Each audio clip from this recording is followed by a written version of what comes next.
Chapter 1, Titus. A growl escapes my lips as I push my head forward, throwing the wolf back. Its back hits a tree, causing a yelp to escape its mouth. I snarl at the creature that dares to cross me. I rush towards the wounded beast, clamping its neck in my jaws before pulling. A satisfying snap is heard as its body goes limp. I drop the defeated animal before shifting back to my human form. The cold breeze brushes against my figure as my bones crack back into shape. I pick up my gray sweats and white sneakers, left here from last time, and sigh as I bring one of the cigarettes I had placed in the pocket to my lips. I turn back to the creature, now transformed. It looks old, maybe 50. Matted gray hair falls down its back, and a prominent belly lies against the forest floor. Blood coats its skin, and while I almost feel bad, I remind myself that it deserves far worse. This monster was discovered after trying to take a young girl from my pack. He deserves what he got. A smell catches my attention, almost masked by the smoke from my cigarette, but as quickly as I smell it, it fades. I blow out a puff of smoke into the air and turn back towards my pack. My mind drifts to the girl of my dreams, even though I don't know what she looks like. I can only imagine a shadowed figure caring for my pack. I don't want to make assumptions about her appearance. If I even find her, she's most likely dead. My wolf growls at the thought, and the immense pain of accepting it stabs at me. It's true, though. Most wolves find their mate on their 18th birthday, yet I've searched and come up empty. I cried in my mother's arms on my birthday, unable to believe the moon goddess would forget me. But I never stopped trying until recently. The longer I stay unmated, the more control my wolf gains. If my wolf gains complete control, havoc will break loose. I need someone to protect, someone who will be there for me. I want someone to share my life with, someone who will laugh as I bury my face into the crook of her neck. Someone who will lead alongside me, putting me in my place when I'm wrong. I need my mate. How did it go? Lance asks as I return to the pack border. His long blonde hair sits messily on his scalp, the freckles on his face a reminder of his innocence. His gray eyes dart around the forest, looking for any sign of the prisoner. His hands are clenched, ready for any command I give. My beta is practically my brother, though he's a bottom, but we don't talk about that. Lance found his mate, Darius, as expected, on his birthday. It kills me to watch the two of them parade around the pack house, holding each other. I'm happy for him, I truly am, but it only awakens the beast inside me. The one who will tear the world apart looking for her. I look down at my best friend, standing a few inches below me. He's dead, I say simply. Lance's eyes widen slightly at my blunt words as I take another drag of the cigarette. I'll take care of the cleanup, he says before walking away. A sigh escapes my lips as I finish my walk to my house. It's a simple cottage-like place with a homely look. I couldn't care less about how it looks. All I use it for is sleep. It isn't my home. My mate is my home, not this wooden shack. A quiet howl of frustration escapes me as I walk around the empty house. No one here. No one will be. I need to move on. My pack needs a Luna. Whether I like it or not, I'm going to have to find someone else, unless she turns up. But I highly doubt she will. After all, even when she does arrive, who would love a monster like me? Chapter 2, Amity. I say with a small smile as I face the man in front of me. I kneel, picking up the shards of glass carefully. I'm so sorry, miss, the older man says politely as I pick up the glass he dropped. It's perfectly fine, Mr. Lewis. Take a seat. I will be with you shortly, I say quietly. Today, as usual, I'm at work. When I'm not at work, I'm at school, and when I'm not at either, I'm caring for charity. I don't get much free time anymore. Ever since Mama left, it's been work, work, work. I sigh as I place a sign next to the small pile of glass, hoping no one hurts themselves. I dislike blood. I can handle it, yes, but it makes me feel horrible. Picking up a few more pieces, I take them into the back and place them into a small trash can. I catch a glimpse of myself in the mirror and almost gasp in shock. My once neatly tied-up blonde curls now have wispy hairs flying everywhere. My simple makeup has done nothing to hide the exhaustion, and my skater skirt and pink cropped shirt are covered in something, though I have no idea what. I quickly attempt to fix myself up before hurrying back out to sweep the rest of the glass. I guess it's just part of working in a diner. My shift finishes soon after the incident with Mr. Lewis, a regular. As I step outside, I swear I see two men between some of the trees, one either passed out or, dare I say, dead, with the other standing above him in just gray sweats. I don't waste another second as I speed walk down the street, trying to shake off the strange sight. I softly sing along to the music in my headphones as I prepare myself to visit Charity after a long day. I could use a hug from my little Care Bear. A grateful sigh escapes my lips as I reach our small apartment complex. I hurry inside, practically running up the stairs, almost tripping twice, before opening the door to apartment 105. Amy? My angel's voice rings out before I get knocked back by her small arms wrapping around my thighs. I look down at my 5-year-old sister with a smile on my face as I tuck her golden locks behind her ears, staring into her eyes, which are identical to mine. Hey, angel cakes, what's Libby cooking? I ask, referring to my best friend and Charity's babysitter, who always dreamed of being a chef. I always joke that she's the perfect wife. She has a killer body, a gorgeous face, and she can cook. I'm surprised no one has snatched her up yet. She's every man's dream. Spaghetti, she squeals, jumping off me and running into the kitchen. I quickly follow. Hey, no bad language, I say, looking down at Charity. She rolls her eyes before placing a plate of pasta in front of us. There's this party Saturday night, Libby says, flipping her long brunette hair behind her back. She has straight hair that doesn't frizz after a rainy day, unlike mine. Nope, I couldn't go even if I wanted to. What would I do with Charity? And you, Al? I'm cut off by a sigh escaping her lips. If you'd just let me finish, it's a fancy party hosted by a guy named Lance. Kids can come too, and it's being held in the town museum. You have to wear fancy dresses, and it sounds like an amazing experience, Libby finishes, catching Charity's attention. I want to go, can we go? Pleasey, she pleads, giving me her signature puppy face. I close my eyes with a huff and look over at Libby. We don't even have anything to wear, I point out, to which Libby hands me a wad of cash. I'm not taking your money, I say, shaking my head. Yes, you are. Tomorrow, we're going shopping, she squeals, grabbing Charity's hand. I didn't even, and just like that, they're gone. Looks like we're going to a ball. Chapter 3. And once again, my best friend pulls off clothes I couldn't even look decent in.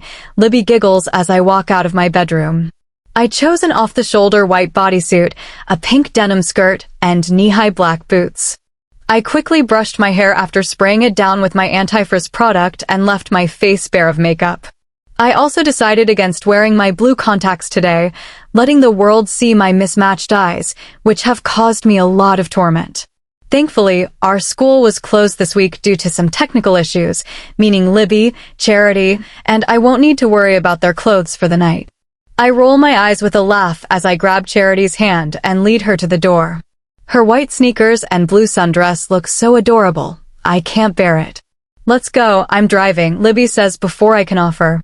I'm not good at anything. If I cook, I'll most likely burn the house down, and if I drive, I'll probably crash, not that I would say it out loud. I sigh as I follow Libby out of the complex, locking the solid wood door behind me. Hey, Todd, I say to the drunken man next door. He smiles at me as if I made his day. A few years ago, his wife left him and took their children, so he turned to alcohol. I can't help but feel sorry for the old man, although I don't exactly know their side of the story. Libby drives the speed limit, thank God, and we arrive at the mall in less than 20 minutes. She practically leaps out of her seat, whereas I slowly leave. I love shopping, don't get me wrong, but when someone else is paying for me, it makes me feel guilty and dampens my mood. I grab Charity's hand as Libby drags us inside, trying on clothes left and right. I gasp in shock as she takes us to Victoria's Secret, claiming, just because no one will see it doesn't mean we don't need it. I cover Charity's eyes the whole way through the store. She doesn't need to get any ideas. Libby ended up forcing me to try on a few sets, so I chose a plain white one, a lacy pink one, and another lacy blue one, all of which Libby paid for. Finally, Charity huffs as we enter a store filled with ballroom gowns. I wander around the shop with Charity by my side before spotting a small off-white dress. One shoulder is covered by a long sleeve with a bow on the tip, while the other is free. A glittery pattern ends at the waist, where a ribbon is tied before poofing out into a princess-style bottom. Care Bear? I call my sister as she looks at other items, a frown on her face. She quickly scurries over, before a gasp escapes her lips. It's so pretty, she squeals as she feels the fabric. Meanwhile, I check the tag and swear I almost faint at the price. I have nowhere near enough money for it. Are you going to get this one, Char? I hear Libby question as she makes an appearance. My sister nods excitedly before going over to the shoes. Libs, I can't afford anything here. This is triple the amount I have, I say, showing her the price tag. And I told you not to bring anything because I'm paying for you, she states. She then calls over someone working at the store, along with Charity. You go look for yourself, she says to me. She explains that she wants to buy the dress for Charity. I sigh before walking around for a while longer. My eyes trail to a long pink dress, tightly wrapped around a mannequin. It's off the shoulder with little gems running around the edge. The sleeves flare out almost like clouds, and the top fits snug at the bust, with more gems wrapping around the waist, almost like a belt. It falls loosely around the curves, and a long slit runs up the side. I instantly fall in love. This one too, I hear Libby's voice, causing my head to snap toward her as she points to the dress I was staring at moments ago. Libby, no, I say through gritted teeth, embarrassed about the situation. What size? The woman asks, looking me up and down. 8, I state, my cheeks blushing. I hate my size. I'm not as thin as Libby. I have curves. The woman nods before walking behind the counter and into a staff-only room, returning with the dress. I notice a red skin-tight dress on the counter, which Libby pays for along with mine. I sigh as I look down. Time for shoes. You need to be down at the museum by 6, Lance states as I sign a peace treaty with the Venom Thong Pack. I roll my eyes as he tells me for the 5th time, I know, ball starts at 7, announcements at 9, watch out for little kids, careful what we say around humans. I'm Alpha, I already know all this, I state to my Beta as I continue to write and check through the notes my guards gave me.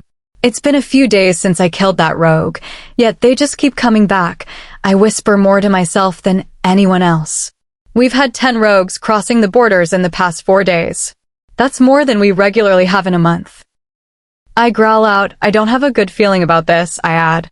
Neither, rogues usually steer clear of us. So, what's with the sudden interest in our pack land? Lance asks as he steps toward me, checking the papers. All of them have been excluded from their pack for abduction, rape, or murder.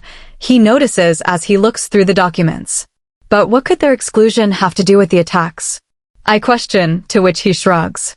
Start getting ready, he adds, causing me to roll my eyes as he walks out the door. I check the time before sighing and standing from the office chair. I quickly walk toward my home, trying to avoid any of my desperate pack members wanting to be Luna. As soon as I step inside, I hurry up to my room and grab the suit from my closet. I wasn't planning on throwing this ball, but here I am, using this as my last chance before I find a replacement. Every one of my trusted members will be on the lookout for a girl worthy of the title, unless she's there. Yet, I highly doubt that. I will not allow you to replace our mate. My wolf huffs as I pull on the suit. Of course, he's against the idea. His heart is set on her. Yet, I can't wait any longer. The pain is getting unbearable, and my pack is suffering from the lack of its Luna. I need her as soon as possible, even if she isn't who the moon goddess designed me to be with. I wish I could. I sigh in response. I don't want it to be like this. I'm begging the moon goddess to let me have her, to reveal her to me tonight. I don't care if she's a mother, I don't care if she's 15, and I have to wait for her, I need to know she exists. I need to know she's there. I slip on a pair of black Oxford shoes before pulling my hair back, gelling the sides so it stays that way. I need to look my best. If she sees me and I look like a mess, she could reject me straight away. I couldn't handle that. Let's go, I say as I reach the pack house. Lance and Darius speak outside, but I quickly cut their conversations short as they nod at me before getting into the back of the limousine with me. Time to face the music. Time to find her. Chapter 4.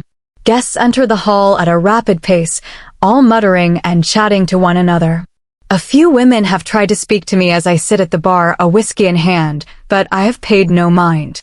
Everybody has dressed according to the code, thank God, otherwise I would have a mental breakdown. I didn't want someone to be dressed like they were going to a party that wasn't fitting. I need my mate to feel comfortable in dresses such as the ones people are walking around in now. It's part of the dress code for some of the annual balls I'm forced to attend. Good evening, Alpha Titus, a she-wolf says as she walks past, a large man who I assume to be her mate on her arm. I see the doors close and instantly I lose hope. She's not here. I feel my eyes well up. The moon goddess really did this to me. She really gave me no mate. A sigh escapes my lips as I meet Lance's eyes, a pained expression on my face as he begins to search for a Luna for me. Alpha, a young girl says to my right. I suck in a deep breath as I smirk at the tall brunette. Care to dance? I question, taking her hand in mine before leading her to the floor as some classical instruments play their tune. As we dance, my wolf shudders in disapproval. Mate will come, and when she does, she's gonna be upset that you danced with another woman. I roll my eyes at my idiotic wolf before pushing him out. She's not coming, I don't have a mate. I continue to look down at the brunette, a smirk on my face, before the song comes to an end. The smell of vanilla fills my nose as the door opens once more, and instantly, I feel the world around me stop. Blonde curls reach all the way down to her waist, her plump lips are upturned, and her button nose suits her perfectly. I stare into her mismatched, unique eyes, which add to her beauty. Her long lashes hit her cheeks as she blinks, and her eyes trail around the room as mine fall down her body. She isn't super skinny. Her curves are perfect, even if they aren't perfectly shown in the dress. I can just tell that the dress has a long slit running up her thigh, and I almost curse at women's fashion as I trail my eyes back up to hers. Stop the search, she's here.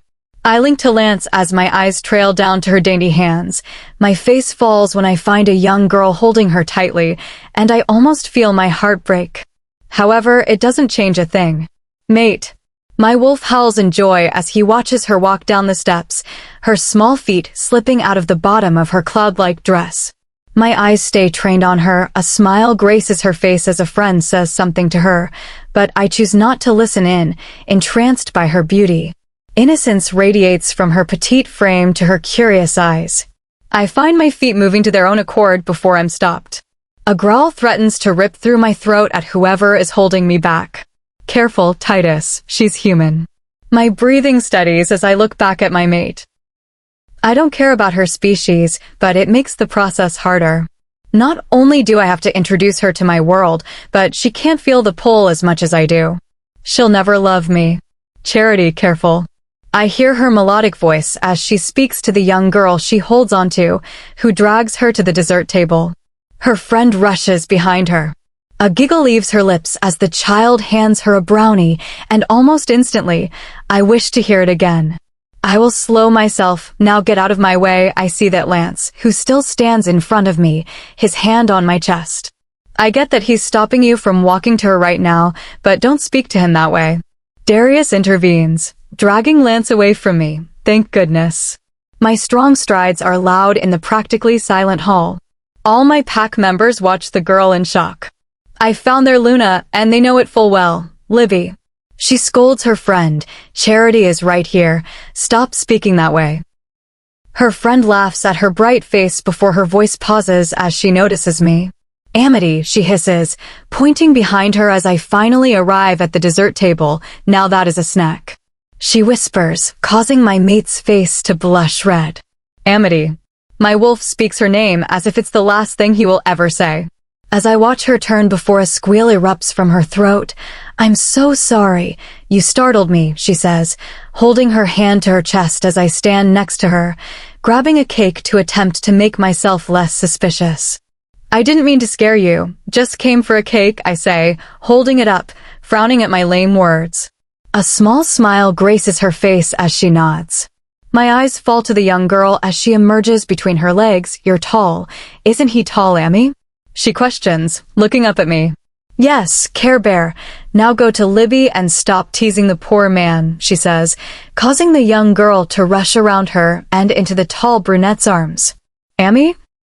I question, attempting to get her name from her, so I don't look like an absolute creep. It's Amity, but when Charity started speaking, it was too hard for her to say so. She called me Amy, and I guess it just stuck. She explains with a small smile as she remembers, is she yours? I ask another question, praying I don't come off like a weirdo or something. No, she's my sister. I just care for her. Her face falls as she answers, and I immediately know not to bring up the touchy subject. I'm Titus, I say, holding my hand out for her, which immediately engulfs her small, fragile one. Her soft skin elicits sparks to fly throughout my body, and my wolf purrs in satisfaction at the simple touch. Your name suits you, she says absent-mindedly, to which I raise my brows. I mean, you're tall, you look kinda intimidating, and you look strong. If you were a dog, you would be a pit bull or something like that. She trails off. I always say I'm a chow chow 'cause I was cursed with no legs. I'm the least energetic person ever, and I'm really loyal. She finishes before a light blush coats her cheeks. I'm sorry, I probably just weirded you out. I think about really weird things. I'm gonna shut up now. My lips tilt up into a smile as I look down at my gorgeous mate. It's cute, I speak, the words flowing easily. Care to dance? A blush covers her cheeks once more as she takes my hand, sending a quick look back to her friend and sister, who clap happily. I lead her to the floor, her hand closed in mine. I can't dance, she says with a small laugh, which is probably something you should say before you get led onto a dance floor. I chuckle at her as she speaks to herself, before pulling her body to mine. Just follow my lead, I say with a smile as I look down at the beauty in my arms. Her eyes stay trained on her feet as I lead her through the steps before feeling a sharp pain in my foot, causing me to hiss, "Oh my goodness, I'm so sorry," she gasps, pulling away from me. It's fine, I say confidently, the pain having already subsided. She looks towards her friend and sister before turning back to me. I should get back to them. It was lovely meeting you, she says before hurrying off. I quickly grab her arm, pulling her back. Can I at least have your number? She nods as I hand her my phone. Her lip goes between her teeth as she rapidly types into the phone she holds, before she hands it back. Bye, Titus, she says quietly before hurrying back to her sister. A sigh escapes my lips as I look down at the phone before walking back towards Lance, disappointment weighing on my chest. Chapter 5. That guy was so attractive. Why did you leave? Libby questions me as Charity raids the dessert table once more.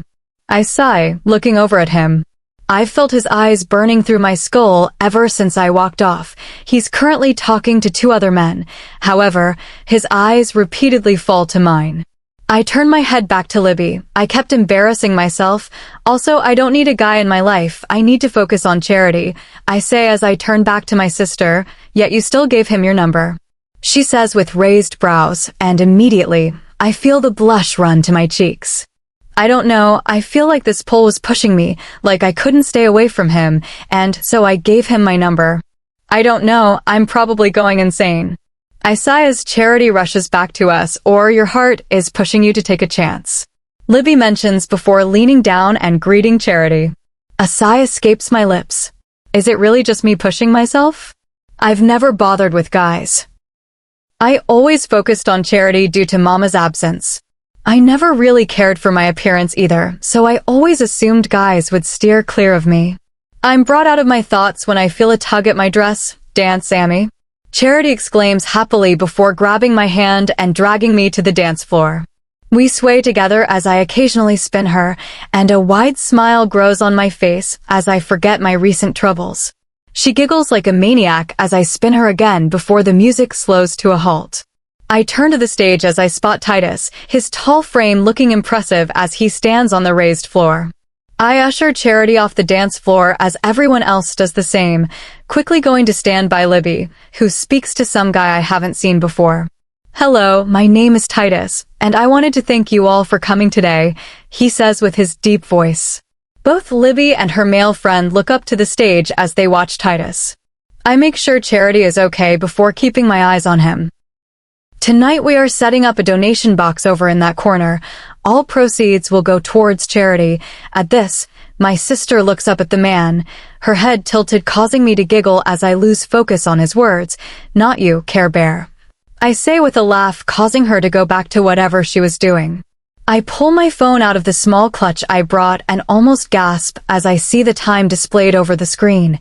Libby, we should go. It's way past Charity's bedtime, I say, showing her the screen. I'm very adamant about keeping a routine for her. I don't want her to turn into a teenager who stays up late and doesn't wake up the next morning. Libby rolls her eyes at me before saying goodbye to her guy friend and following me as I walk Charity to the exit. I spare one last glance at Titus, whose eyes are already trained on me, before leaving. A yawn escapes my lips as I snuggle closer to my pillow, not ready to wake up to my blaring alarm. Amy? I hear Charity's voice before her tiny hands hit my arm lightly. Amy? It's school time, she says, eliciting a groan from me. It's been a few days since the ball, and the school's electrical problem, or whatever it was, has been fixed. I'm coming, I state, pushing myself up. Go get dressed. Charity nods before rushing out and into her room as I rub my eyes. The bright light takes a while to adjust to, but once I'm finally awake, I hurry to my closet, pulling a pair of high-waisted jeans with rips at the knee along with a black singlet-style shirt, grabbing a cream cardigan and a pair of white Converse before hurrying to my mirror. I apply a light amount of makeup, mostly consisting of eyeliner, mascara, and concealer, before placing my blue contact lenses in and pulling up half my hair, placing it in a ponytail at the top of my head. My ringlets fall to my waist, and I decide to leave them be as I head out of the room. I quickly spot Charity as she pulls on a pair of flat, black ankle boots. She chose a black skater skirt with a plain white tee and left her hair down. I smile at my independent sister before rushing into the kitchen to grab us some breakfast. I sigh as I see the practically empty cupboard, only managing to pull out a small breakfast bar, which I hand to Charity. I guess I'm going hungry. Come on, I say, ushering her to the door. I grab her small backpack and hand it to her before grabbing my handbag and hurrying out the door, locking it behind us. I always walk, firstly because I can't pass my driver's test, and also because I don't have a lift anyway. Libby always insists on coming to grab us, but I point-blank refuse. Once, she came anyway and had to follow me while I walked. We are lucky enough to have a kindergarten that is part of our school. It's a pretty big school, considering we have kindergarten to seniors. So all I have to do is walk Charity to her classroom and then rush to homeroom, which, lucky me, is on the opposite side of the school. I look down at Charity, whose hand is placed in mine.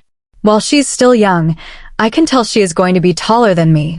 I was unlucky enough to get my mom's short jeans, however, I think she dodged a bullet. I watch as she grows increasingly anxious yet excited. My sister loves school. However, she does get the occasional harsh comment about her eyes, which is why I've always hidden mine, but she prefers to have people know it exists. As soon as we reach the large building, I'm immediately drawn to the popular clique as they sit around the fountain as if they own the place. I really don't like how they talk about people, but I have to admit, all of them are drop-dead gorgeous, something I aspire to be. Come on, Care Bear, I say, leading her away as they look in our direction. People occasionally give me weird looks when I walk in with Charity, but I don't understand why. It is normal for siblings to walk their brother or sister to class. I guess it's more to do with the fact that I'm the one who attends her parent-teacher meetings and takes her home when she's sick. I kiss the top of her head as I leave her outside her classroom, watching her go in before making my way to the outside benches where I regularly wait for Libby. I pull out my phone, scrolling aimlessly as my mind drifts to the ball. Or more specifically, Titus. I gave him my number, yet he still hasn't called, and I'm unsure how I feel about it. I really shouldn't care, but I can't help but wonder why. Chapter 6. I sigh in frustration as I take another swig of the whiskey in my hand, staring at my phone. It's been a week since I last spoke to her. I've had men watching her since I met her, yet I can't bring myself to call her. I run a hand through my tousled brown hair as I spot myself in the mirror. A small amount of stubble is growing on my jaw. I look as though I haven't slept in a week. I sigh. She will never want me. I'm so deep in my thoughts, I'm almost startled when I suddenly see Lance in front of me. Are you still moping? He questions as he sits in front of me. Why won't you just call her? He asks. I stay silent. Well, I just came to give you an update on her. She's doing great, went back to school a few days ago. Today, she walked Charity to her class before meeting up with Libby. Another wolf bumped into her and started a conversation, and then he sat with the girls at lunch. What did you just say? I almost yell, rising from my seat as I try to contain my wolf. A boy, another wolf, was sitting with my mate? Which pack is he from?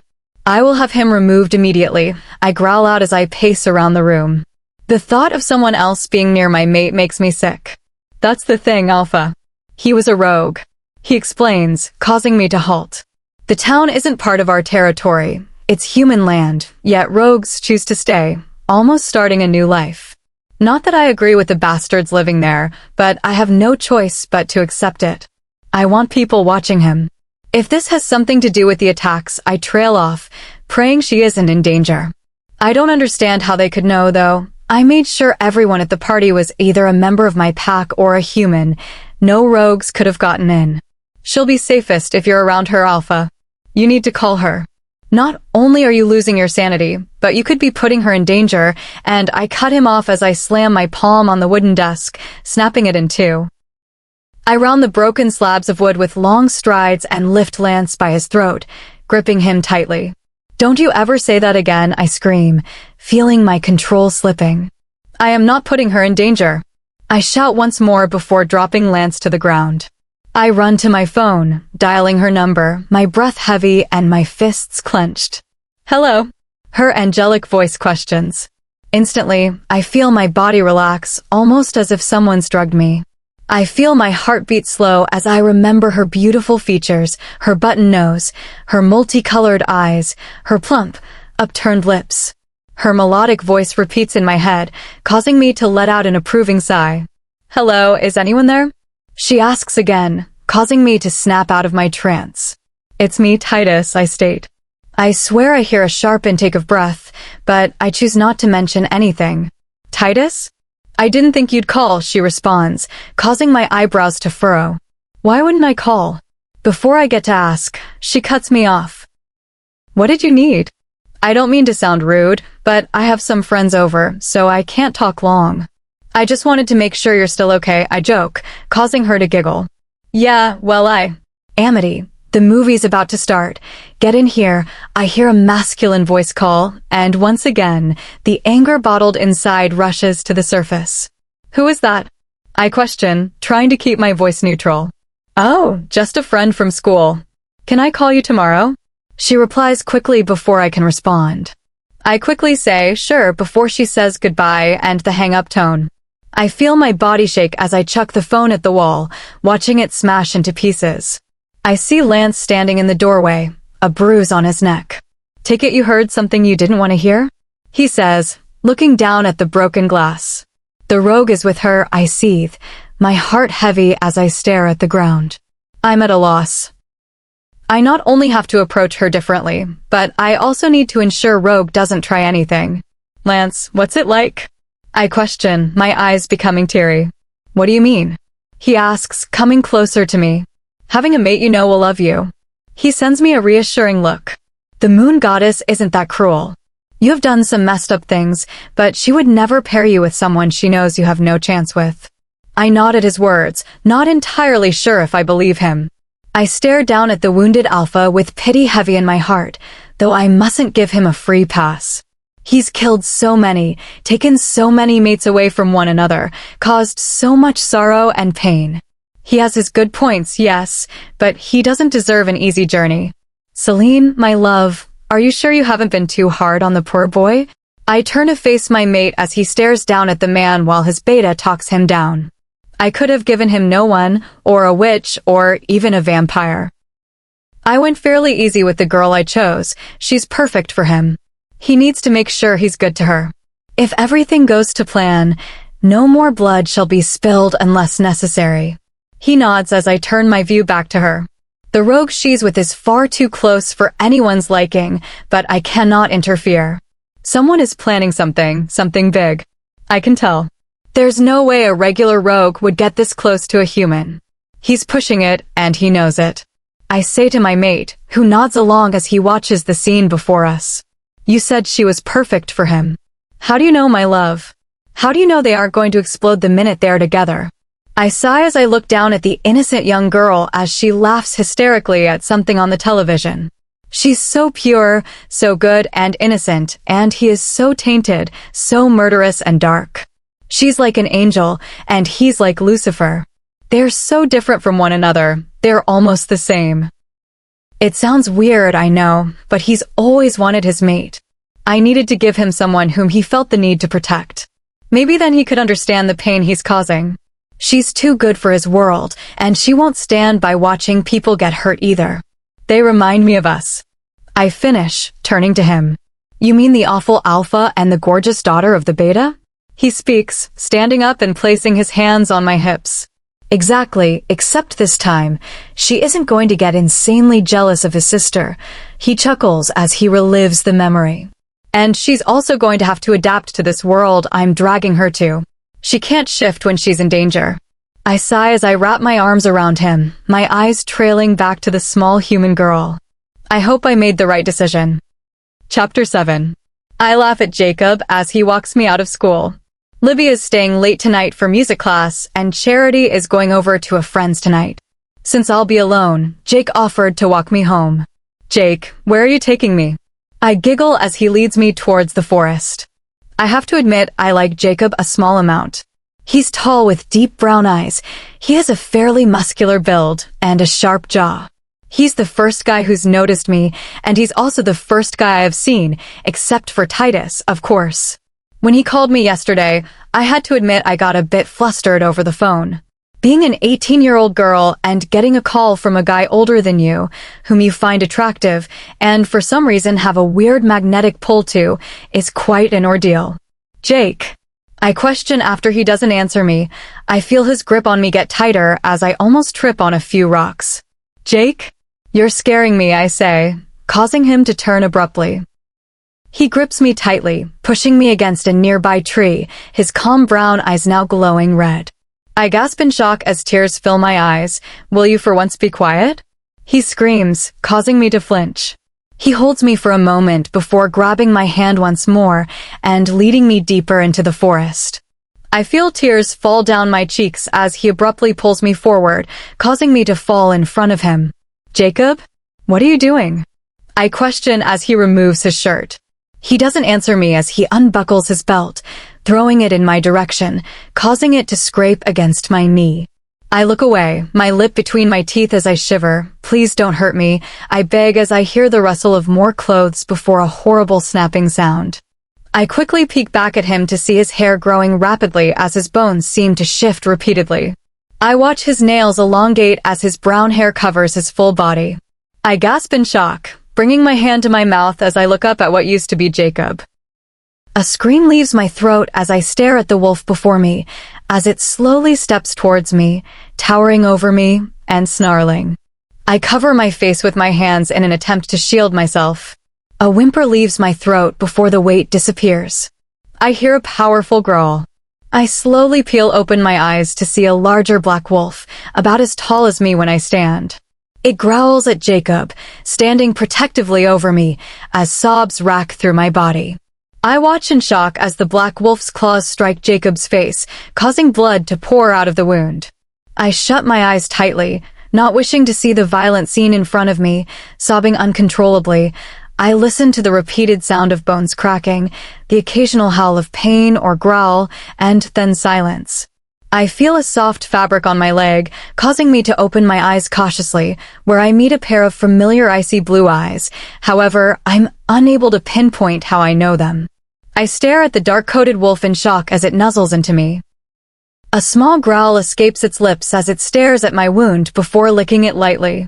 I feel as though I don't know how to react, yet at the same time, I don't have time to, as I feel darkness take over and I lose consciousness. I stare at my mate as she lies in my bed, her already gorgeous face looking peaceful, adding to her innocent aura. A small groan leaves her lips as she begins to wake, causing my head to turn to Lance as he stands in the corner along with Lilia, the pack doctor, and my parents. Her head tilts as her hands shield her eyes from the bright sunlight that streams through the open window. Her lashes hit her cheeks as she opens her eyes, fluttering them closed due to the sun's glare. As soon as she adjusts to the sunlight, she gasps in shock at the sight of me, pushing herself back into the headboard. "Titus," she questions, "where am I? What am I doing here?" she asks, putting her hand against her head. "You passed out, so I brought you to my home." "I needed to make sure you were okay," I explained. She cuts me off with an abrupt gasp. "Jacob? What happened to him?" One moment I was with him, and the next I was standing before a wolf. A panicked look covers her features as my heart hurts for her. And then another wolf attacked him, a wolf that had your eyes. "Tesoro, there's no easy way to explain everything you saw, other than to tell you straight up, but I'm terrified of how you'll react," I confess as I turn towards everyone else. My mother holds a smile on her face as she watches my mate, and my father stands with his serious expression, but I see a light smile as he watches her. Lilia checks her body for wounds while Lance stands protectively by the door. "Then tell me, and please make it quick, 'cause I need to get Charity soon," she says, looking outside at the glaring sun rays. "You've heard of all those fantasy stories, vampires and werewolves?" My mother steps in as she comes forward. I send her a thankful glance as Amity nods suspiciously. "They aren't stories. The rogue you met was a werewolf, just like me and everyone else in this room." She glances at me before giggling. "Very funny, I need to go." Amity attempts to leave, but I grab her arm, pulling her back down. "She's not joking," I say, my voice deeper than normal, alerting everyone of my wolf's presence. My eyes glow amber as he takes control for a moment, trying to prove to our mate that he exists, trying to pull her in ever so slightly. A shaky breath leaves her lips as she attempts to pry my hand off her arm.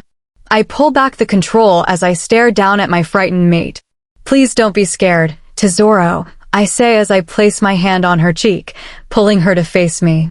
She writhes out of my grip. You're all monsters," she breathes out. I can practically feel my heart shatter. "No, that is something far off from what we are," my mother speaks. "We are the closest supernatural beings to humans. We just have something else living inside us. Now please, for my son and this pack's sake, breathe and sit so we can explain." Surprisingly, she obeys, sitting on the edge of the bed, cautiously, trying to stay away from each of us. "Alpha, I need to check the Luna's wounds, if that's okay." Lilia steps forward.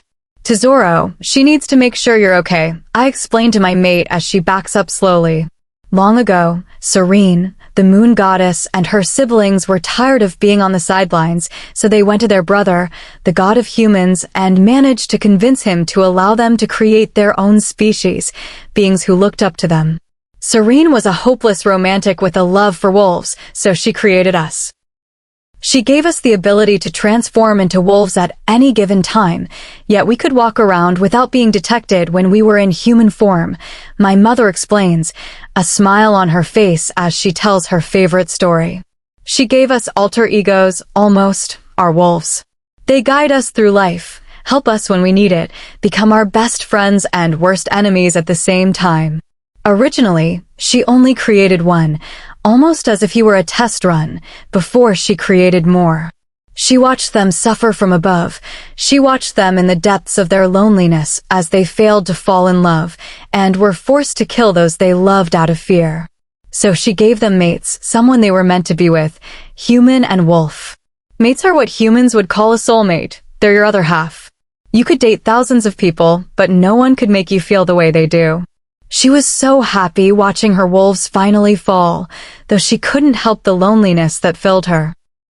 But one alpha of her creation was a horrible tyrant. She couldn't bear to give him someone in fear of what he would do to them.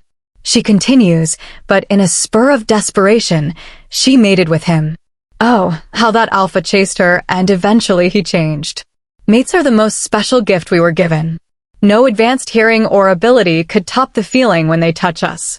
You see, Some of us are monsters who kill for fun. She sends me a pointed glare, but all of us, even those, are just wolves yearning for their love. Amity looks down as she fiddles with her hands before returning her tear-ridden gaze to my mom. Are you going to kill me now? She questions, tears running down her face. My mother looks taken aback, to which Amity explains her reasons. You can't trust me not to tell anyone, can you? Please don't. I promise I won't say anything. I just want to go back to my little sister, that's all. She practically sobs.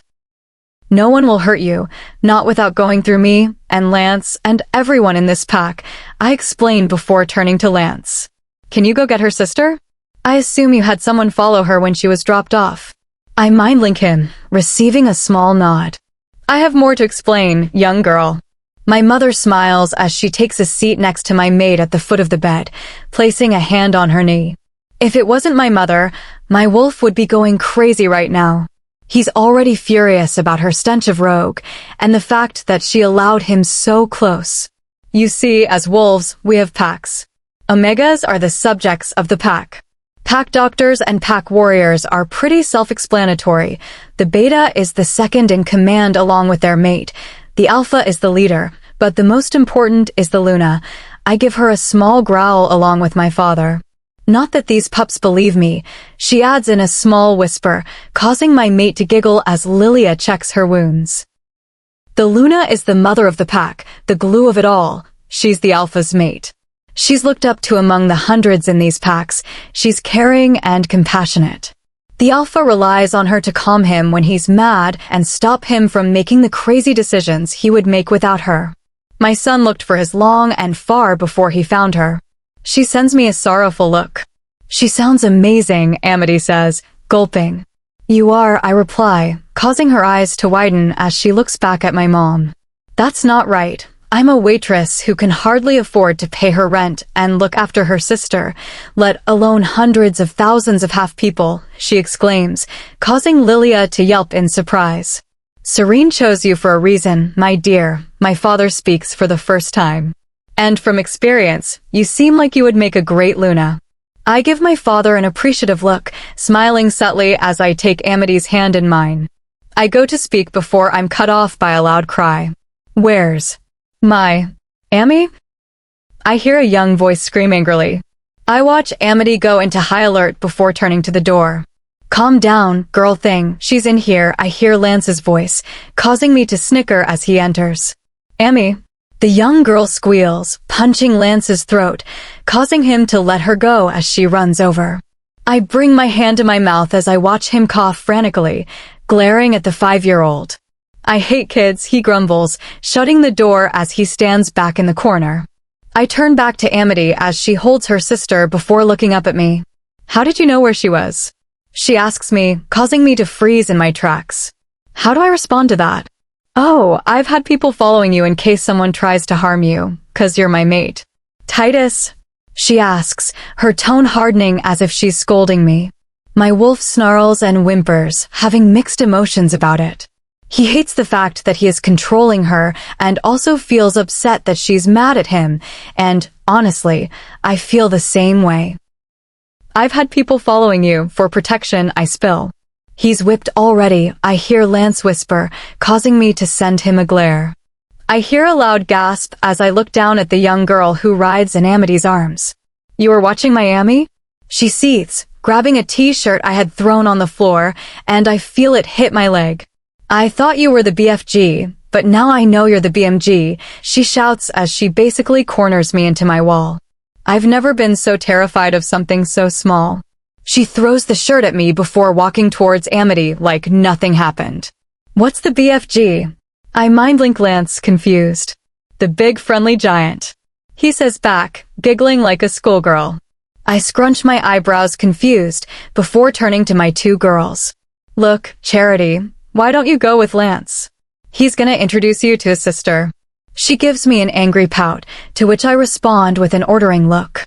I watch triumphantly as she stands and follows an angry-looking Lance out of the room. I want to go home, Amity sniffles. I look over at the others in the room, signaling for them to leave, and they quickly do so. Tesoro, I'm sorry. I dragged you into this world, I truly am. But please don't leave. At least stay for a month at most, and if you don't want it, I can let you leave. You can tell anyone anything. You can send hunters our direction. I don't care. Just give me a month, I whisper. Praying I can make this the best month of her life, before she wipes out the whole werewolf population.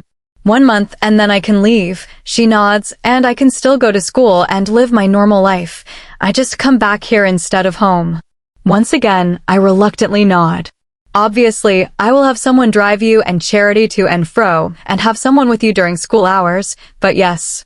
She gives me a pointed look before sighing. Fine. Chapter 8. I have no idea what urged me to agree to this ridiculous idea. I've basically sold my soul to the devil. Oh no, I'm gonna die. I follow Titus as he leads me down the hall, his hand encasing mine loosely, almost as if I'm made of glass and will shatter if he holds me too tight. This is your room. It's the closest to mine because if you went any further, my wolf and I would go insane. He attempts to make a joke, but I send him a weird look. Wolves are overly protective of their mates, like very protective, and as you're human, it makes him feel like you're more vulnerable and that he needs to protect you more, he explains. And I'm honestly trying to wrap my head around why I don't feel mad that he called me vulnerable.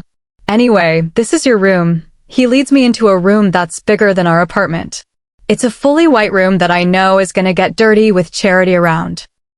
There's a white fluffy rug, a white comforter and pillows, a mirror on top of a white beauty table with a large pale pink makeup bag sitting on top, and a pale purple chair adding a slight amount of color to the room. It's beautiful, I comment, not wanting to sound rude. I will leave you be for a while. If you need me, I will be in my office, he says with a shy tone. I smile at him as he leaves before sitting on my bed with silent tears running down my face. I don't know what to do. I'm scared. So scared. And now Charity is dragged into it. I should have said no, left while I could, but I couldn't. It's like the word no didn't exist. I don't get this world. I must admit, having a mate seems pretty reassuring, but I'm 18. I haven't even experienced a tragic romance where I cry for years because he was the love of my life. I walk over to the closet, almost gasping at the mountains of designer clothes hung on the bar above. I immediately pull one of them down to see my size. How does he know this stuff? And why am I struggling to decide whether this is cute or creepy? I look down at the shoes, gulping at the amount of them, again in my size. My breathing quickens as I rush out and over to the large makeup bag. My eyes widen as I see my shades before I check what I was most scared to check. I look through the drawers, finding the underwear drawer, and feel tears come to my eyes as I see my exact sizes in each pair of Victoria's Secret underwear. There is some plain, some extra, some more revealing. I feel tears rush down my face as I stare at the underwear. What is going to happen to me? What is this? I hear my Tesoro's voice with a harsh tone as she bursts through the office door, almost making me fall off the office chair I was daydreaming in. I saw us all old and frail, with gray hair and wrinkles, yet she was still the most beautiful woman on the planet. I saw her playing with our grandchildren, who at their young ages were almost as tall as her. I saw our sons and daughters as they laughed when she fell, causing her to scold them playfully. I saw Charity as she chatted to her husband, whom I didn't like already. I saw our future. I look up and can't help but laugh at what I see as my 5-foot mate stands in the doorway holding a flimsy bra in her fingertips, looking like an angry kitten. That is a bra, Tesoro. I assume you've used them before, I say with a smile on my face as I look down at the paperwork before me. I know what a bra is, Titus. Why is it in my size? Why are all the clothes in my size, and the makeup? It's my color. How do you know all this? The panic in her voice sends me and my wolf into overdrive. I watch as tears fall freely down her face, and within a split second, I kneel in front of her, looking directly into her eyes. Before you get terrified, no, we haven't been observing you and measuring you or looking through your drawers. I reassure her as a small sniffle escapes her. My mother wanted to be a fashion designer. I showed her a photo of you, and she just knew. It's like her superpower. Why did you have a photo of me? She questions, causing me to sigh. I've already said I had people watching over you. They took photos throughout the day to keep me calm, so I didn't go mad from not seeing you for that long, I explain, trying to keep my composure and not tackle her to the ground. She nods at me, though I can sense her unsureness. I'm sorry for barging into your office, she apologizes, looking down at the floor with a solemn face. What's mine is yours, Tesoro, I say as I stand still, looking down at her, silently observing her beauty. Is your experiment going well, sister? I hear my brother's voice as he steps into my chambers. I sigh as I look down at the pair. Of course, he told you, I say, rolling my eyes. Why wouldn't your mate tell his best friend about what you're doing? Celine. I hear him say, causing me to turn to him. I stand tall, but he still manages to tower over me. The girl, she's been through a lot, and believe me when I say it's going to get worse. Promise me you know what you're doing, he says as he places a hand on my shoulder, looking down as she walks away from him solemnly. If her condition gets worse, she will not survive the next challenge coming her way. I have faith in him, but she is trying so hard not to accept him. I sigh as I look down at him, his back resting against the chair as he runs his hand through his hair. Celine, you and I both know you chose her for a special reason. Not that either of us know what that reason is, but for their sake and ours, I will allow you to speak to both of them. I look up at my brother in shock. It is forbidden for us to talk to the creatures we created. Whatever you do, you cannot tell them the importance of their being together. I nod as I look down. Guess I will be visiting the two tonight. Chapter 9. I sigh as I look out the window of my small ensuite. I haven't left the room once. I haven't eaten at all. I know Charity had dinner with her new friend. She nearly fainted when Lance brought her back. I guess that's a plus. My blonde curls sit tightly in a ponytail, and my bare face shows a fair amount of freckles that cover my nose. I sigh as I stare at my chubby face. I don't understand why he would want me. I pull on a simple cami with a pair of gray shorts that I had found in the drawers before leaving the room. My heart skips a beat as I stare at a gorgeous woman. She strokes Charity's head gently, long white hair cascading down her back, and her pale skin practically glowing. A small, crown-like object sits neatly on her head, adorned with moon charms that hang from the top and sides. A scream escapes my throat, causing her to look up at me hastily before she rushes to the door. Shit, she mutters as she locks it. Amity, calm down. My name is Celine, I'm the moon goddess, and you've probably just terrified the whole pack. Her voice is enchanting, almost hypnotizing. Why are you here? I question, my voice breathy and shaky. She doesn't get to answer as I hear a bang at the door. Tesoro? Tesoro, are you okay? I heard a scream. I watch Celine as she puts a finger to her lips. Yeah, just saw a spider and got scared. My eyes widen as the door bursts open. I immediately look to Celine, who has somehow disappeared. You scared me, he says. Do you want me to get it out? I shake my head. No, I killed it. He sends me a suspicious look before nodding. Good night, Tesoro. Please eat something. I nod, watching him leave before locking the door behind him. Celine? I question, my words echoing off the walls of the plane room. Is he gone? I hear her voice, causing me to nod. My heart skips a beat as she emerges from a wall. I'm not used to this. Amity, please sit.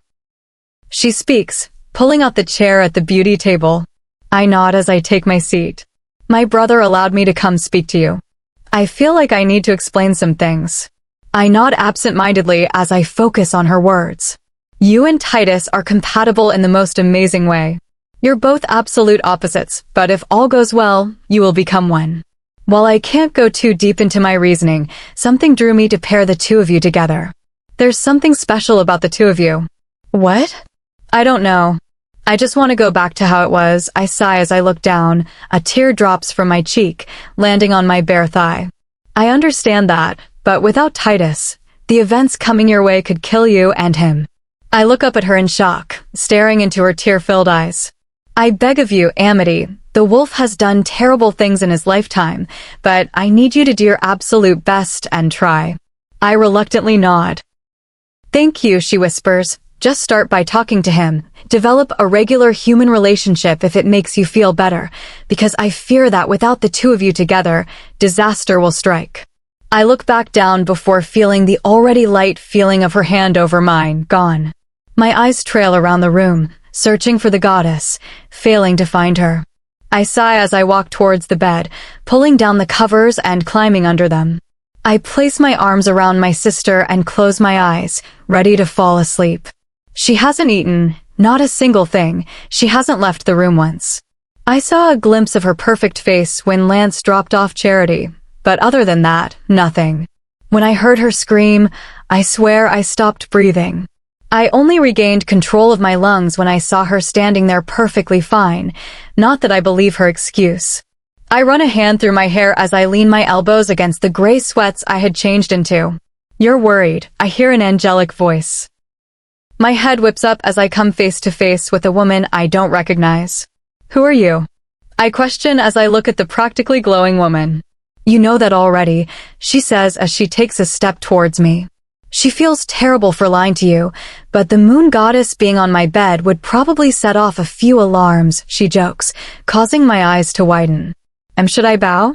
We had never really been told how to greet the goddess, mostly because she is forbidden to walk the earth. No, my child. She laughs. I'm not pleased with how you turned out, Titus. I watched you when you were a young boy. I had high hopes. I look down, ashamed at her words. You've killed without a second thought. You've been unloyal to your mate, whether you knew she was there or not, and that is not how I wanted my wolves to be. I debated not even giving you a mate, then I realized how much they affect a wolf's life. Consider Amity a slight punishment. I can't help but be angry at how she refers to my mate. Calm down. You and Amity are probably the most compatible pair I have mated. However, she is human. I feel her hand on my shoulder. Take it easy on her. She has a lot coming her way. She needs you by her side because the consequences of you not being there could change everything, and I'm not just talking about you, her, and your pack. I'm talking about everything. Her emphasis on the word everything scares me to no end, but before I can question her about it, she's gone, and I'm left there to wallow in self-hate. She'll hate me when she sees the monster I am. I couldn't bear it. I feel my blood rush as I storm through the door, heading straight down the stairs. I ignore Lance entirely as he speaks to me, not caring for anything right now other than the urge to kill. With that mentality, I shift, ripping the gray sweats as I replace my human form with a large black wolf. Rest in peace, anything crossed tonight. Chapter 10. It's 5 in the morning and I lie here, staring at the ceiling. I slept, yes, but not for long. I look to my left, watching as Charity sleeps soundly, her mouth open as kitten snores leave her. A sigh escapes my lips as I push myself off the soft mattress, slowly beginning to tiptoe out of the room, careful not to wake Charity. My steps stay light as I walk across the hallway, only pausing as I stand outside Titus' bedroom door. My mind instantly goes to last night. Celine had told me to give him a chance, and somehow I feel obliged to listen. I don't know what urges me to do so, but I find myself pushing against the door handle, pushing it down as I lightly step into the room. I see the giant who plagued my dreams as he lies under the covers on his bed, his feet hanging off the edge, urging me to giggle. However, I resist. As if sensing my presence, he groggily lifts his head, jumping into high alert when he sees me, Tesoro. He questions, sitting up fully. The covers slip down, revealing his chest, causing a light blush to spread across my cheeks. What are you doing here? My breath catches in my throat. I am sorry. It's stupid really, I shouldn't have come in. He gives me a stern look, almost identical to the one I use when scolding Charity, but he definitely looks more intimidating. I couldn't get back to sleep, and I found myself here. It's stupid, I'm stupid, I should dash.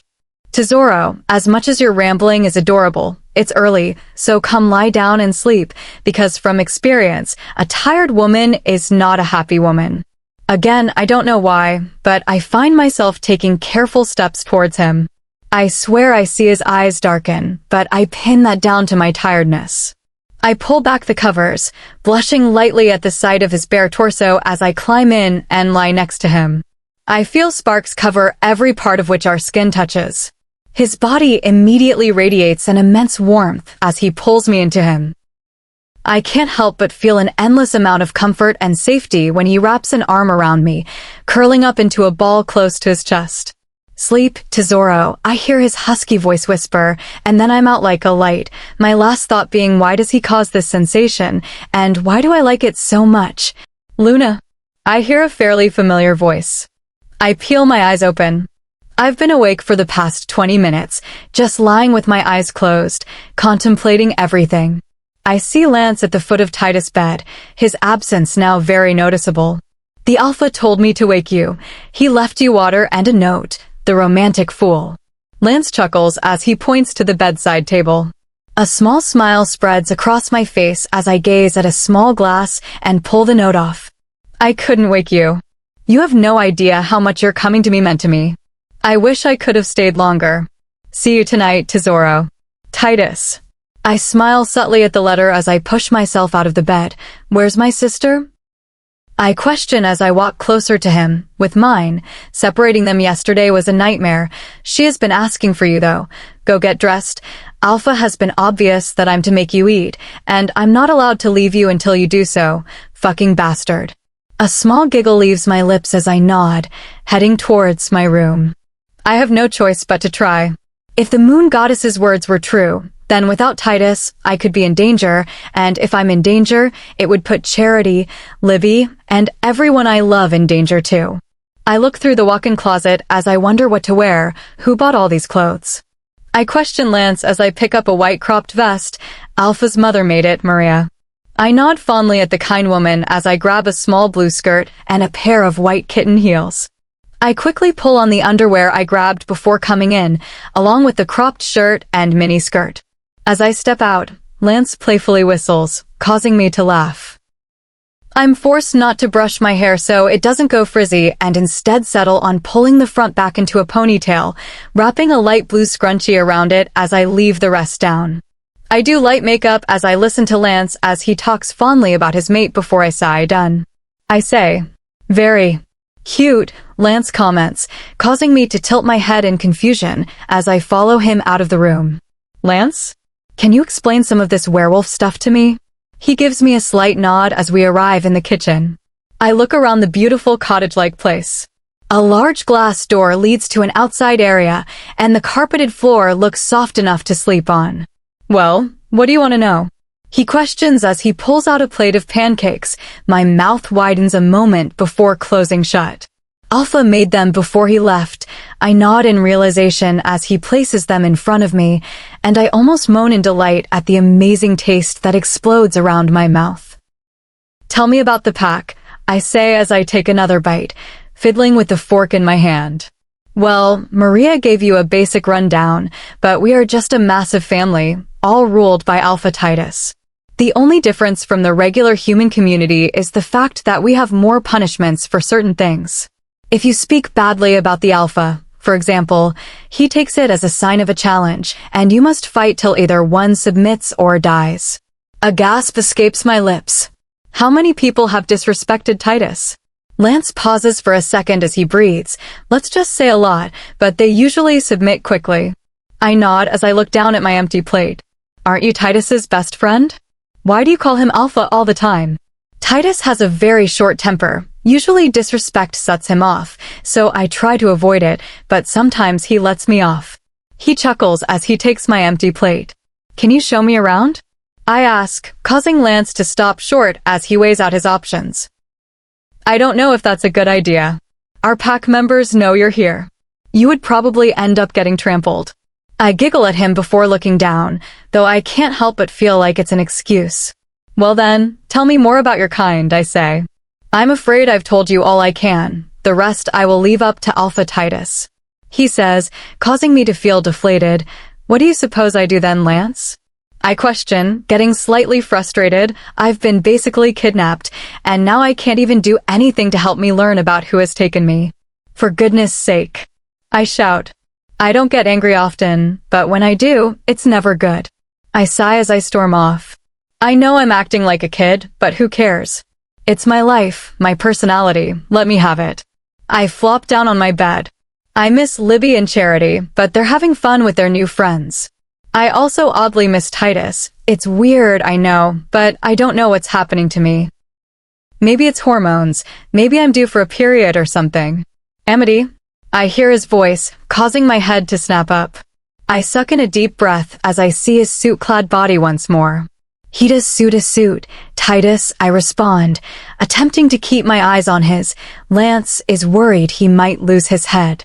I could feel your anger. Are you okay?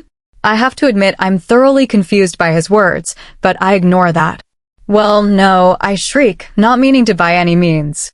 Still, I go along with it. You've taken me, and I'm stuck in your home with absolutely nothing to entertain me. I don't have a clue where my phone is, and even so, the only person I would speak to is Libby, and I am not dragging her into this. Whatever this is. Lance isn't telling me anything I need to know, and he refused to let me leave the house. What do you suppose I do? I didn't mean to lose my cool, I didn't, but as I said, when I'm angry, and right now I'm furious. What I don't expect is for him to chuckle as he walks towards me. You know, you look as scary as a pup with no teeth. He says as he kneels in front of me, covering my small hand with his large one. I apologize for your boredom. Lance has kept you here on my order, and I have told him I want to be the one to explain this world to you thoroughly. He didn't say much. He told me people disrespect you a lot, and that you fight them when they do. I say carefully, honestly praying I'm not crossing a line. He told me they usually submit, but I think he was lying. I dash. I can't think of how to word this question. Honestly, I don't know if I want to ask it, considering the furious look on his face. Ask the question, he says calmly. Ask the question, Amity. He grits out, his grip on my hand, tightening slightly. How many people haven't submitted? How many lives have you taken? I can't describe the fear I feel asking the question. I'm asking a man twice my size if he's a murderer, or it could backfire easily. Do you want the truth? Or do you want the simple version? He asks, releasing my hands as he stands tensely. I'm not a kid. I demand as I stand too. You want to know? Fine. Hundreds, thousands, even. I kill people who challenge me. I kill rogues, male, female, child, it doesn't matter. I kill innocents when I take the pack land. I kill people who commit crimes. It's the easiest way to make sure it doesn't happen again. It doesn't matter who you are. If I feel wronged, I will take your head. Omega, Beta, or mate. At this point, I've fallen back down, with tears streaming down my cheeks as he stands above me. You wanted the truth, Amity. I don't care for others' lives. In this world, it's all about survival. It's all about yourself. The moon goddess surely hates me for it, but I don't give a shit. I'm protecting myself and my pack. If someone tries to get in my way, I will have their head. His voice has raised, and I feel the need to shrink as I sob silently, looking up at him. I can't stay here, I whisper as I attempt to rush past him, only to get pulled back by the wrist, into a hard chest. You will not leave. He practically screams, you are mine. Whether you like it or not, I can easily have your head. Kill me then. I would rather that than stay here with you. You're a monster. I yell back through my sobs. You want to put your life on the line like that? If you die, so does your sister and that friend of yours. Don't speak like that again, he shouts, freeing me from his grip and storming away.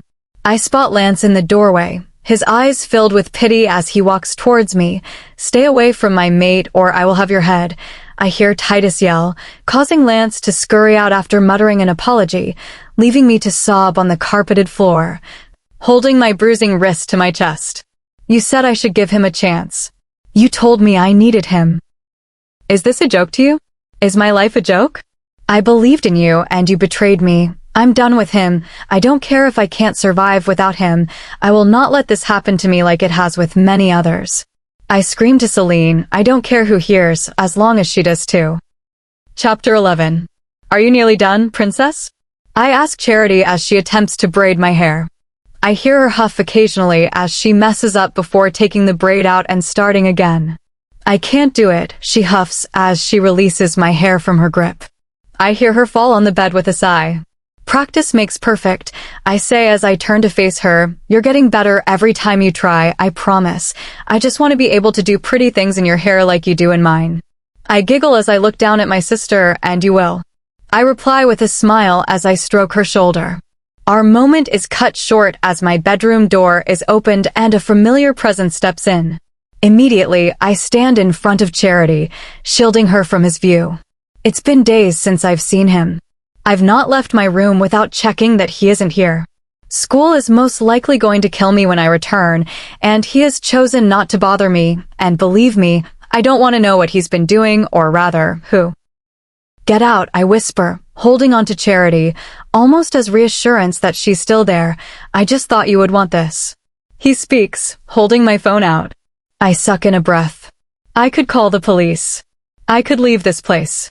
I carefully take a step forward, attempting to take it from his hand, but he tightens his grip on it. I'm sorry for how I spoke to you. I need you to know I didn't mean my words. It was mere anger speaking. I know I'm a horrible person. I know what you think of me. I just don't want it to stay that way. I don't take someone's life without a legitimate reason. He tries to reason. That doesn't change the fact that you have caused someone their last breath. You've taken someone away from their family, given heaven another angel. I sigh in frustration. I can't change pack law. He replies slightly louder than before. Some alpha you are. I spit. I can practically see him glowing red before he storms out of the room, taking my phone with him. Sugar, honey, and iced tea. Why are you mad at TT? I hear Charity ask, causing me to scoff. So he's spent time with my sister. He does some nasty stuff, Care Bear. Stuff I disagree with, I explain lightly as I sit back in front of her. I feel her fingers go through my curls as she brushes the many knots. I can't help the horrible feeling I get as I stare at the closed door that once held his retreating figure. Ugh, I hate this bond thing. I don't know much about this world. All I know is that I can't let this go on. I need to do something, but I'm not sure what. Enough. I shout as my fist goes through the wall. She hates me, and I can't do anything about it. This is all your fault. I shout at my beta as he stands in the corner of the room. If you could have kept your mouth shut, I wouldn't be having this right now. Lance keeps his head down, submitting to me, but I still can't help the need to wrap my fingers around his throat. I can see Darius' fists clench out of the corner of my eye, and I send him a glare, almost daring him to challenge me. Get the fuck out of here. I don't want to see either of you step foot in this house for a few days, I shout, watching their retreating figures with my fists clenched. I can't decipher my feelings. I'm pissed that she disrespected me, but at the same time, I feel as though I need to beg for her forgiveness. If I change the law, I will look weak to my pack and others. If I look weak, neighboring packs will attack, and many will die. I can't change them. I feel a slight twinge in my hand as I slam it against my desk, the sound of wood splitting filling my sensitive ears as my papers go everywhere, and the desk breaks in two. Take Charity to see Kelly. I need to speak to my mate without the princess around. I hear him murmur a yes back and listen in as he explains his orders to Amity. I hear Charity jump excitedly as she tells about seeing her only friend again, and Amity attempts to argue, but gives up easily. I wait till I hear the front door close before I head towards her room. Mate is mad at you. She is mad at us. My wolf goes silent at my point. Unfortunately, my mate does not know the difference between the two of us. Meaning she isn't mad at just one of us, but rather both. As soon as I open the door, I spot her sitting with her knees against her chest on the windowsill. Her head turns towards the door, and she rolls her eyes upon seeing me. Came here to shout some more. My jaw tightens and my fists clench. She makes me so mad. No, I don't wish to argue, I never do. I speak in a stern voice as I shut the door behind me. You've done a great job at that so far, well done. She says sarcastically, causing my wolf to whimper. Amity looked dash. No, Titus, I'm done listening to you trying to excuse yourself for taking innocent lives. You're a murderer, a monster. I can feel myself slowly losing it with each word she says, my wolf's sanity dropping with each insult. They weren't innocent. I scream back. You kill people for walking on your land. Even from here, I can see people stuck to crosses in the middle of your land. She screams back, pointing out the window to the villages below. They tried to set criminals free. I explain in a cold tone. If I change the laws because of some woman, I will look weak. We will be attacked and people will die. That woman didn't want this. I wanted to fall in love my way, get married to a man who didn't force me to stay with him, take me away from my education. That man is not you. I will never love you. She spits. All I see is red. I can't control my instincts as I pull her into me and bite into her neck. A scream of pain leaves her lips, and I feel tears fall into my bent position. I pull away from her, licking my lips as I step back. You can't leave now. You will learn to love me, even if that is what it takes. I spit as I see her hand go to the mark I just placed on her. My wolf both scolds me and thanks me. Happy men can see his claim, but I'm horrified at the way it played out, and, honestly, I feel the same. I'm disgusted with myself as she falls to her knees, tears flooding from her eyes. There's no returning for what I just did. The mark is on her forever. Chapter 12. He bit me. I was so confused and hurt, but then in the morning, my logical side kicked in. Why? What purpose does biting me have? Which is how I landed where I am now, in the library. I flick through yet another one of the historical werewolf books that he owns dozens of. Fudge, I shout as I slam it closed with a frustrated scream. Luna. I hear Lance's voice. If I can't find anything, he's the one I need to see. He's a werewolf.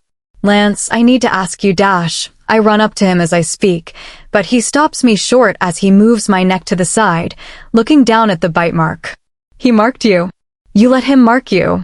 He questions as he runs his hand over it, causing my body to go rigid, almost as if it were rejecting his touch. Sorry, that probably feels horrible. Marks only respond well when your mate touches it. I didn't let him do anything. We were arguing again. Then he bit me, and told me I couldn't leave him, and now all I can think about is him, and I feel this need to be near him, and it's killing me. I ran as I run a hand through my curls and pace. Lance grabs my shoulder, turning me towards him. He forced his claim on you. I don't understand what you're saying. What did he do to me? I shout, overwhelmed. He pulls me over to the chairs and sits me down as he sits across from me.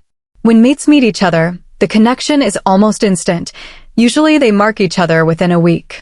Marking is step one of the mating process. It makes the bond between the two stronger, allows you to feel your mate's emotions, and sense their danger. Marks are unremovable. They tie the souls together. It's a way for male wolves also to make their claim.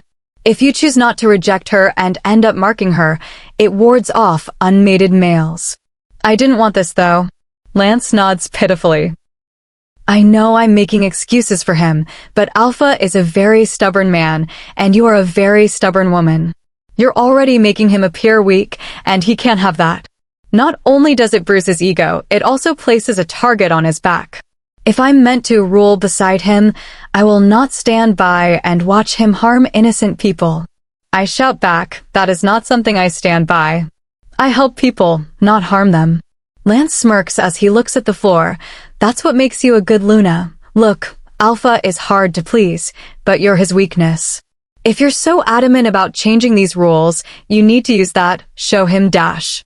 Plotting, are we? A scream leaves my lips as a new voice joins us. I turn to see Titus as he stands in the doorway, dressed in his regular suit. My tongue darts out, wetting my lips as I take him in. What is wrong with me?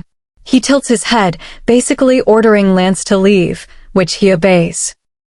I can sense your desire, Tesoro, I say, looking up at him as he steps closer, before bending down to pick up one of the books I had thrown to the floor in anger.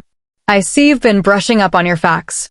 I suck in a deep breath as I stand still, my fists clenched tightly at my sides. Lance told me everything I needed to know. You made it physically impossible for me to escape. I spit as I stare at him. He looks down, almost ashamed, but by now I've learned he's incapable of feeling any emotion other than anger. You were talking about a life with another man, he says. I feel a burning feeling in the pit of my stomach as he grows tense, placing the book back on the lower shelf. How does that XQ dash? He cuts me off after turning to face me and walking closer. I stay rooted to my spot, too afraid to move. You don't understand this, Amity. You don't understand that the thought of you with someone else makes me want to tear out my insides. The smell of another man on you drives me insane. Seeing you with another man makes me furious. But knowing you're with another man, that would make me want to die. You don't feel this like I do. I lost my temper and I messed up, but when you go on your rampage, not letting me reason with you and making me snap, you give me no choice. I look down. He has a point with that one, but that doesn't excuse him from hurting me, trapping me in something I don't want to be in. You took away my choice, my independence. You forced me into a world I'm still adjusting to. You've locked me in this house when I made the condition that I could live like I regularly did. You took the one chance you got to make it, so I was stuck here without thinking about how it affects me. I swear I hear a whimper leave his throat, but I ignore it. I have nothing to say to you anymore. I finish with as I keep my gaze to the ground. I watch him step closer to me, to Zorro. He whispers as he gently places his hand under my chin, guiding me to look up at him. I know I keep messing up. I know I took everything from you. But what you have to understand is I'm not used to showing my emotions. I'm used to storming around my packland with a scowl and glaring at everyone I walk past. I'm used to having my way with no arguments. As he speaks, his hand strokes against the crook of my neck, against the mark. An involuntary shudder racks through my body, much different from how it felt when Lance had his hand there. I don't realize I'm laying my head against his hand before he smiles down at the action. I want you to be happy, but I can't offer you some of the things you need to achieve that. You can go back to school on Monday. I shouldn't have kept you here, and I will have Lance escort you around the Packlands. You can go wherever you want, as long as you stay by him. I can't help the smile that graces my lips as I jump up and wrap myself around him like a koala bear. Thank you. I've been dying to get outside. You're not fully forgiven, but it's a start, I add. Once I see his cheesy grin, it falls slightly, but he nods. I don't want you to forgive me. I don't know if I can forgive myself. I don't know how to respond to it as he places me down on the ground. I would advise you not to bring Charity, and to keep an open mind. Please don't do anything that could put you in harm's way. I nod, confused. How bad is it? It's just turned 8, so my pack should be waking up, go get changed, and I will tell Lance. I give him a small smile. What should I do with Charity? The little one can come with me for a day, I have to say. I'm shocked by his answer, but I nod. I know I shouldn't trust him with her, but I can't help it. It's like there's a voice in my mind, telling me he's trustworthy, telling me I need him. He holds the door open for me as I walk past, to which I thank him before heading to my room. Charity's small snores fill my ears as I step in. I smile as I look down at the gorgeous girl sitting by her. I stroke her head lightly, Care Bear. I whisper, smiling. She moves slightly, but doesn't wake up, so I resort to option B. I lightly tickle her sides, causing her to scream and sit up. She glares at me, her mouth downturned into a frown. Charity, you're gonna be with Titus today, I say. Instantly her frown changes into a bright smile as she squeals. TT said next time I saw him, he would give me candy, she exclaims as she rushes towards the closet. Yeah, well, tell TT, Amity said not candy till lunchtime, I respond, chasing after her. She searches through clothes, picking up random articles, and sighing as I do the same. I end up pulling out an orangey-brown sweater, black denim skirt, black thigh-high boots with a thick heel, and a belt. Meanwhile, Charity holds up a pair of blue jeans, a nude sweater, and black ankle boots. I smile as I pull the outfit on her before pulling half her hair into a ponytail. I watch her absent-mindedly for a moment as she lies on the bed, bored, before grabbing my outfit and pulling it on. I pull my hair up into a semi-messy bun, leaving 2 ringlets out to frame my face, and do a minimal makeup look. I don't know why I'm being so trusting of him. He hurt me over and over again. I hate this stupid bond thing. It's like I have no control around him, no control with anything to do with him. I can't even begin to describe how I feel around him, and the sparks when he touches me. Charity practically skips out of the door as we head out. My mind is thoroughly scrambled. Let's be honest, I rarely see my sister anymore, and when I do, I'm too busy thinking about him or my situation. I'm probably going to lose my job, get us both kicked out of school. Multiple things could happen to me in this situation, and then add the fact that if I'm not killed here, Libby will be sure to murder me when I return. My life is becoming an absolute mess, and I have no idea how to fix it. Are you ready to leave? Lance asks as I finish walking. However, before I can speak, I hear Titus enter the room, not so fast.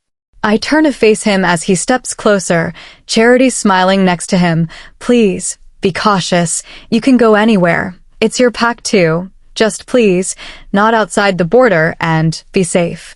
I nod, which causes him to smile, before he leans down and kisses my forehead gently.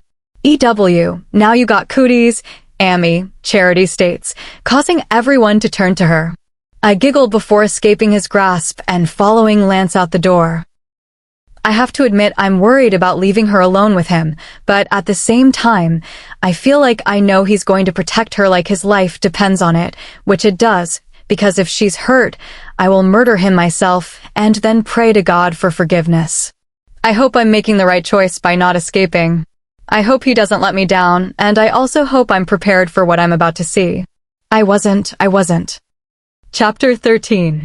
I follow behind Lance as he leads me through the village, my eyes falling on the many people who watch as we go past. The rows of stores on the side of the concrete sidewalk occasionally draw my eyes due to the extravagant outfits and items in them. I'm pleasantly surprised as I look around, noticing the many houses in the distance, some in rows, others with their own area.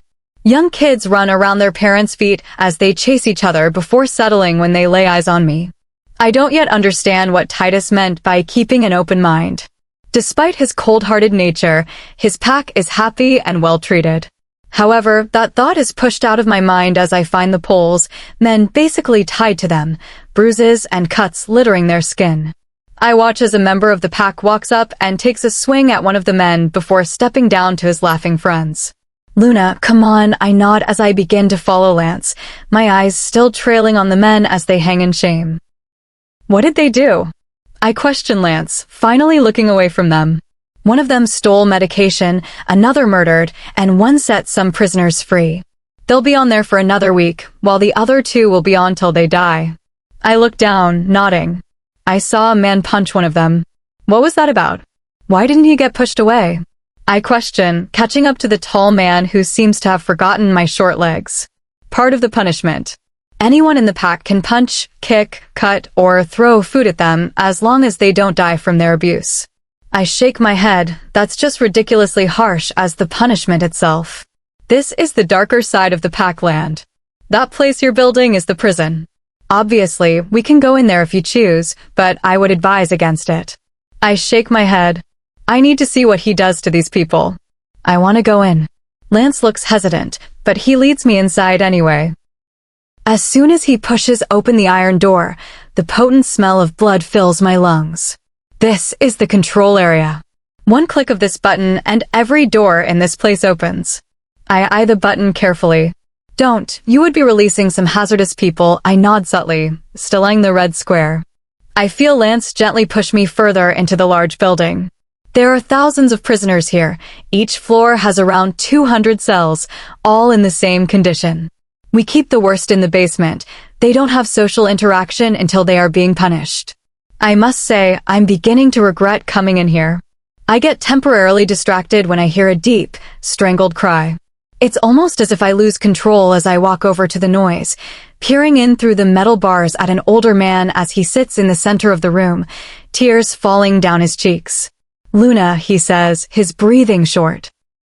Within seconds, he's by the bars. Please, you have to believe I only stole the goods because of my daughter. She was in heat, and her mate rejected her. I needed the stuff which I couldn't buy. Please, Luna, I want to get back to my family. I take a step back with watery eyes. Luna, come on, I shouldn't have allowed you to come here, Lance says, placing a hand around my wrist and leading me away from the pleading man.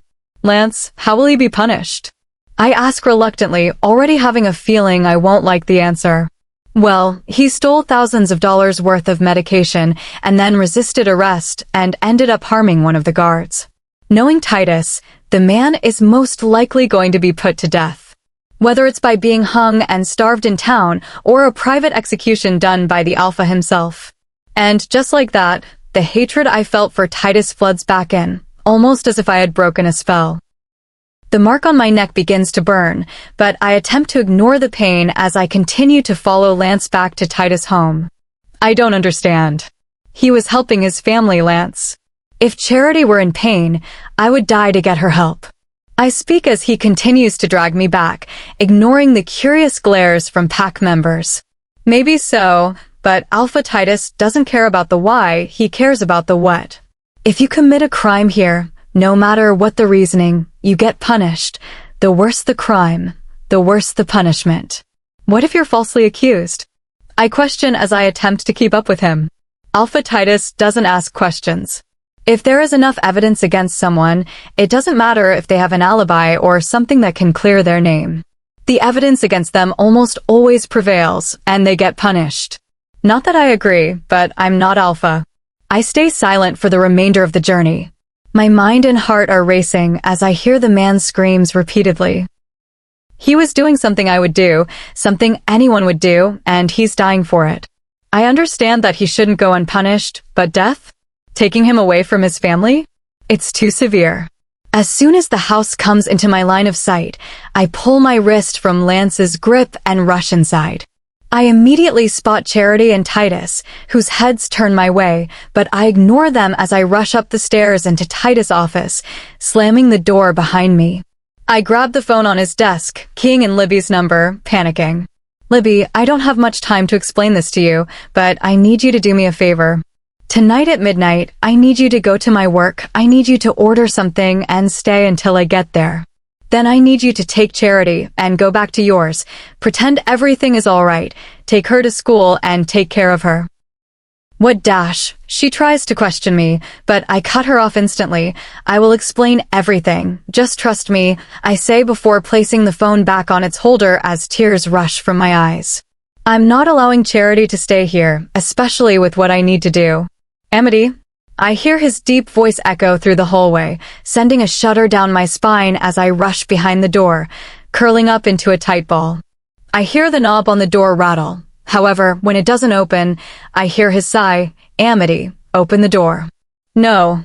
I want to scream. No. However, I stick to crying silently as I fear for my life, as I fear for Charity's life. Those thoughts don't last long, however, as one sharp kick pushes the door open. Immediately, he spots me, rushing over. Lance told me, I told you to keep an open mind. I told you wouldn't like what you see. He speaks, I swear I hear his voice break, but I ignore it. I feel his hand lightly brush my arm, causing me to tense once more. Don't touch me, I practically spat, causing him to retract his hand. You kill people because you like it, not because you have to. There are people in those dungeons who deserve a few years locked up or community service, who are on the road to death. You're an evil man. A man I'm absolutely furious I was dumb enough to try and give a chance. I sigh as I stand, still shaking. Don't speak to me unless you are planning on changing that lust for death, I say, my voice seemingly strong as I push past him. The mark on my neck throbs painfully, but again I choose to ignore it, along with the burning pit in my stomach. I can only assume it's coming from him. Chapter 14. Nothing. No knock. No plea. No begging for forgiveness. I sigh. I gave him a chance, and he blew it. I gently shake Charity, causing her to wake with a deep sigh. I manage to pick out an overly revealing black one-piece, a belt, and black combat boots that almost make me feel like a spy. I also found a pair of black leggings and a black shirt for Charity. Whatever we do, we can't be seen. Care Bear. I need you to change into this. We are going to go see Libby. She smiles brightly as she eagerly changes into the all-black outfit, almost as if she wasn't asleep just seconds before. My long blonde curls are tied into a ponytail, occasionally brushing against my back as I peer outside the bedroom door. I turn to face my sister, who stands there pulling the black trainers onto her feet. Charity. We need to be very quiet, okay? We are going to play a game of tag on the way there. We don't want all the people who are it to catch us, do we? She shakes her head before placing a finger to her lips. SHHHH.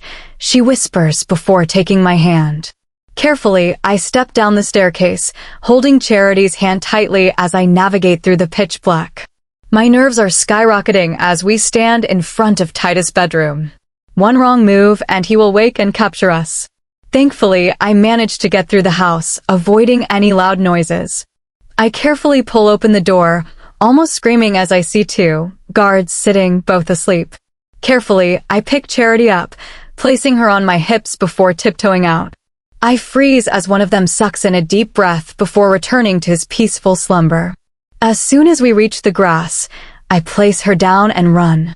When Lance took me out, I saw the small diner. Now I need to remember how I got there. The moon shines down upon us as I navigate through the trees, occasionally looking back to make sure we aren't being followed.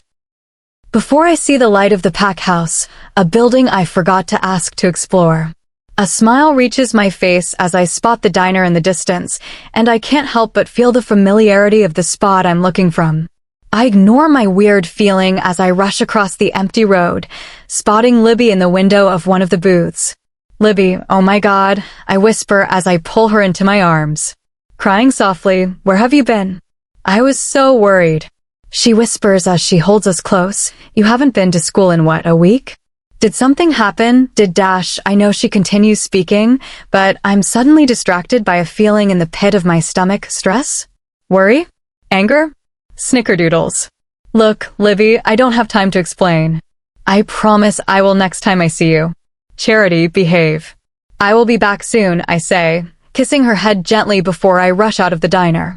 Almost stopping short at the memory, the man on the other side of the road, the dead body next to him, Titus. Amity, I'm coming to find you. Everyone's on high alert. I hear his voice as I navigate back through the forest, spotting my destination. I rush inside the prison, ignoring the potent smell as I round the desk, pushing buttons left, right, and center. I hear doors open from every direction and members of his pack rushing out, their confusion etched on their faces. Stop. I look up so fast I'm surprised I don't get whiplash as I come face to face with Lance. His mouth opens in shock before closing again. Luluna. He whispers before I watch his eyes glaze over momentarily. I stand still as I stare at him. Guards round up prisoners, placing them back in their cells. What is the punishment for releasing prisoners, Lance? I question as I stare at him. He seems to be at a loss for words as he looks down at the ground. Death, he whispers with a gulp. I take a deep breath as I hold out my two wrists. Well, then arrest me. He will do no such thing. I hear Titus' voice as he storms through the door. I shake my head with a bitter laugh. Pack rules apply to everyone. I've committed an offense, and I deserve the punishment. Unless you want to seem weak, like you're playing favorites. He looks utterly torn as he stares at me, momentarily distracted as his eyes take my body before he looks in the opposite direction, his jaw clenched and his hands curled into a tight fist. Luna Amity, you are under arrest for the release of 12 prisoners. You shall be escorted to your cell before you are locked away and starved. His face grows cold, but his eyes show the pain. I feel my arms tightly pulled behind my back, causing me to yelp, careful dash. Titus starts before trailing off and looking at the ground solemnly. He follows behind the guard as I'm led to my cell. A large metal handcuff is placed around my wrist, with a chain binding me to the wall. I'm sorry for whatever I've done. Please forgive me and let me release you, Titus says once everyone has left us. I laugh bitterly as I face him. You really don't see why I've done this, so you? The look on his face says it all. I'm not going to let you set me free until you have done what I want, that is, if I don't die before that happens. What do I have to do?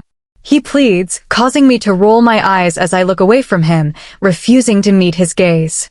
I ignore him as he speaks before he places a sorry kiss on my cheek and leaves. I'm not telling him what I've told him before. I hope my plan works. I stare in disbelief. I had hope for them, and now she's locked away under his command. I, too, hope he gets his act together and sets her free before she loses her life. I don't know what to do, I whisper as I shrink in my mate's arms. You've done all you can. It's up to them to sort it out. He's making everything worse. He forced his claim, and now she could possibly die at his hand.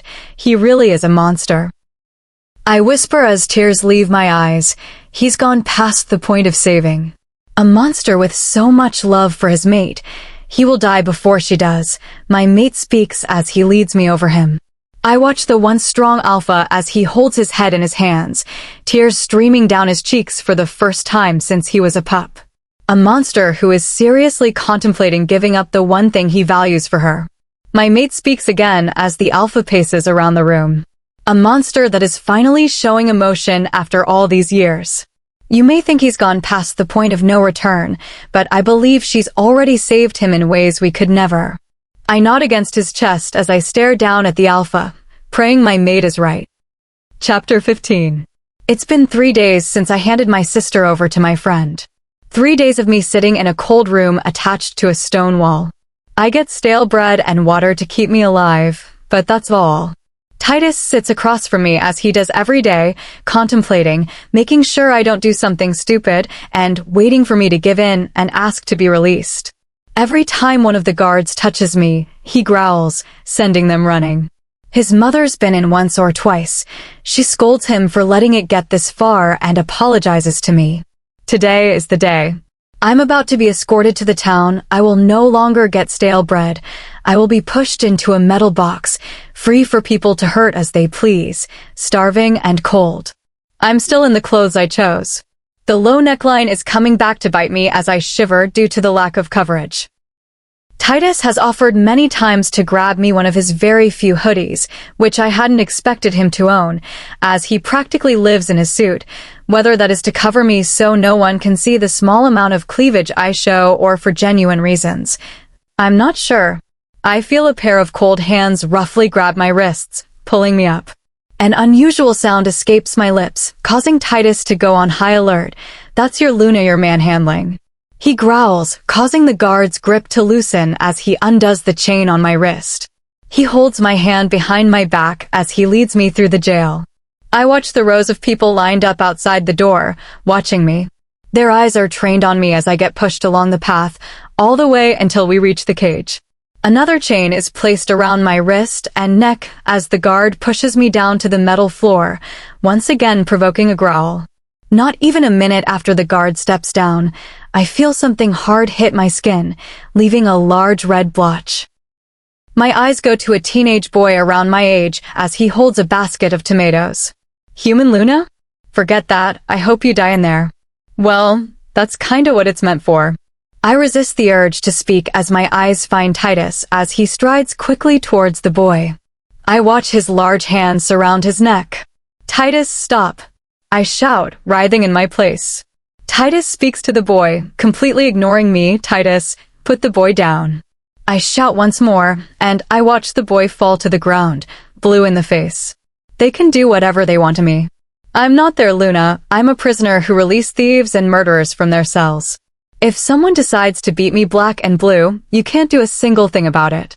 I speak in a finalized tone, my voice directed at my mate, but spoken to all. I'm not gonna what dash. You're going to have to. This is your doing, accept your mistake.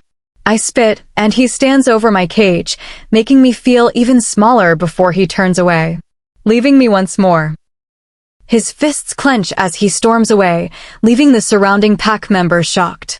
Titus stops his walk and turns to face me. He watches the people around me as a young girl steps up, no older than 8. My daddy always told me that non-wolves were horrible people, that they were ugly inside and out, but that wasn't true. You might be as pretty as my mommy. The young girl tells me before throwing a small pebble through the bars, sorry Luna, but I didn't want to look suspicious. She speaks with a smile before skipping off. I smile slightly at the young girl as she grabs a woman's hand, leading her away from me. However, I keep my eye on Titus. I watch him as his mouth parts slightly and his brows raise. He sighs before leaving entirely.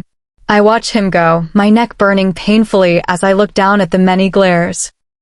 This time, an older woman steps up. I pity you. Child, she sneers. You thought a mere human could ever have any worth in our pack. I'm going to enjoy watching you die slowly, painfully.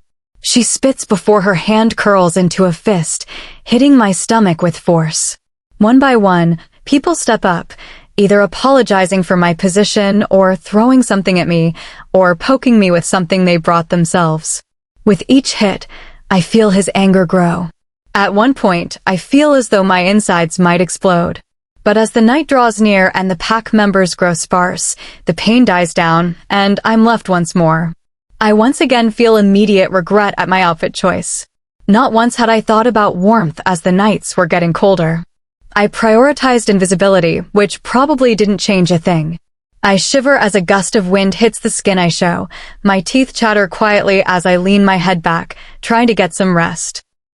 In the distance, I spot the men I saw earlier today, hung up on their poles, deeply sleeping, their bodies growing thinner and their skin growing paler. I guess I'm thankful I'm not in that position. I can't imagine how much it would hurt to be fully exposed like that. At least I have my bars. I turn to my left. Another girl sits across from me in a cage of her own. She's been here longer than I have. Her skin is almost white, and she looks like a pile of bones.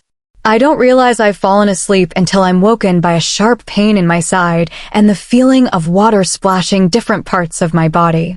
I yelp as my head straightens. My skin feels as though I had been frozen overnight, only adding to the pain caused by whatever hit me. I look down to see the remains of a water balloon, the metal beneath me wet as I am. I feel another hit on the opposite side, drenching me some more, and another before I've been thoroughly covered in water. I hear a child's mocking laughter and quick footsteps as he runs back to his family. I shiver as if it wasn't already cold enough. My hair grows heavy from the water's weight, and I can feel the cold air freezing the water around my strands. I lick my lips in an attempt to warm them, but it does nothing. Long story short, Titus better hurry up and change, because at this rate, I probably have a night or two, tops. Chapter 16. Another day. I can't feel my fingers. My shoes aren't keeping my toes warm from the bitter cold. I must admit, as the day drew on and the sun rose, I felt a bit warmer. But as it once again disappeared to let the moon have its turn, I froze once more. I haven't seen him today, however, I could feel his burning gaze, and I swear I saw his shadow in my room's window, but other than that, nada. I stare up at the sky as I listen to the silence, only occasionally interrupted by a large male cheer from the nearby bar. Am I a joke to you? I whisper to him, to the Lord above. Am I just an experiment, to see how a human could manage in a pack of wolves, literally? My voice is soft as a salty tear runs down my frozen cheek, warming it slightly. I know, unless Titus miraculously has a change of heart tonight, it's going to be my last. I can tell. The sun may be warm during the day, but these nights are too bitter to stand, especially when you've been soaked through. A sorry laugh escapes my lips. I sigh. I know I'm not gonna get a response. Please look after Charity for me. It's the one thing I want. Make sure she doesn't end up in this world. Make sure he stays far away from her, please. I beg. I stare up at the sky before letting my head drop. Seconds later, light shines through the bar's door. 3 men stumble out, all considerably drunk, and I think back to my mother, always with a beer bottle nearby. You've done well to be still alive, human. One of them slurs as they stand in front of me. Doesn't she look cold? He says with fake pity as the others laugh behind him. So tiny and frail. My eyes widen a fraction as they all surround the small cage I sit in. The alpha marked a petty human? Weak. I could take him, you know. What I would give to dig my claws into him. To watch the life leave his eyes. You wouldn't stand a chance. I spit. I don't know why I felt the sudden urge to protect him. I just did. What? You think a filthy woman like you can speak to us? I watch as he raises his hand. Slamming the bottle he holds against the bars, I feel it cut my skin. The sleeve of my shirt is filled with rips from the sharp glass as the remaining beer coats me. The 3 laugh as they pick up the container of bottles. I think we have a better use for these, right? I watch my Tesoro from her window as she looks up to the sky, her lips moving as she speaks, tears dripping from her eyes. I can feel how cold she is. My skin occasionally pricks as if I'm being stabbed, the pain she's feeling all over her body. I watched as that boy threw the balloons at her and how she grimaced from the cold. I can see from here that her shirt is now practically ice, clinging to her body. I suck in a deep breath as I head back to my office. She hasn't got long left, that I know. However, it is definitely not likely to be starvation that will be her cause of death. When I went through with this, I intended to have more time. It completely slipped my mind how much the cold affects her. I can't lose her, but keeping her would lead to a massive change. My reign would grow weaker, and I would be viewed as weak by other packs, which could cause attacks. Hundreds of lives could be lost in saving one person. But on the other side, I'm weak without a Luna, and if I lost her, the pain would be insufferable. I would basically be an open target. She's needed here to keep this pack strong. I feel the crook of my shoulder burn, right about where my mark would be if she could give me one. However, I choose to ignore it, knowing it's probably her hatred for me. I sigh in frustration, leaning my head back against my chair. Talk to her. My wolf speaks, a rare occurrence lately. I run a hand through my hair, and within seconds, I'm obeying my wolf. I'm obeying my need and my want. I'm out of the house, on my way to make things right. My feet tread heavily as I rush towards the place where I'm holding her. Lights flicker on as I rush past, but I don't care for apologies. I have to get to her. I have lost too much time to my own selfishness. I stop short as soon as I see her. 3 men, clearly drunk, stand around her, beer bottles hitting the metal bars of the cage I put her in. Her clothes are ripped from the shards that fall from the breaking glass. My hands grip the back of their shirts as I pull them away from the cage, letting them fall to the floor before turning back to her. Whether it's my anger or the construction is weak, I pull the lid off it with no hesitation. Are you all right? I question, lifting her out. What do you think? Her response is short as she wipes away her tears, refusing to meet my eyes. My heart grows heavy as she stares at the ground, not even glancing at me. I turn to face the men as they attempt to back away. Stay here, I whisper to my mate, stepping away from the now broken cage. Instantly, I grab the Omega by his throat, lifting him to my height.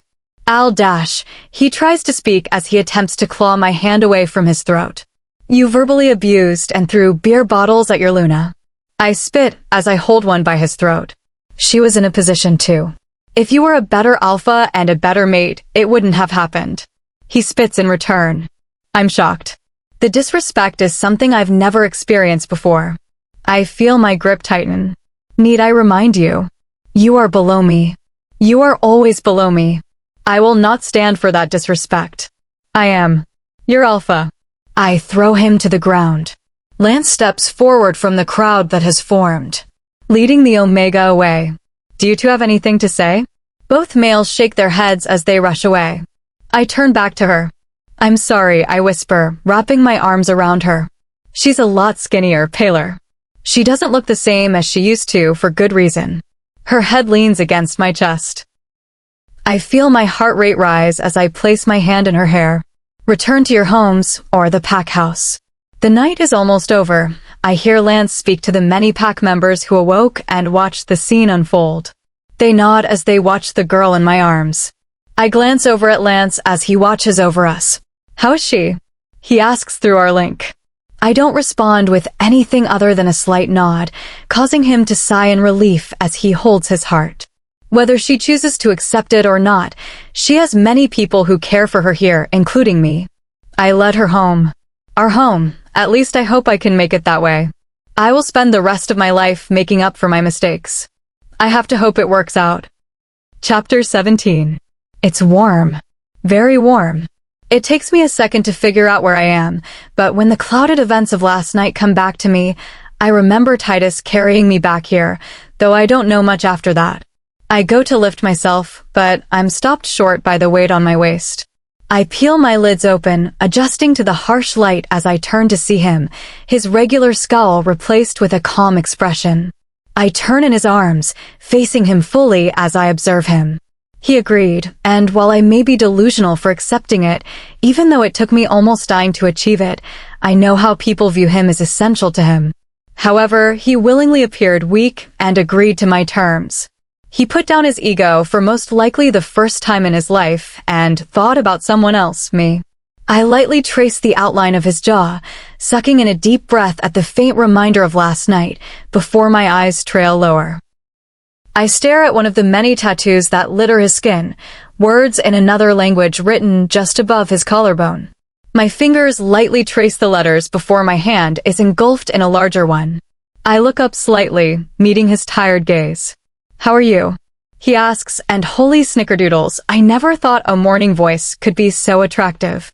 I'm a bit sore, but other than that, I'm pretty okay, I whisper as I stare at our hands that lay on his chest, still feeling the rational side of me mentally scolding myself for being in his arms when I nearly died at his hands. I want to go back to school, I say, sitting in his hold. I've said you can, it's just a matter of when. Today, I say as soon as he's done talking. He looks shocked for a moment as he stares at me before shaking his head.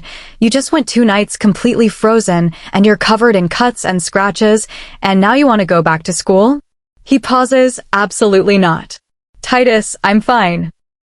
Please, I feel so alone here. I have Lance and that's about it, and before you say that I have you, that hasn't really been the case so far. I say, pushing my point. Look, as I said, I'm just a little sore and I might have a bit of a cold, but I can go to school. He grunts before sighing. I'm assigning you a guard, if we want to put it that way, someone your age to be by your side. If you stick by them no matter what, you can return to school today. But the second you feel like it's getting too much, you tell them and I will come and get you. And if you don't tell them and they notice something's up and link me, I will come get you and I will watch you until you're perfectly fine again, understood? He speaks in a no-argument tone, and while I'm not pleased that I'm going to have a watchdog, I guess it's something I can live with. A smile graces my face as I lean forward, placing my arms around his neck. Thank you, I say in a quiet, squeal-like whisper. I feel him fall back, pulling me down with him as I lift my head from his shoulder. A blush reaches across my face as I practically straddle him before I quickly get off and rush out of the room to get ready. I'm not usually an early riser, so I thank God when I pass the large clock and it reads 6:12 a.m. I've never been more excited to go to school. I rush into the bathroom, turning on the shower and stepping in. What am I going to say to Libby? How do I explain this without her thinking I'm going insane? My mind is everywhere as I wash myself before stepping out. My eyes catch my mark in the fogged-up mirror, and I almost gasp at the sight of a nearly tattoo. I wipe away the condensation that blocks my view and stare at the small rose on the base of my neck. I walk out of the bathroom in shock, almost screeching when I spot Titus sitting on my bed. I dash, "What are you doing here?" I question as he watches me, frozen in my space. I take a deep breath before quickly stepping into the closet, pulling out a dark pink cropped sweater and a pair of plaid high-waisted jeans with white sneakers. I felt your heart rate speed up. I wanted to see if you were okay. I hear his voice, though it's hard to recognize as it sounds raspy, as if he hadn't breathed in a moment. Well, I was looking at the mark. The bite isn't there, it's just a rose. At this, the door bursts open, and I thank God that I was dressed. I scream as the door slams against the wall, frightening me, but Titus doesn't seem to notice as he moves my head slightly, staring at the tattoo. A wide grin spreads across his face. Your body accepted my mark, he whispers as if I understand what he's saying. I give him a look that he quickly catches on to. It happens more so in forced claims, where the body will reject the mark, and as a result, the mark will just stay as it is. Even after you've accepted your mate, it means that I have a chance to make it up to you, he says as he leans down, admiring it once more. A smile spreads across my face as I watch his grin. He looks like Charity on Christmas. Titus, I need to finish getting ready, he says, nodding before placing a light kiss on my mark and leaving. A shudder racks through my body as the crook of my neck tingles violently. It's weird what an effect a simple touch can have on me. I sit in front of my beauty table applying my light makeup before grabbing a small bag and rushing down the stairs. I spot Titus in the kitchen as he makes something, placing it on a plate as I walk in. Sit, he commands lightly, to which I obey. He walks over, putting something in front of me, but once again, I'm distracted by the ink littering his skin. I want a tattoo, I say as I look down, smiling slightly at the heart-shaped pancake in front of me. One look on his face tells me Titus doesn't like that idea, but he doesn't say anything. Instead, he asks, "What would you get?" I sigh, I hadn't thought that far ahead. I look down at my pancake, gently cutting a piece. Once again, I almost moan as the flavor explodes on my taste buds. You're an excellent cook, I state as his question still rattles my brain. He places his hands on both my shoulders, gently rubbing them, easing the slight pain they hold from being upright for the past 2 days. Only for you, Tesoro, he says, kissing my head lightly. I would get a stack of dollar bills on the inside of my finger, I state as it comes to mind. Titus gives me an odd look, causing me to laugh, not because I value money, you dingus. Because when I think of charity, I think of giving money, so it's a constant reminder of charity on my body. I explain, finishing off the last bite of the food. I will think about it, now go. I roll my eyes at him before allowing him to kiss my head softly. Also, the girl I paired you with is in the car. If you have any problems, let me know. I nod as I practically skip out the door. Step 1, done. Now I get a break before step 2, Libby's wrath. God has mercy on me. Chapter 18. I've learned that the girl who's supposed to follow me around is named Jessica. Her face remains in a cold stare, almost identical to the one Titus wears as he storms around the Packlands. I repeatedly attempt to start conversations, only to receive a "my duty is to make sure you don't run or die, not to be your friend." I sigh as I stare out the window. My hands grow clammy as we turn onto the road to my school. The bundles of teenagers gape at the expensive black Range Rover Titus insisted we use. I spot Libby and Charity as they stand, leaning against the gate, looking around. Stop the car, I tell the older man who drove us. Following my order, he pulls into the side of the road, stopping the vehicle. I push open the door, ignoring Jessica's protests as I rush over to my best friend and sister. "Oh my God," Libby whispers out as she wraps her arms around me, hitting my arm harshly. I was so terrified. What's going on? And since when did 50-year-old men drive you around in Range Rovers? I sigh as I look down, taking Charity in my arms. Is TT okay? Charity asks me. TT is fine, I state, placing her back down as her eyes go behind me. This is Jessica, I state as I turn to face the extremely intimidating girl. Titus told her to watch over me. Libby stares at me, her brows furrowed. It's hard to explain. Long story short, Jacob tried to kill me, Titus saved my life, and I stayed with him. Titus refused to let me go. I almost died again, and now here we are, I say with a worried smile. I leave out the part where they can transform into wolves, but hey, that's only a minor detail. I dash. She seems to be at a loss for words. Why haven't you left? Wait, that's a stupid question. He kidnapped you. Look, we could take her and run. I could get you away from here. I have the money. Dash. Jessica grows tense as her eyes glaze over, as if she's prepared already. No, I cut Libby off. Look, Libby, I love you, but leave this to me. She sighs, but knows better than to argue with me as she follows me while I walk Charity to class. Does this mean I get to see TT again? She questions as we reach her classroom. I nod slightly before ushering her inside with a sigh. Jessica, as promised, stays behind me as I continue to walk to my first class, Libby trailing next to me as she informs me on the latest gossip, seemingly forgetting our previous conversation. Also, prom is coming up, lovely lady. You better be ready to shop till you drop, and we need to find you a hot date. I roll my eyes slightly, however, I've been saving up for it since childhood. I've always loved the idea of going to a fancy party with my best friend. Look, whether you want to believe it or not, you're one of the gorgeous girls in school. You're bound to have a line of guys asking to be your date. I laugh slightly before I'm stopped abruptly by the gasp that leaves Libby's lips. You got a tattoo? Bitch, I've been trying for years, and they never let me. You look 12. How did you pull that off? I dash. I stop listening as I drag her to class. How do I explain that? Shoot, this is harder than I thought it would be. Luna, Alpha Titus wishes to speak with you, Jessica says as Libby rants about how they always ID her at the tattoo parlor, and she can't get a fake one that looks real enough.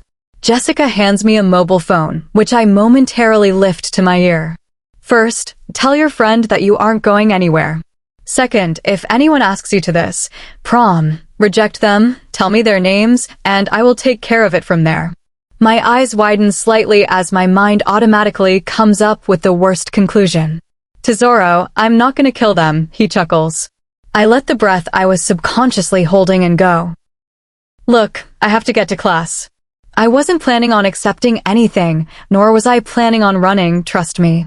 I say, staring at Libby, who continues to rant. Of course I do. I just don't trust anyone around you. Is the big scary man worried? I tease playfully. Libby only notices the fact that no one is listening to and tuned into my conversation. You know I am. He says, as serious as ever, if anything happened to you, everything would go to shit. My pack would lose its Luna, and most likely its Alpha too, and I wouldn't be able to live with the guilt of it. I'm rendered speechless by his words. I try to speak, but cut myself short, not knowing the correct words to say. I already know my face has heated up a substantial amount.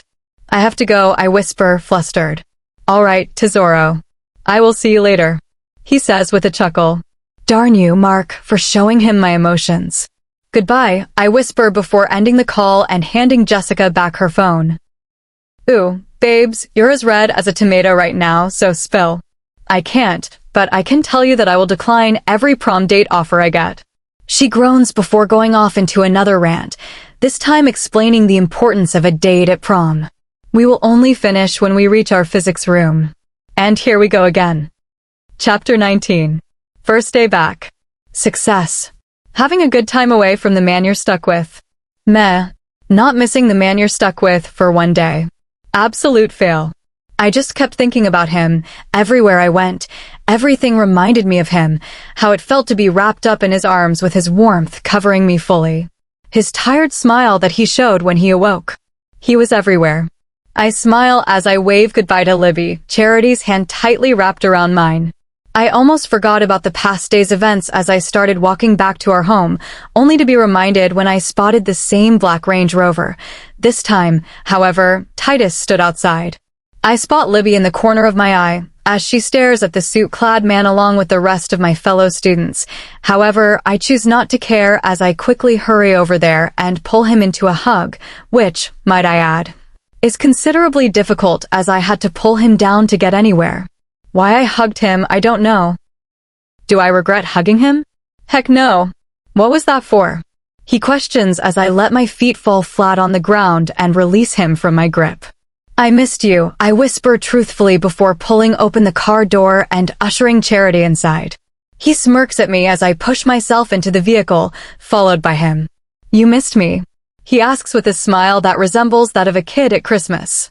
I blush a bright red as I nod with a small smile before leaning over and pulling Charity's seatbelt around her, the car already in motion.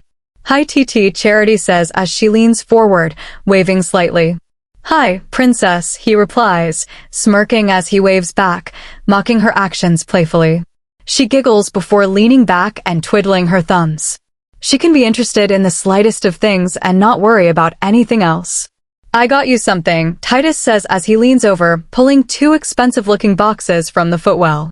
He hands the larger one to Charity, whose face lights up. But it's not my birthday, she says, looking down at the black box. I know, little one. It's just something small, Titus responds, causing her to smile as she pulls off the lid. Her hands rip through the bubble wrap as it protects whatever is inside, before she pulls out an iPad, larger than my head. Titus, that is not something small. That is more money than I could pay in a year. How am I going to pay you back? I hiss as I hit his arm lightly. You're not. It's a present, accept it, he says. I roll my eyes as I look over at Charity. Thank you, TT, she squeals, turning it on, only to see the setup screen. Her lips pout as she tries to work it out. And for you, Tesoro. No, Titus, I don't want anything, I reply, only to get it pushed into my hand.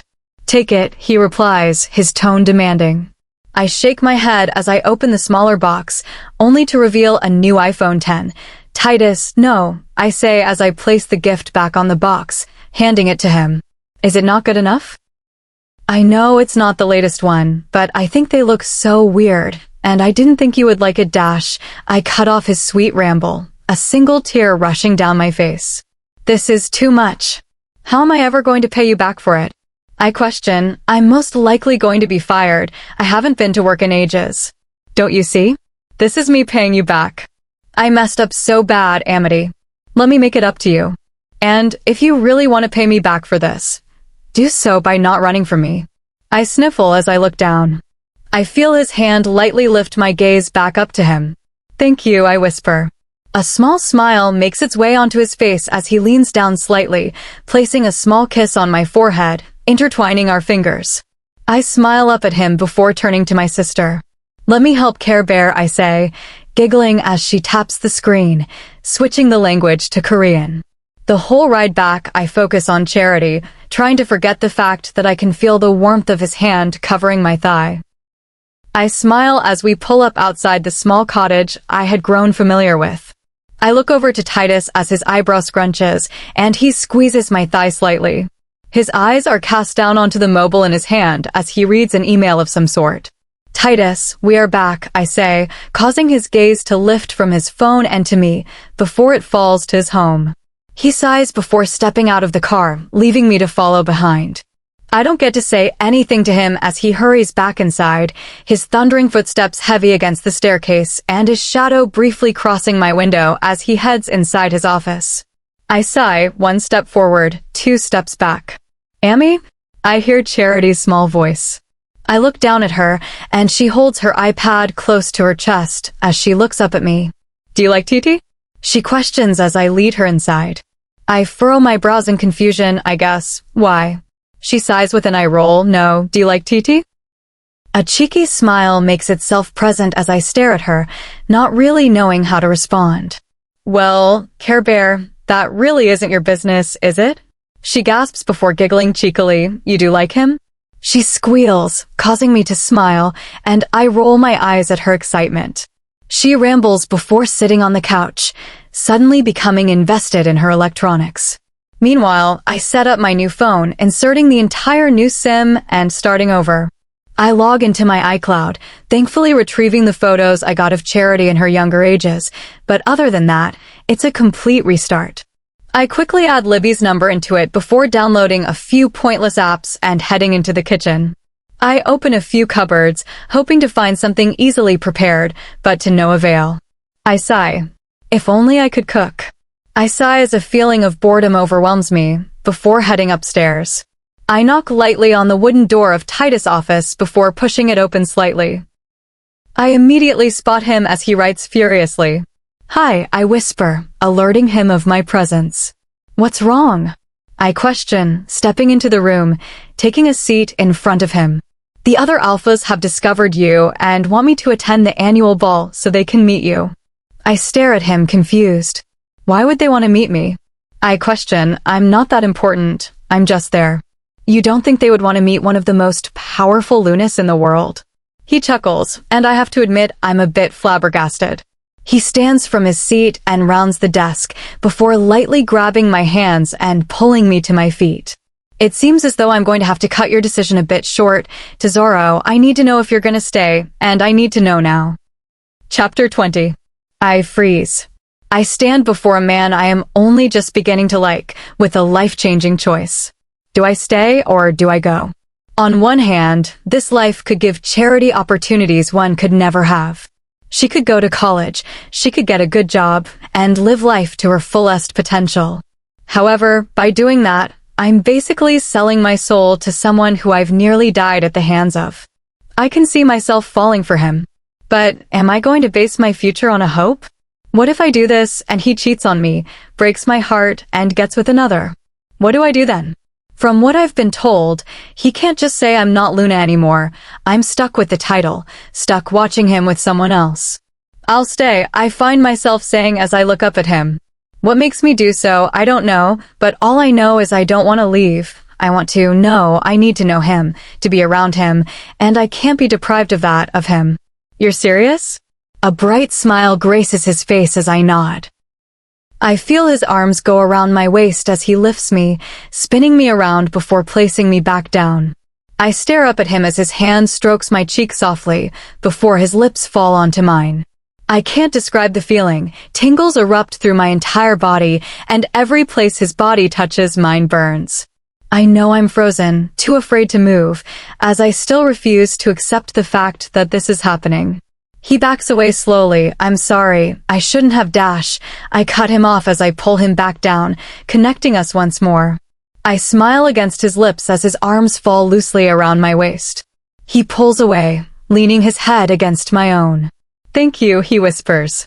A light pink coats my cheeks as I smile. Looking back to the floor, I pull my arms from around his neck, back to my side. I'm gonna get back to my sister, I whisper, smiling as I look up at him. Are you sure you want to stay? Titus asks, grasping my hand in his much larger one. It will all go by so fast. If you accept your position as Luna, the ceremony will be in around a week, the ball only days after that, then there's the added pressure of mating and all that stuff, you have to be sure. I assure, my face even more red at the thought of mating. I guess I didn't think that far ahead. I have some conditions though.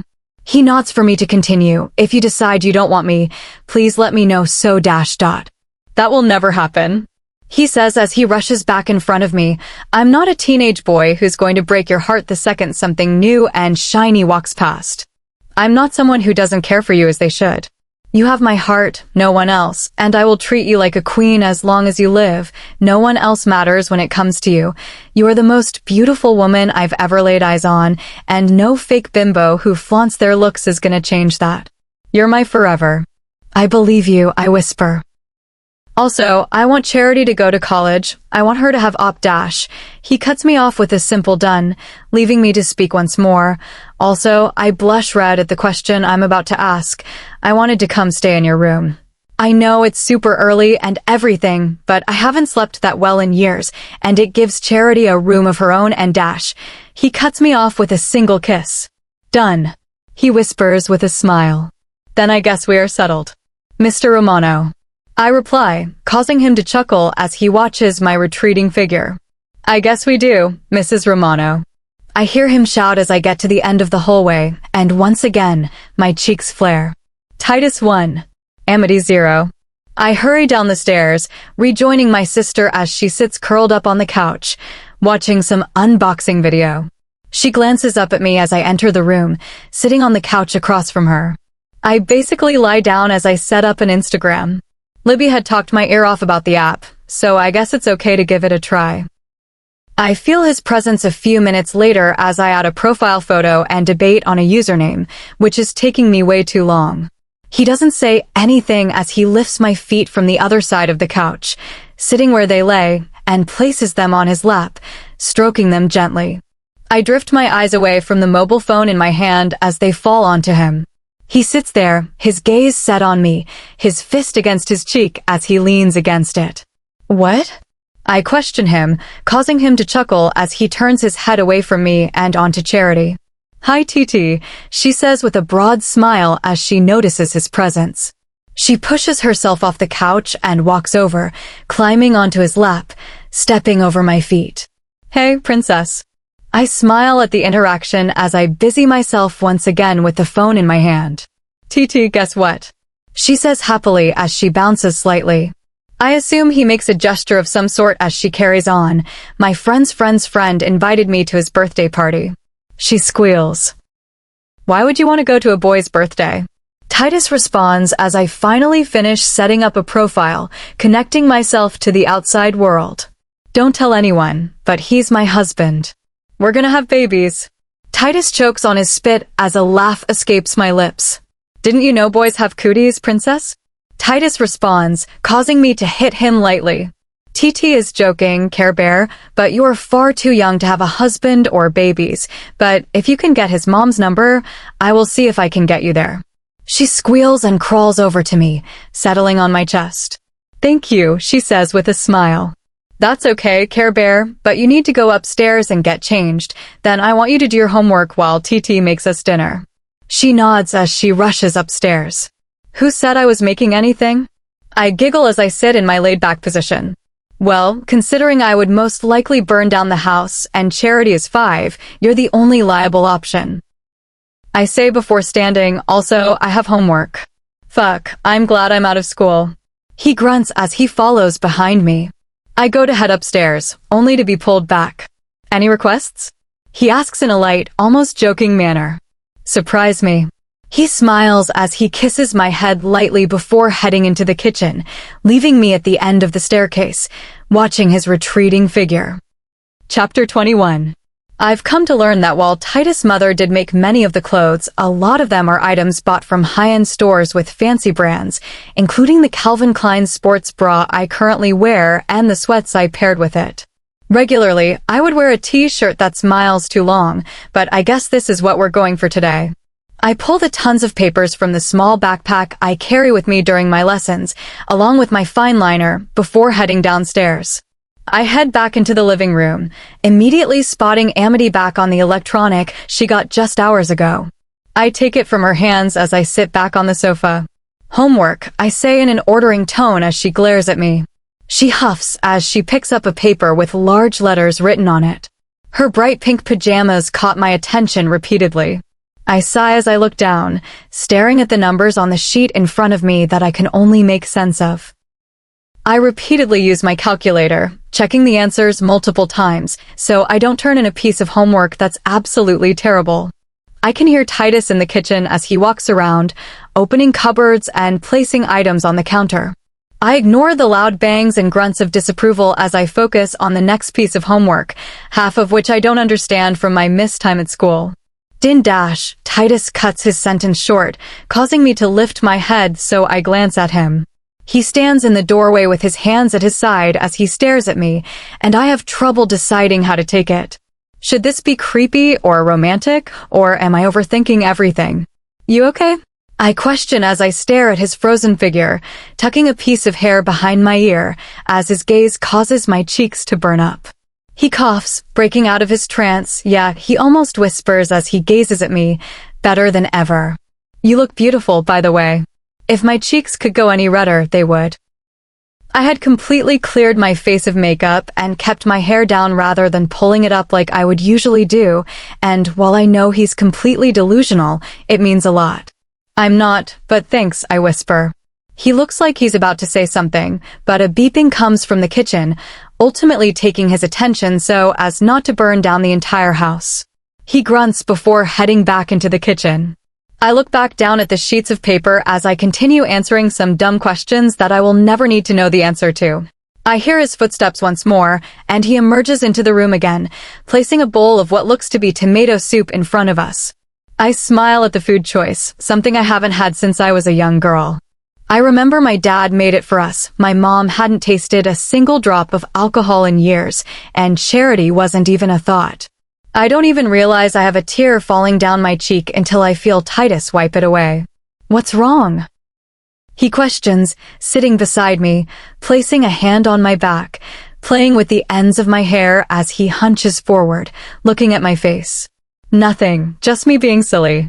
He doesn't accept it, I know that much, but I'm saved by the bell when Charity starts a conversation with him, leaving me to nibble slightly on the buttered bread and take small spoonfuls of soup, my mind being clouded with memories.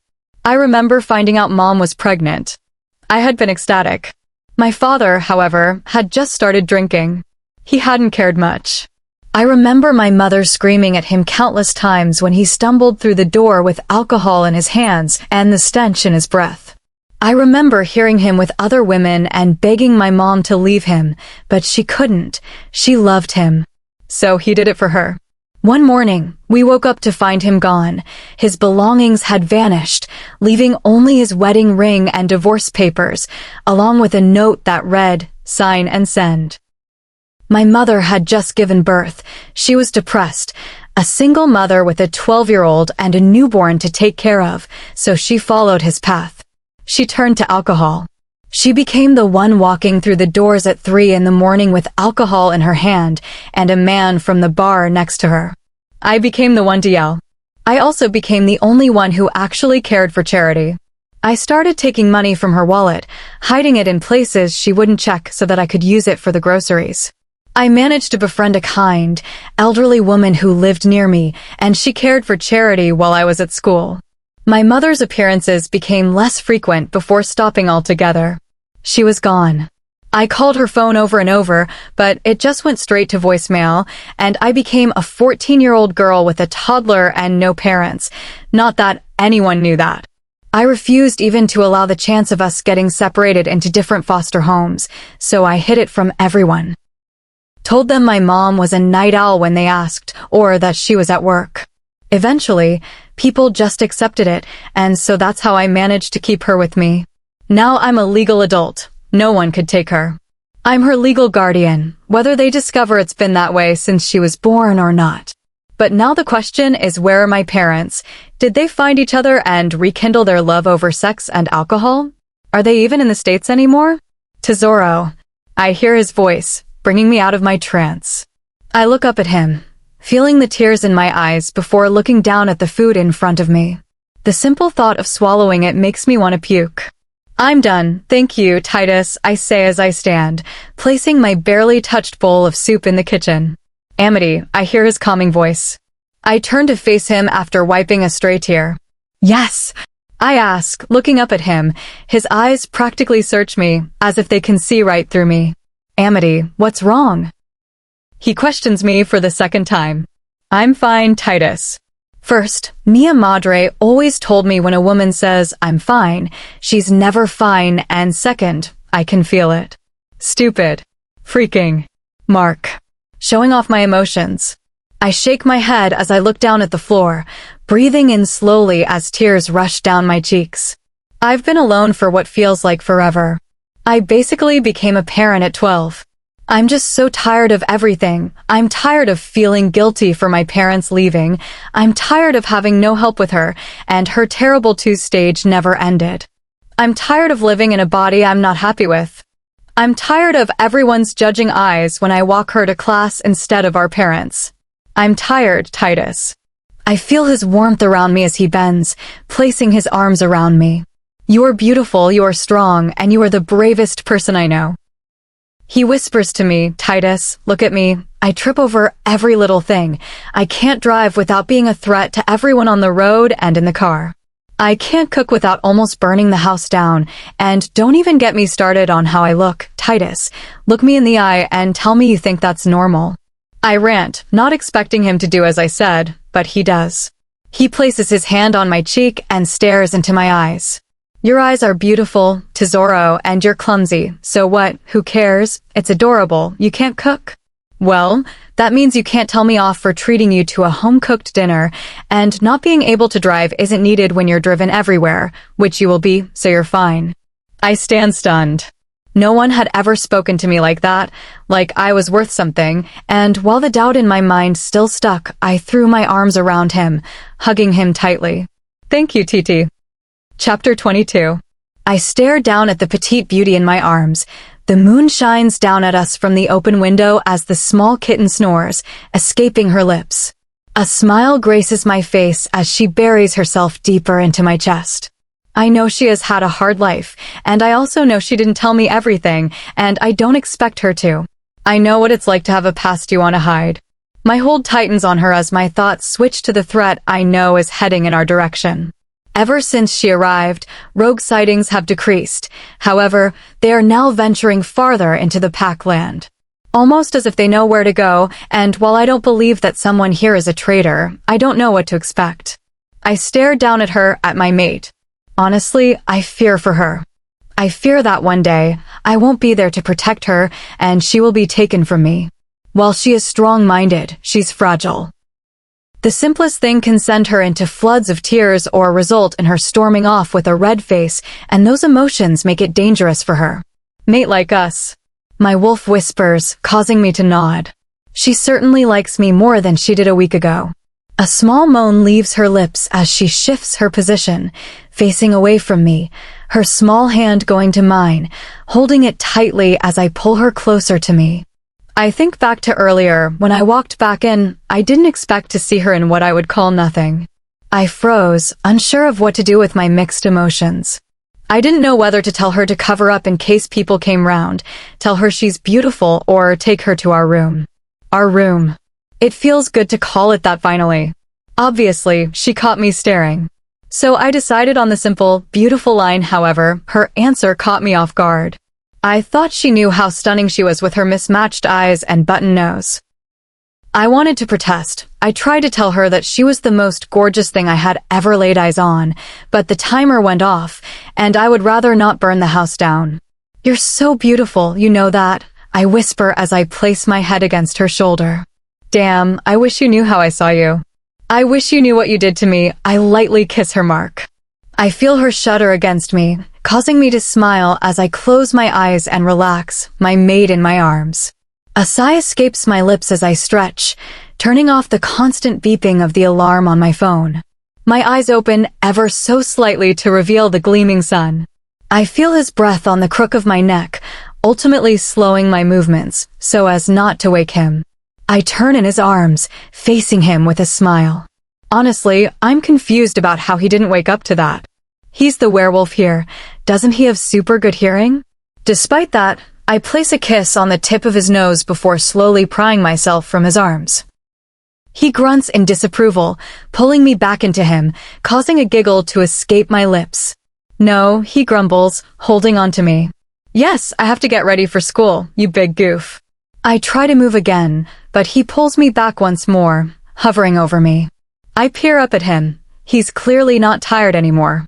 No, he says, annoyingly. Titus, I have to go T-dash. I'm cut off when his lips meet mine. I feel the sparks rush through my body as they touch, my heartbeat speeds up, and my mark tingles. My arms go around his neck as I kiss him before a knock comes at the door.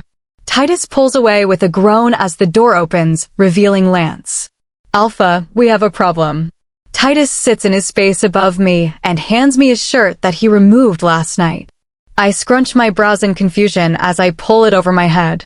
What's wrong? Titus questions. I spot Darius as he steps inside the room, and Lance's gaze turns to me before returning to Titus, who seems to get the hint that I'm not wanted here. I can leave, I say as I stand, only to get stopped. No, you're the Luna. You should be able to hear this.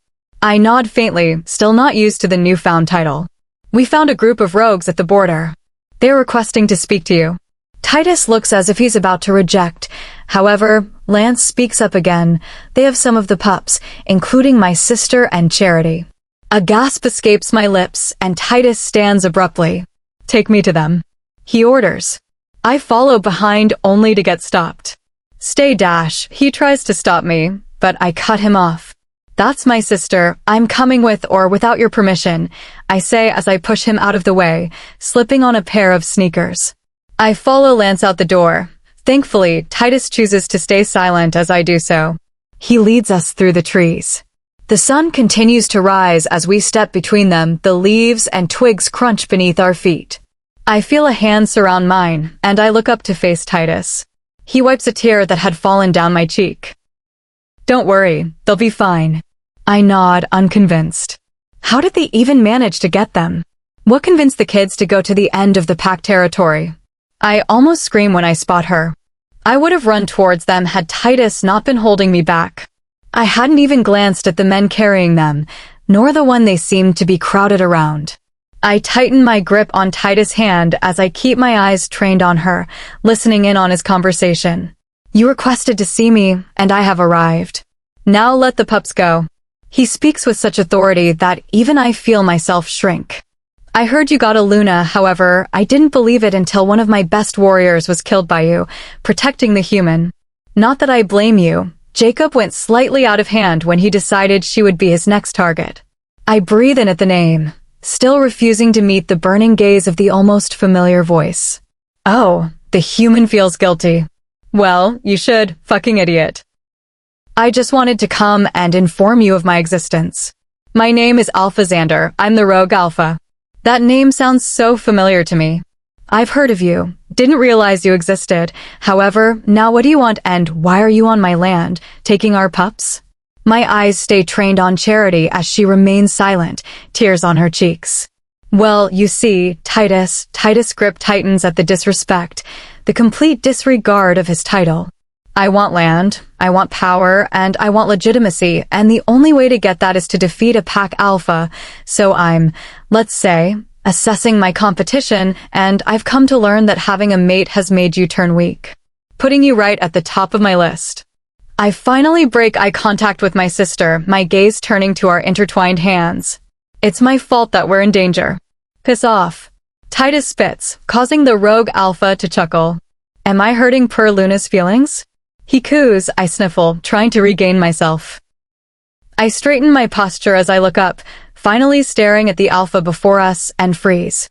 The dark blonde hair has gray sprouting through, his deep brown eyes resemble one of mine, and his tall figure is one I remember, one I couldn't forget. You dash, I barely get my words out. You look just like your mother, you know that. He says, his tone hard and cold.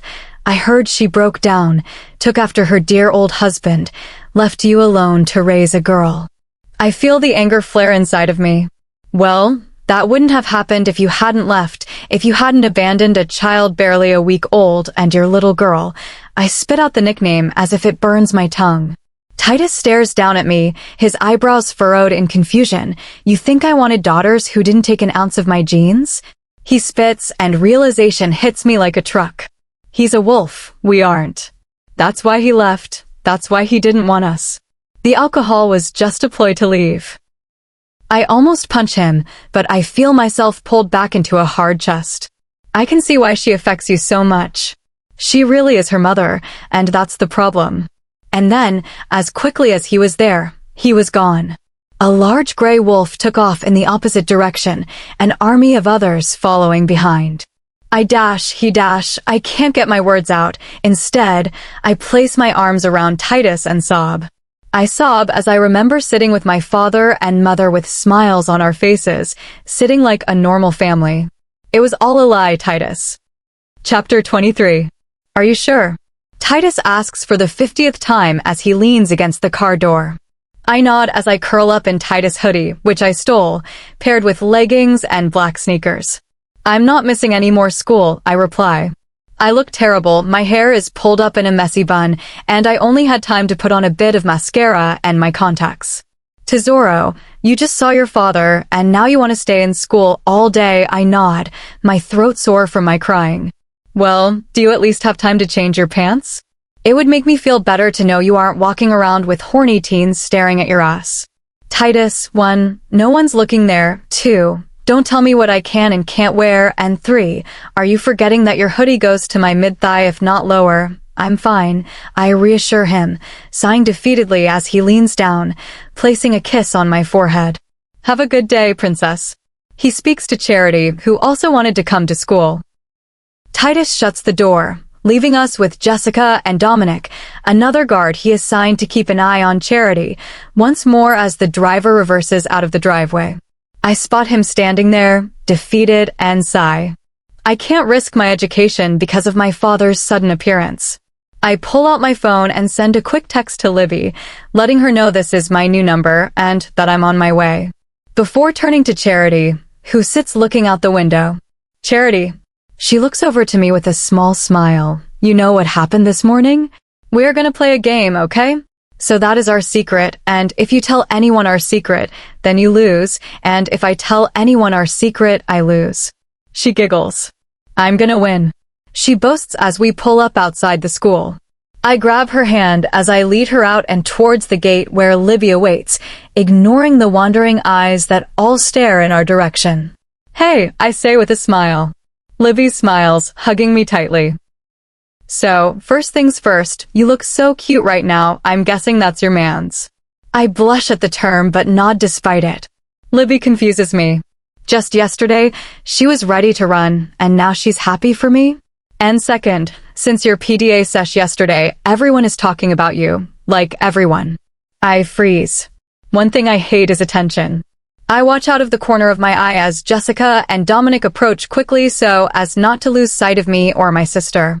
All I've heard this morning is, oh, he's so hot, or, oh, they make such a cute couple. 2, I bet he's her brother or something, or the bitchiest one, oh, she doesn't deserve him, which is bullshit. I mean, you look like you just rolled out of bed and you still look hot. I giggle at my best friend as we head towards Charity's classroom. For the first time in my life, all eyes are trained on me. I resist the urge to pull up my hood and cover my face as I speak to Libby, trying my hardest to get my mind off it. Miss Lamino, I call for Charity's teacher. She makes her way over, quickly spotting the tall man. This is Dominic. He's got to supervise Charity. I know it's a bit weird to have a guy at the back of the classroom, but it's his job and he won dash. Don't worry about it, doll. I already got a call this morning about it. Her heavy accent is prominent in her words. Thank you, I say, waving goodbye to Charity as Dom does to Jessica. I have to admit I'm a bit furious at the fact that they won't say a word to me, but they'll talk to each other, like, what happened to you doing your job? "Kay, so he's cute." Libby squeals, referring to Dom.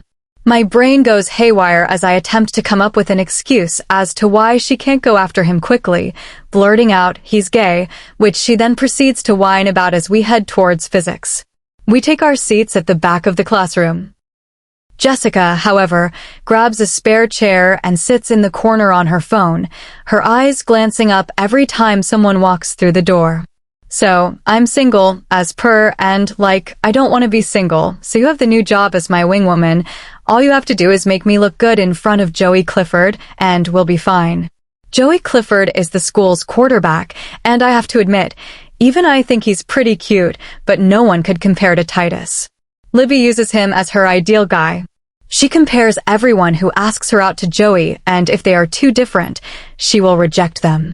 Honestly, it's a miracle she's ever been in a relationship. Oh, look, here he comes. Sure enough, the tallish guy walks through the door, his long blonde hair pulled back in a man bun, and his blue eyes practically drill holes into my head as he watches me. I freeze, completely confused, before ducking and looking at my fingernails. "Hey," I hear his voice as the chair next to me scrapes against the cold floor. I look over at Libby in panic, but she stares back with confusion, jealousy, and panic. "Hi," I squeak out, my eyes going to Jessica, who sits straight, staring at the boy next to me. "Hey, so, I was wondering if you wanted to sit with me at lunch. You seem cool." I suck in a deep breath. Sure, but I can leave my friend. I point out Libby trying to draw attention to her, but to no avail. By now, everyone is staring at me, but that changes the moment Miss walks through the door. I shrink in my seat. "You have a man. Stop getting them all," Libby hisses, not in a vicious way, however, I don't want him. You can have him. "I have Titus," I hiss back, trying not to draw attention to myself. Libby coos loudly into the silent classroom, causing me to go completely red as everyone stares at us. "Care to share?" Miss questions as she stares at us. Libby shakes her head, looking back at the desk, stifling a laugh. "We were talking about how we really want puppies." I rush out, to which Libby nods. "That is an out-of-lesson conversation. Don't have it during this crucial time." I nod, biting my lip anxiously as I look down at my sheet. "I hate you," I hiss at Libby, causing her to chuckle. "I bet you $20 that your guard dog is telling your man about the fact you want a dog. And you're gonna go back and there's gonna be one waiting for you." "That's not true. Titus probably hates dogs," I say. "However, that's a bit messed up. Isn't a dog the cousin of the wolf?" "And he seems more like the I hate cats type." Now that would make sense. By the time lunch rolls around, I'm already absolutely exhausted. I almost fall asleep against the lockers. "Hey, you still sitting with us?" I hear Joey's voice. I stare behind him to see the rest of the football team and most of the cheerleaders, half of whom are glaring at me. "Yep," I say, fearing for my life as I side glance over to Jessica. Joey has a death wish. "That's a nice hoodie," a cheerleader I recognize as Candace speaks. She's that one, really nice preppy girl who just happens to be friends with a bunch of female dogs. She and Brendan, Joey's best friend, have been together since pretty much the start of high school. "Thanks, it's my beau dash." I pause. "What are Titus and I?" "I mean, in werewolf terms, we are mates, but in human terms, are we dating?" "Friends," I say, but it comes out as more of a question. She giggles as she looks down at me. That's amazing. What are we questioning?" "We've all been there. And I'm guessing it's Mr. Hottie that picked you up and everyone's talking about." I blush harshly. "Well, that explains why it's so big on you. Girl, he's what, 6 feet 5 inches? And you're tiny, I'm not surprised." She giggles as we step into the cafeteria. "You know, I think Joey's making his move, but stay loyal to your boo and all should be just fine." I smile at her as she leads me and Libby to their table. Jessica is following behind us. "Is the girl your guard dog?" Candace asks, referring to Jessica. "Something like that. Titus is a wealthy man with a lot of enemies. He also doesn't like the idea of teenagers around me without any protection," I say with a laugh. I sit next to Candace and Libby, who quickly join in with the conversation, whereas Joey sits across from us. So, Amity, Joey says, catching my attention as I look up from the desk. The food here is so expensive, so I never have anything to eat during lunch, yeah. I reply with a small smile. Immediately, my eyes go to Jessica, who sits next to Libby in silence. However, she watches over the event with cautious eyes. Have you got a date to the prom yet? I'm sure you have a line of guys waiting to ask you. He speaks, causing Libby to perk up. That's what I said, she almost shouts, before going red and looking down, which makes me laugh. I am not sure, I answer truthfully. Are the school teachers going to allow a 20-something-year-old man to be a date of a student? Probably not. Well, if he's quickly cut off by Jessica, who speaks for the first time as she hands me her phone. It's Titus. She quickly fixes her mistake. I take the phone from her hand, excusing myself. Hi, I say into the speaker. I swear if he touches you, I will cut off his balls and feed them to him. I hear an unhappy growl from the other side of the phone. Nice to speak to you too. I respond with a giggle. He just isn't giving up. Jessica has been linking me all day about how he won't leave you alone. It's putting me and my wolf on edge. He groans, well, I would avoid him, but I don't exactly know how. I respond, earning a sigh. How are you? He asks in a slightly lighter tone. I'm fine considering everything. He clicks his tongue against the roof of his mouth before speaking once more. Okay, well, have a nice day, Tesoro. Also, I have a surprise for when you get back. I freeze. It doesn't happen to be a puppy, does it? Titus chuckles, astonished. How did you know? Confusion laces his tone. Ugh, I'm now $20 per, Titus. It was a cover story. I don't want a puppy. Well, I do, but not right now. Ew, Titus says through the phone, so no puppy? He questions to make sure, no puppy. I respond with a laugh. I will speak to you later. Goodbye. Goodbye, Tesoro. Chapter 24. I walk back to the table, grabbing the only money I brought with me. I sit with a sigh as I hand it to my friend, causing her to smile. Are you serious? She squeals, causing me to grumble out some incoherent words that even I don't understand. See, I told you. Now I'm $20 richer and you're a mother. She giggles like a schoolgirl, causing me to roll my eyes. A mother. Joey's eyes widen, causing me to splutter out a laugh, as if I had done that. I'm not one to go around doing some silly things. Titus bought her a puppy, Libby answers. I glare at Jessica, who stifles a laugh. Oh, you mean her brother? The guy from yesterday.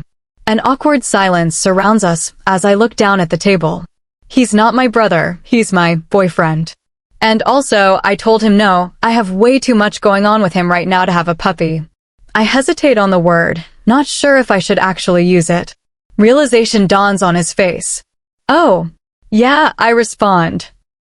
Just as the bell rings, I practically run out of the cafeteria, with Jessica and Libby close behind. I sigh as I leave the school grounds. The rest of the day was completely awkward. Charity decided she wanted to go to a friend's.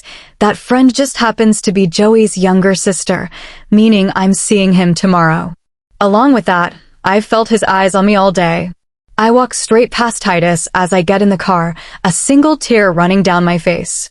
I can't stop feeling bad. It's almost eating me up inside, along with my father's sudden appearance. It's all weighing up on me. You okay, Tesoro? Titus asks me as he gets in. He pulls my chin to face him, kissing my head lightly as I nod. Just stressed. He sighs as he nods, which is one of the reasons I said no to the puppy. I feel like the responsibility would weigh me down. It's fine, Tesoro. It was a silly idea anyway. Imagine me having a dog. Ridiculous. He pauses. Where's Charity? He questions, panicked, causing me to laugh. She's at a friend's, considering it's Friday. When she asked, I agreed. Schools are probably furious with how much time I've missed. Yes, well, if they have a problem, they can come to me, he whispers, placing another kiss on my temple as we round the long path towards home. I have a meeting I have to attend to. I will be back tonight. It will just be quite late. I will have guards outside, at the front, back, and sides, for your protection and your privacy. They won't be allowed inside unless told otherwise. Please refrain from causing trouble. I nod with a sad smile. I get a while to myself, but at the same time, I could use him tonight. Is that okay? I can miss it if I must. Lance could go. I cut him off. It's fine, Titus. Go to the meeting. It will give me a bit of girl time. He nods, still looking unsure as we pull up outside. I place a kiss on the tip of his nose before getting out and walking towards the door. I smile at the guards perched outside as I enter before shutting the door with a sigh. Time to cry my sorrows away. I'm glad we've agreed, I say as I shake Alpha Craig's hand, his gentle smile a significant contrast to my regular skull. I turn away from him as I finally leave the suffocating room. I've sat in this grueling meeting for 4 hours, not including the drive here.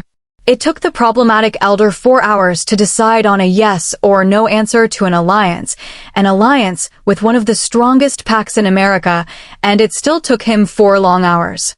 That was torture. I seethe to Lance as we get back into the black Range Rover. Now you know how I feel when you drag me to these things, he says. I look over at him, furrowing my brows, not quite understanding. Being away from her, it's horrible. I finally catch on and nod with a sigh as the car starts into motion. I hated leaving her how she was. Something happened to her during school, and she won't tell me what or who upset her. Lance nods. Man, am I glad I'm gay. Darius doesn't have those sensitive moments. He also doesn't have that one time of the month where you have to keep changing the sheets.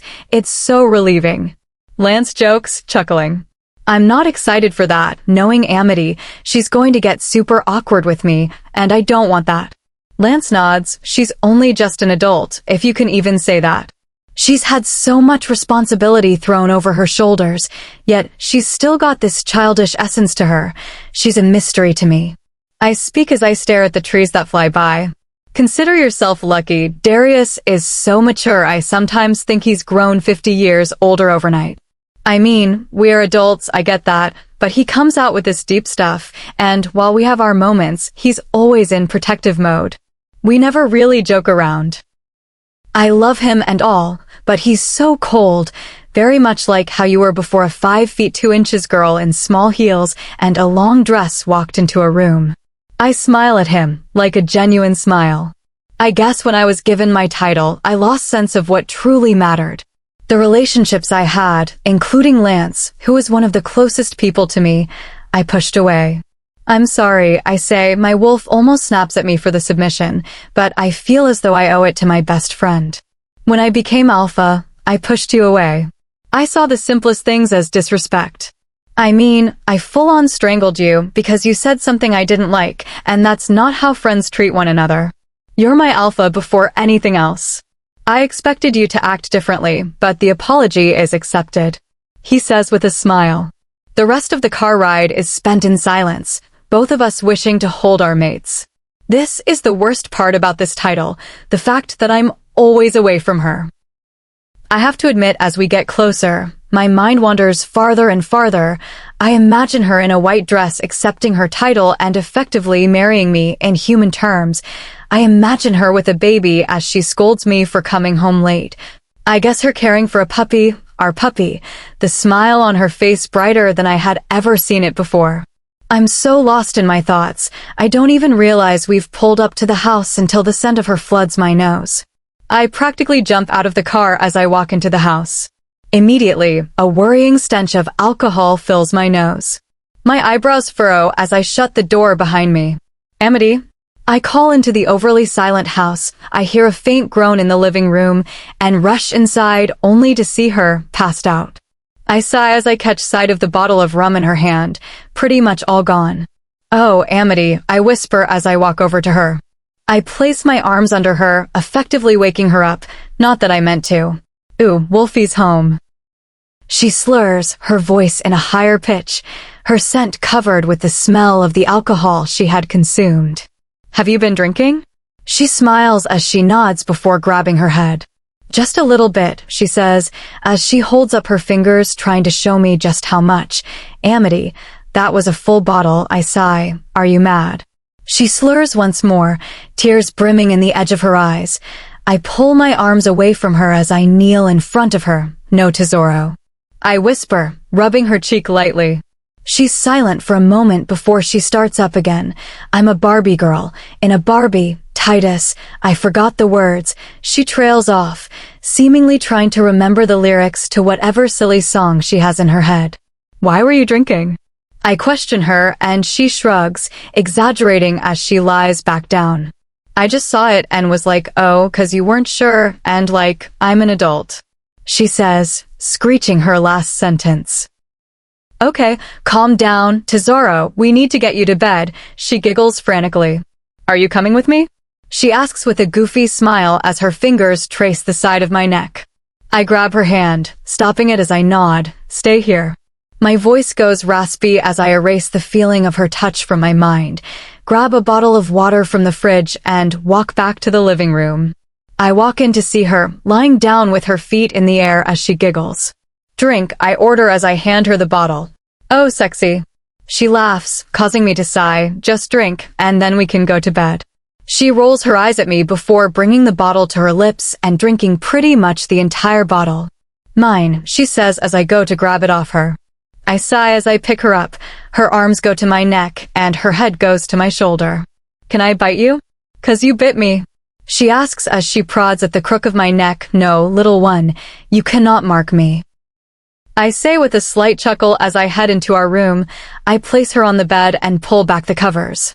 I need my pajamas, she says, pointing to a pink set of something on the desk. Do you need help? She nods with a smile, causing me to sigh. Who knew that drunk Amity would be so hard to manage? I didn't imagine the first time I undressed her to be when she's drunk and most likely going to throw up on our bed. My fingertips graze her skin as I pull the hoodie over her head. I keep my eyes away, trying not to look for both of our pride.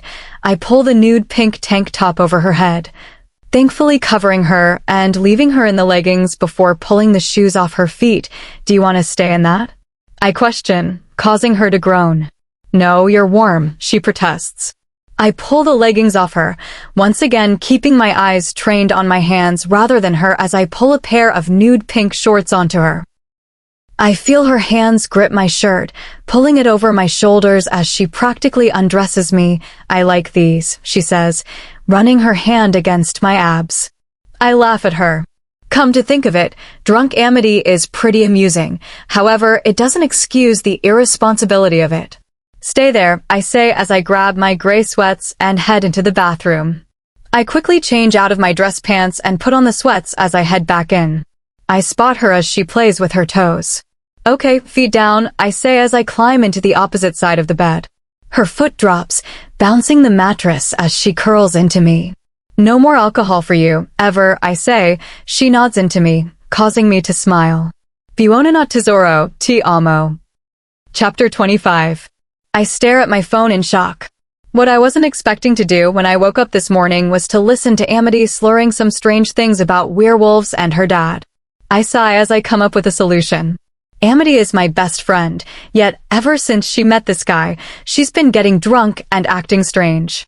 As much as I like them together, something's wrong, and I'm going to get to the bottom of it, even if it means facing it head-on. My hand instinctively goes to my head when I come to consciousness, a pounding feeling in my skull. I gently massage my temples as I peel open my eyes, not remembering a single thing from the previous night other than Titus leaving. I feel his heavy arm lift from me as he sits up, my movement seeming to have woken him up. I'm guessing you have a major headache. He speaks quietly, thank God. I feel as though any louder, and he would have made my head explode. I nod, causing him to chuckle. Wait there, he whispers, his voice husky from only just awakening. I slowly lift myself from the bed, only now noticing the pajamas I had set up before school covering my body. I groan as my fingers rub my temple, the pain becoming unbearable, and the gleaming sun making it that much worse. Here, I don't even realize Titus is back in the room until he hands me a glass of water and some pills. I look at them, confused, before he sighs. It's aspirin. It should help your head. I nod before placing them in my mouth and filling it with the water he gave me. What happened last night? I question him as I place the cup down, trying to distract myself from the ringing in my ear. Well, I presume you went on a little adventure into my office and found the alcohol stash. When I came home, you were passed out and made it a nightmare to get you to bed, he says with a chuckle as I burn a deep shade of red. I didn't do anything silly, did I? I question, causing him to shake his head with a grin, other than calling me Wolfie, singing the Barbie girl song, and asking to bite me. Oh, and we can't forget refusing to get changed yourself. No, you are fine. I blush an even deeper shade of pink as I look down. A sudden need to puke fills me as I rush into the bathroom. I fell onto the tiled floor, expelling whatever I had eaten the day before. I feel Titus' presence as he pulls back my hair, relieving me of that worry. A sigh escapes my lips as I fall back. Never let me drink again, I say as I hold my head. The throbbing is still painful. I wouldn't even if you liked it. He chuckles, causing me to smile lightly as he helps me to my feet, using a towel to wipe whatever is around my mouth. I can't help but be embarrassed, but in awe at the same time. I need to get Charity, I whisper to him as I pull myself from his arms. I'm staying with you today. You're not well, Titus announces as I head into the closet. Titus, you do dash. My little protest is cut off by his voice once more. Amity, if I'm not with you, I will worry all day. I sigh as I move the clothes left and right, finally picking out a white, oversized sweater, a black belt, and black ankle boots. Fine, I agree as I pull the items of clothing on, admittedly worried I might throw up once more. I step back out, my eyes catching Titus quickly before I head out of his eyeline and into the bathroom, brushing my teeth furiously. I hear him fumble around in the bedroom as I do so before stepping out, his presence seemingly having disappeared. I take a seat in front of the beauty desk Titus had moved into here and quickly tie my hair back into a half-up, half-down style. My eyes catch Titus through the mirror as he emerges from the closet in a white dress shirt and black jeans, a combination I didn't expect to work but looks beautiful on him. I love your natural hair, he says after a few seconds of silence, walking over. I feel his fingertips play with the bottom of my curls. Meanwhile, I place foundation on the back of my hand before gently applying it with my blender. I also love your face, but you cover it in makeup, and while you still look beautiful, you look different. I giggle as I contour. Yeah, well that's the point, Titus. There are a few moments of silence as I finish applying makeup to my face before moving to my eyes. I swear women have powers. I see so many members of my pack who walk around with makeup on, and then the next day they look completely different. I shrug as I laugh. Don't nudge me for a sec, I say as I grab my eyeliner and gently apply a wing before filling it in. Done, I say with a smile once I've added some mascara and lip gloss. I decided to go for a full face. The bags under my eyes were too severe for me not to cover, and I feel as though if I didn't cover my face in the products, people would stop and stare. Titus kisses my temple lightly. The throbbing of it seems to have lessened slightly, now replaced with a dull ache. I intertwine our fingers as I lead him down the stairs. A giggle leaves my lips as I stand next to him, still not quite as tall, but I now at least reach his chin. I'm driving today, Titus says, causing me to nod thankfully. If I drive, I will probably get arrested for causing an accident and not having a license. I smile at him as I get into the passenger seat and place the address into my phone. Can we stay out for a while, go to the old cafe and eat and stuff, obviously after getting Charity? Titus grins before nodding slightly. I look down at my phone as I receive a message, ultimately distracting me from the trees I had been fascinated by. Libby's joining us at the cafe. Titus chooses not to respond as he nods, focusing on the road and my phone as it speaks to him. The rest of the car ride is spent in silence, the only sound being me humming softly to the radio. Libby didn't message after a short conversation. Finally, we arrive at the large house, and the gates open for us as we enter the mansion. It's a ridiculous size, far too big for a homely feel, but when you have money, you have no limits. Titus pulls over and opens the car door. A sigh escapes my lips as I, too, exit the vehicle. I still feel bad for how Joey found out about Titus, but he shouldn't have expected anything from me anyway.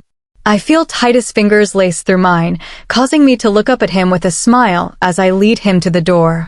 My hand goes up, knocking lightly on the wood before it opens, causing me to come face to face with Sandra, Joey's mother, whom I know well from the multiple times I had stood by her while waiting for the little ones. "Oh, Amity, just in time," she says with a smile, bending down slightly to hug me. "Oh, and you." She trails off before her eyes go to our hands. "Oh, finally, you're off the market. I always wondered how a girl as gorgeous as you didn't have a new boy every week," she says with a giggle before opening the door wider. "Charity, Amity's here," she shouts up the stairs. My eyes, however, fall to the kitchen as Joey emerges, a bowl in his hand, wearing just some pajama bottoms, leaving his chest bare. My face goes red, however, it's not the red it goes when Titus flirts with me or walks around like that. My face goes red with embarrassment. I feel Titus' grip tighten slightly on my hand as he tries to focus away from the half-naked teen in the doorway. "Put some clothes on, child, we have guests," Joey's mother scolds, throwing a t-shirt from a basket of clothes towards him. I can't help the small, embarrassed laugh that escapes my lips, and Titus' grip loosens slightly. "Hey, Amy." "Hiya, Titi," Charity squeals as she runs down the staircase, immediately going towards Titus. He releases his grip on me, picking her up. I mock hurt, causing her to giggle. "Thank you for having her. I know it was short notice." "Oh, no worries, the girls were little angels." My eyes drift to Joey, who still stands in the doorway, a shirt covering him, before turning back to his mother. She hugs me once more before we say our goodbyes. Time for food. Chapter 26. I sit in silence as I listen to my girls speak animatedly, my hands on the wheel and my eyes on the road as I am careful not to crash. I have another business meeting to attend. The recent uprising of rogues is causing panic, and for some reason, I'm the one they're turning to. This time, however, I'm leaving for days, maybe even a week, and I'm not looking forward to it. I feel Amity's hand lightly fall on top of mine before she quickly removes it. A light pink blush covers her face when I look over with a smile before grabbing her hand and placing it beneath mine as I change gears. I can hear her heartbeat rise, which causes me to smile. It means I affect her. I don't want to leave, but I'm still alpha. I still have the responsibilities of the position, and my father has been ranting and raving due to my lack of work. I pull into the large car park, which I had seen before. It was one of the first places I sensed her. Such a coincidence that I was less than 5 meters away from her, and I didn't even realize. Amity's face is still red as I turn to face her again. I smile at her as I step out of the car, quickly rounding it to open her passenger side door. She smiles up at me as she takes my hand and lets me help her out of the Range Rover before turning to the back and pulling the door open. Charity hops out quickly, grabbing both mine and Amity's hands and leading us inside excitedly. "Now to face my boss," Amity states through gritted teeth.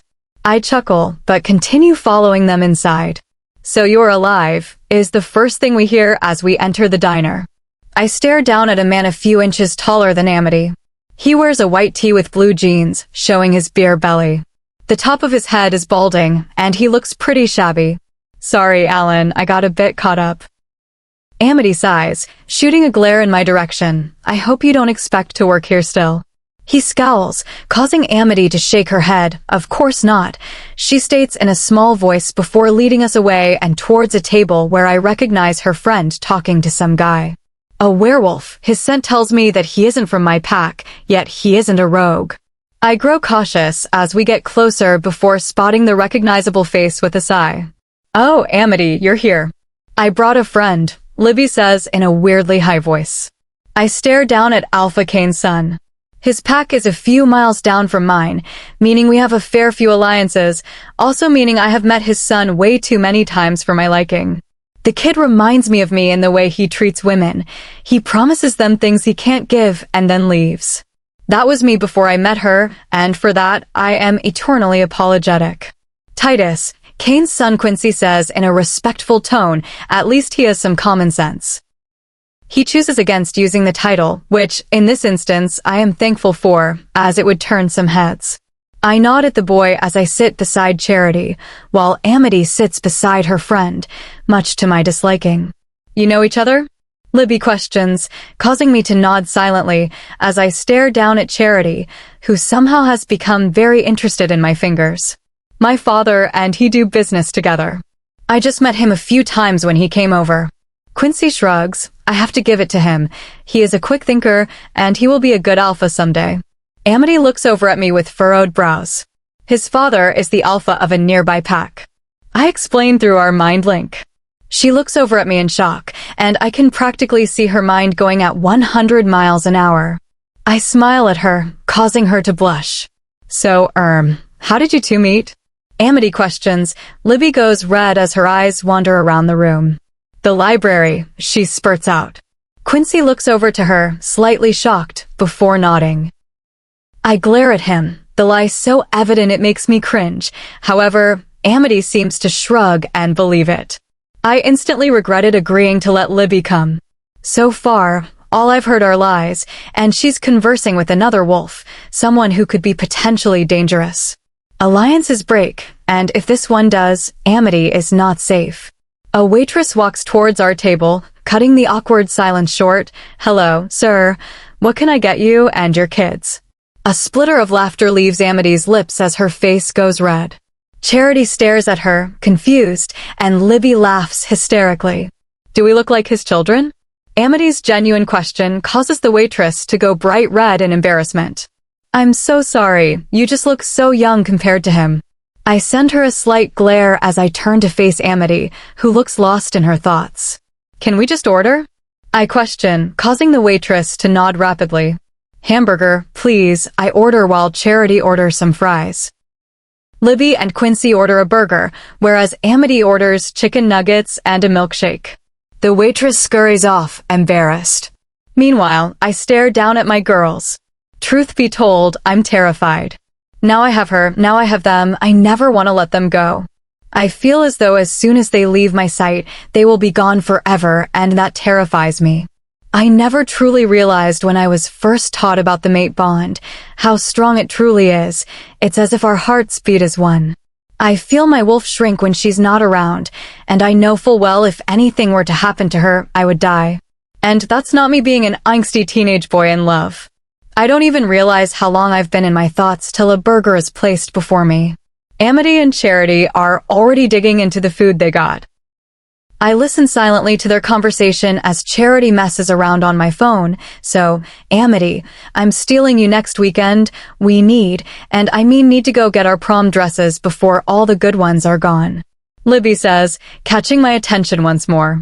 I pretend not to be interested in the conversation they're having as I continue to bite into my burger, which almost resembles the taste of dog food. Not that I would know. I guess, but I just got fired. I don't have much money to my name, Amity speaks, causing me to look up, pulling out my wallet silently. I grab out the card I had gotten for her a while back and slide it across the table, catching her attention. Her eyes widen before she shakes her head. Titus, no, I'm not taking your card. It's not mine, it's yours. I got it a week or two ago and just forgot about it. You don't have to worry about money or prices or anything like that, I say. It doesn't make much of a change to my bank account, but that's besides the point. If Amity wanted it, I would give her every dollar I have, Titus.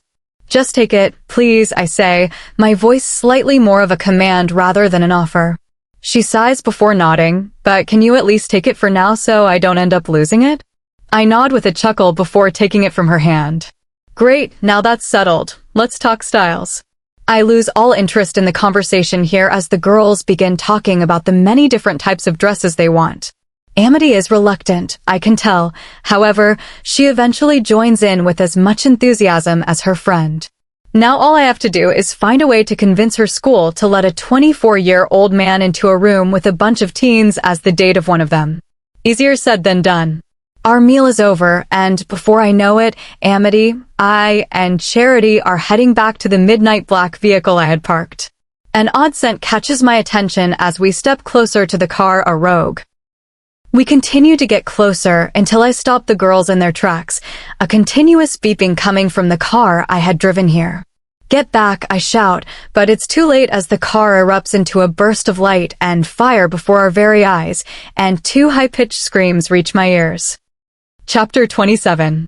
I quickly move my eyes from the burning vehicle before us, pieces of the metal Range Rover everywhere, glass spreading across the floor, making it dangerous for anything to be around. I fall next to Amity, who lies on the ground holding her leg in pain. Tesoro, I question, the smell of blood filling my nose. Charity sits by her hair, stroking her sister's hair with tears down her cheeks and minor cuts on her arms and legs. Damn, the word escapes my lips almost as a breath as Amity removes her hand, a significant cut running down the side of her thigh. I can't tell how deep it is. All I know is it's bleeding a lot. Lilia, I need your help. I'm at the diner on the outskirts of the Packland. Your Luna is injured. I mind-link quickly as I comfort her. Small sobs escape her lips as she clutches her thigh. My eyes fall onto the large piece of metal that lies next to her, blood on its sharp tip. I see people scurrying out of the diner as they know the scene in front of the small place. Oh my God, Amity. I hear Libby scream. I watch Quincy as he holds her close to him, stopping her from coming close. Charity, come here, I whisper as I stroke Amity's head. Lilia is on her way, don't worry. She nods, her teeth grinding together in an attempt to relieve or deal with the pain. Finally, after what feels like hours, I watch Lilia emerge from a large black van, accompanied by a group of other pack doctors. I lift her carefully, leading my mate to the large vehicle. Charity follows behind, sniffling quietly. I pass her up to Lilia, ignoring the crowd behind me as they explain that they called the hospital and that I shouldn't move her. They don't know what they're talking about anyway. I place Charity in my arms as we two enter the large van. She's going to be okay. Look, it's only a little scratch. Charity nods as she places her head on my chest. The ride home is almost torturous as I watch them clean her up. Her screams of pain as they apply the rubbing alcohol to her wound drive both me and my wolf insane. But soon enough, we sit outside a room in the pack hospital as they bandage up the non-lethal wound. They checked on Charity, giving her a few plasters for the minor scratches she had. They had to pull a small piece of glass from her finger, almost like a splinter, but she's fine, just sad about Amity. She's fine, it was painful, and it was fairly deep, but we've managed to stitch her up. She should be able to remove them in the next 10 to 14 days, but during that period, she needs to keep the exercise to a minimum, otherwise she could open the stitches. She can walk for a while as long as she takes lengthy breaks, but no swimming, no running, no sports at all, and no intimacy. I internally laugh. That's not going to be a problem. Also, she's not allowed to get the wound wet for 48 hours, and even after that, showers only. It makes the wound less likely to get infected. We've also bandaged it up for some extra protection. Thank you, Lilia. She smiles at me as I walk into the room, my eyes finding Amity, who sits up, analyzing her bandaged leg. Ammy, Charity squeals, jumping onto the bed and hugging her. Hey, I smile at my mate as I kiss her forehead lightly. Who did this, Titus? It is the first thing she asks. I sigh. It's something that has plagued my mind. If we had entered that car, the girls would be dead, and I would be in critical condition. The car exploded in front of us. I shake my head. I have a few ideas, but nothing I'm 100% sure about. I respond, but I promise you no one will harm you or Charity. She nods unsurely before peeking up once more. Can we go home now? I smile at the word home. She called it home, and as little as that is, it means so much. Yeah, let's go home. I sigh as I finally sit on the couch, my thigh burning. The possibilities of who could have wanted to harm us are most likely lengthy, according to Titus. If you take me out, you break everything. Titus wouldn't cope, meaning the pack would fall, and he would be easy to get rid of. My phone blares, catching my attention. I quickly pick the mobile up and lift it to my ear. OMG, are you okay? I saw what happened, and Titus left before the ambulance arrived, drove off with you in a dodgy van. A giggle escapes my lips. I'm fine, he took me to a private doctor. I got stitches and pain meds, but other than that I'm fine, it was just a cut. She breathes out in exaggeration. Thank God. She sighs over the phone. I look up to see Titus, a solemn expression covering his face. Look, Livy, I need to go. Can I call you later? She hums in agreement as we say our goodbyes. Titus comes and kneels in front of me as soon as I end the call. Charity's gone to get changed. Look, I know this is bad timing, but I need to leave for a few days. There's a meeting I need to go to, one that could ensure your safety, and it was originally going to be later, but given the circumstances, I'm not wasting any more time. The house will be guarded 24/7, and you will be 100% safe. I need you to promise me to stay with someone at all times. I nod in agreement as I kiss his forehead. I'll be fine. Please don't have people breathing down my neck. I still need my space. He nods. Also, is there any way Charity could stay with your parents? Something tells me the explosion wasn't meant for her. Titus sighs and nods. Of course, it also gives my parents some time with their granddaughter. But she's not my daughter, how dash.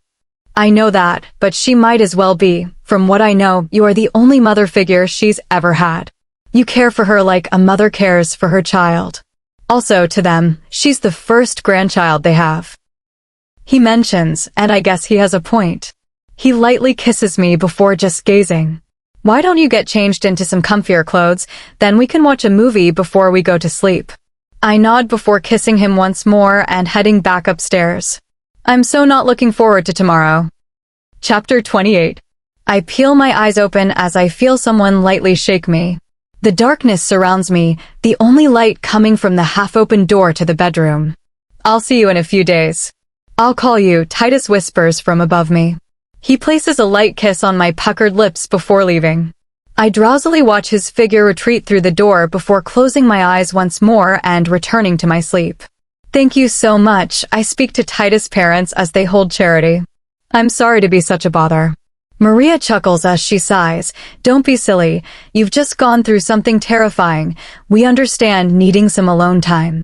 She hugs me and lets me say goodbye to my sister before leaving, her husband behind her. Lance, I call out. He and Darius instantly appear, almost like magic. Can I go on a walk? I question. I need to breathe ever since Titus left this morning. They've followed me everywhere. It's cute, but I need space desperately.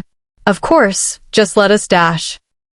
Alone, I cut them off. They look torn. Look, I won't leave the pack grounds. I'm safe here. I just need some time to think by myself. Lance sighs but nods anyway, but after an hour, if you aren't back, we are coming to find you.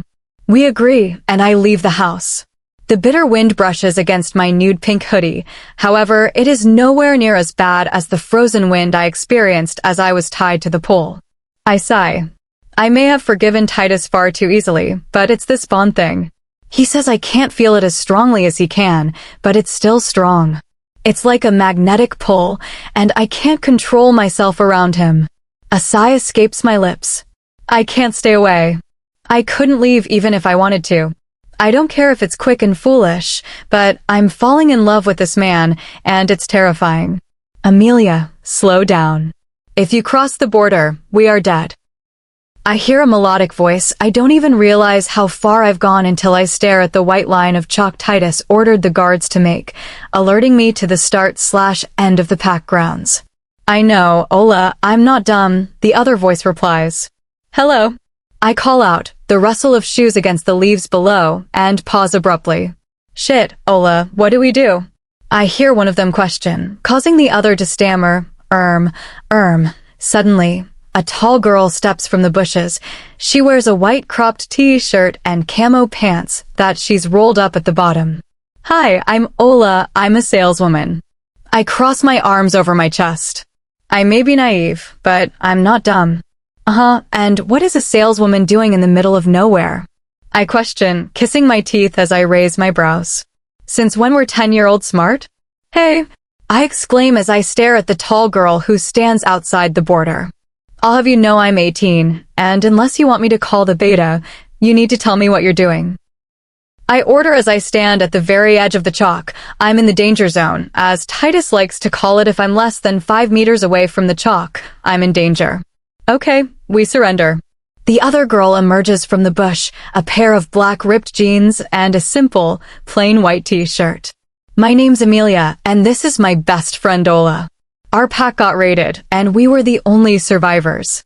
We don't want to cause trouble. We're just walking by. We won't even cross the border. Please don't alert your alpha. Titus is away anyway. Me alerting him won't do anything. Also, it wouldn't do me any good. All I would get is, this is why you need people with you, and I told you to stay away from the border, blah blah blah. I mock, causing them to laugh, before a look of realization crosses their features. You're the Luna? Ola speaks, causing me to sigh as I sit on the dry ground beneath, I guess. But not officially, I'm just his human mate. I say with a laugh. The girls sit too, crossing their legs. Why haven't you, called the beta to come arrest us or whatever? Isn't that what these packs are known for? Amelia's questions are causing me to smile. Not anymore. I say, are you hungry?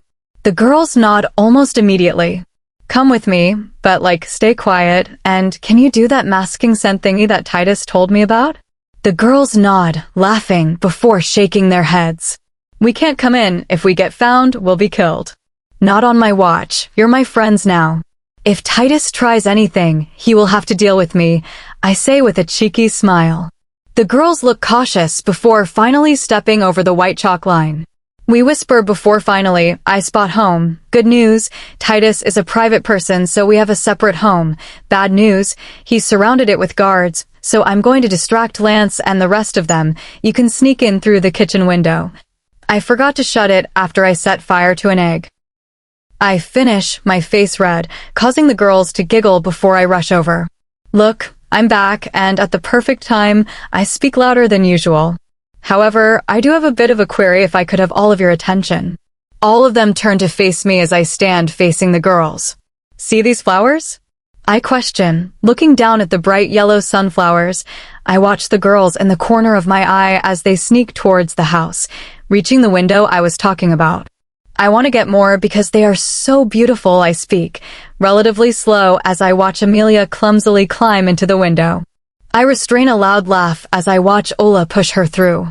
But, how do you grow flowers? I don't understand the process anyway. It doesn't matter anymore. Bye, I say as soon as I see Ola enter.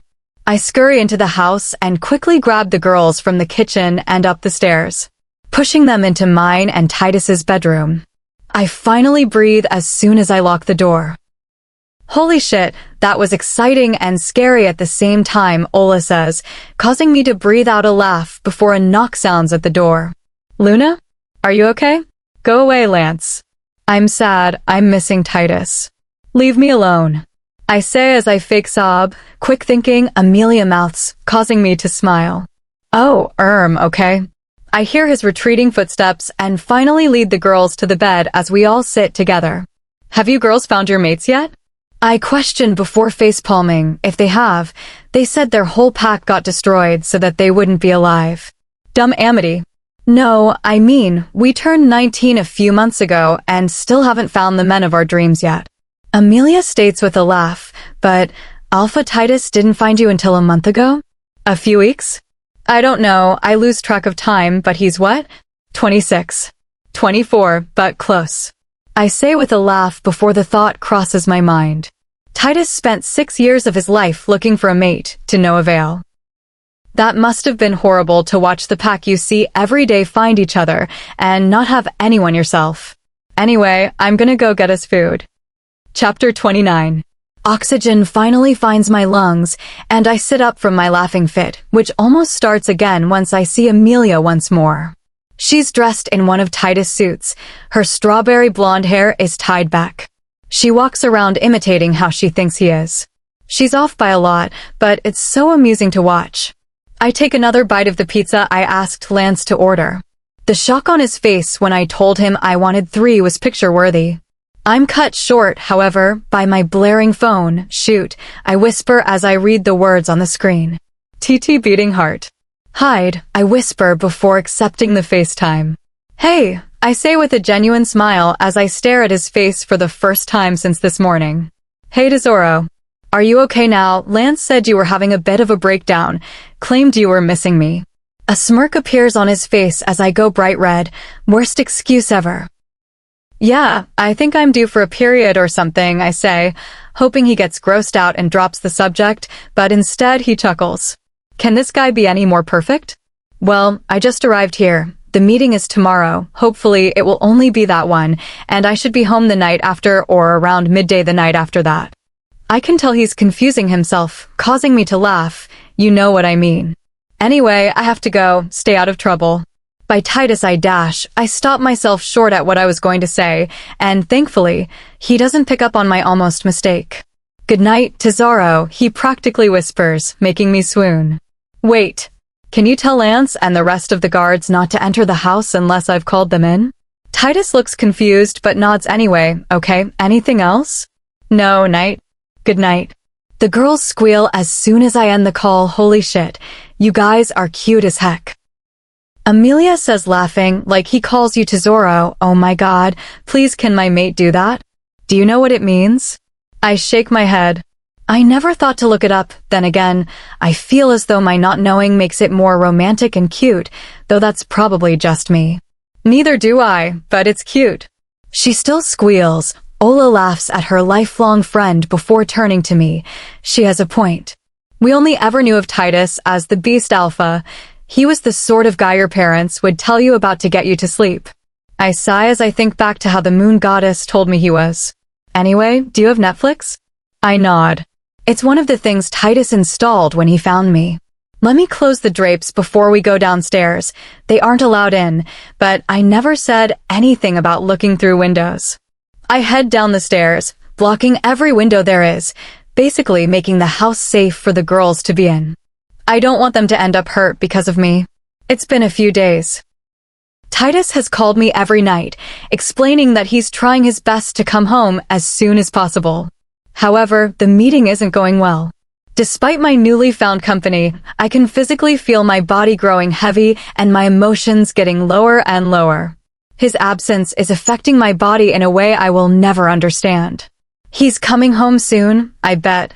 Ola says to comfort me. Every day I've gone to school, the girls have hidden in mine and Titus' room, and when I've come back, we've talked and messed around and been regular girls, but as time goes on, I've been less energized and less enthusiastic.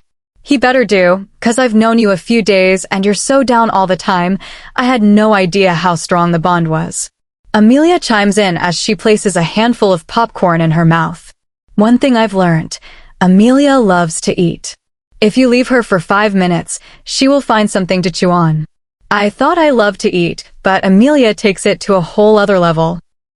Ola spends most of her time messing around with the violin we found in the library. Why it was in there, I will never know, but Ola seems to like it.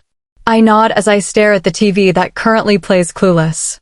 Hopefully, I can't imagine how he feels if I'm human and this is how much it's affecting me. The girls choose not to respond, instead nodding. I'm going to go grab some more popcorn. Be right back, I say, standing from the couch. I walk into the kitchen with a frown on my face before my whole body freezes.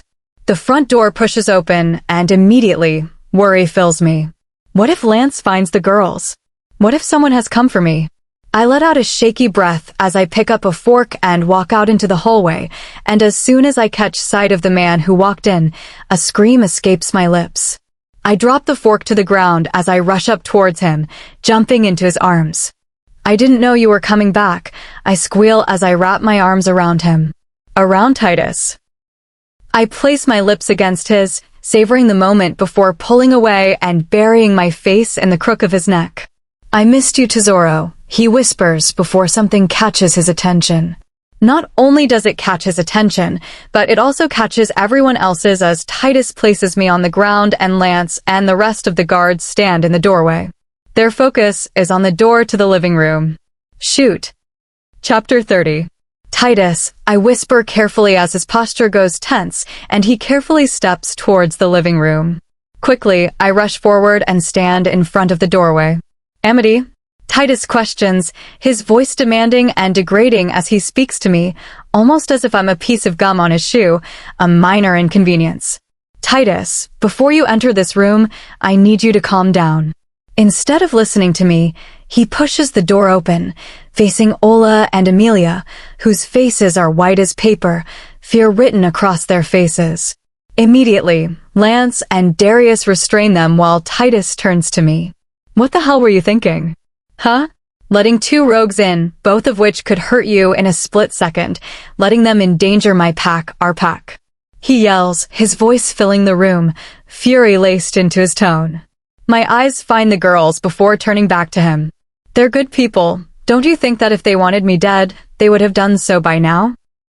They've stayed in this house with me for days, and I'm still here, so get rid of that attitude and trust me for once, I shout back, my arms crossed against my chest. Amity, I thought I could leave you here. I thought I could relieve you of the feeling of having someone watch over you 24/7. I gave you my trust, and you completely betrayed it by letting potentially dangerous people into our pack, into our home. His voice has lowered from his scream, but the anger still fills his tone. If I thought they were dangerous, I would have never brought them in. It just so happens that they're the first friends I've made since you so kindly took me and forced me into this world. So, for once in your life, can you please not judge someone's character because of their background? I step away from him and towards the beta and his mate. Lance, let them go. His eyes fall upon Titus for confirmation. Lance, let them go or I swear to God. I watch him and Darius release the girls from their grip. Go upstairs, I tell them, causing them to nod. The guards empty the house, as do Lance and Darius, leaving us alone. I may judge people's characters on their background, but that's the way things like this work. If they're rogues, they cannot be trusted, simple as. You've broken my trust, Amity, I go to speak, but Titus stands from his seated position on the couch, cutting me short. I trusted you. For the first time in my life, I trusted someone and you broke it. He yells at me, shaking me to the core. Titus, I'm sorry, but I couldn't just leave them out there. They made me feel like I belonged here. Titus, like I belonged in this world of yours. Can you blame me for letting someone like that in? Titus sighs as tears roll down my face. It's Thursday tomorrow, you have school, so you should probably go get ready to go to bed. I will leave your dinner on the table. Titus speaks, causing tears to rush down my face. Titus, wait, I sob out, my hands reaching up to cup his cheeks, only to get pulled off as if the very touch burned them like fire. I watch his retreating figure as he leaves before rushing up the stairs. I pass the girls who stand at the top and enter our room, locking the door behind me. I attempt to wipe my tears as I grab the sweater of his I've worn every night and a pair of shorts before heading into the bathroom and cleaning my teeth, doing my hair and washing my face. I step outside with tears still covering my cheeks as I spot the girls immediately. Come down for dinner, I say with a sad smile as I lead them downstairs. I step into the kitchen just as Titus is placing the spaghetti on a plate. I suck in a breath, alerting him of our presence. His stern gaze softens when it lands on me before forming back into his rock-hard glare when he catches sight of the girls behind me. They can serve their own, he states, placing my plate down on the island and storming out of the room. I'm sorry, he'll warm up to you guys, I promise. As I walk over to the small pan of spaghetti, I plate up 2 servings and drizzle some bolognese over them before handing them to my friends. I'm sorry we caused all this drama between the two of you. Amelia apologizes, taking a bite of the food I placed in front of her. Holy shit, this is amazing. I smile at her as she digs in, as does Ola, whereas I move the large strings of pasta around the plate, my appetite suddenly having disappeared. I make mild conversation with the girls before taking their empty plates along with my full one and placing them on the side. You guys can have these rooms.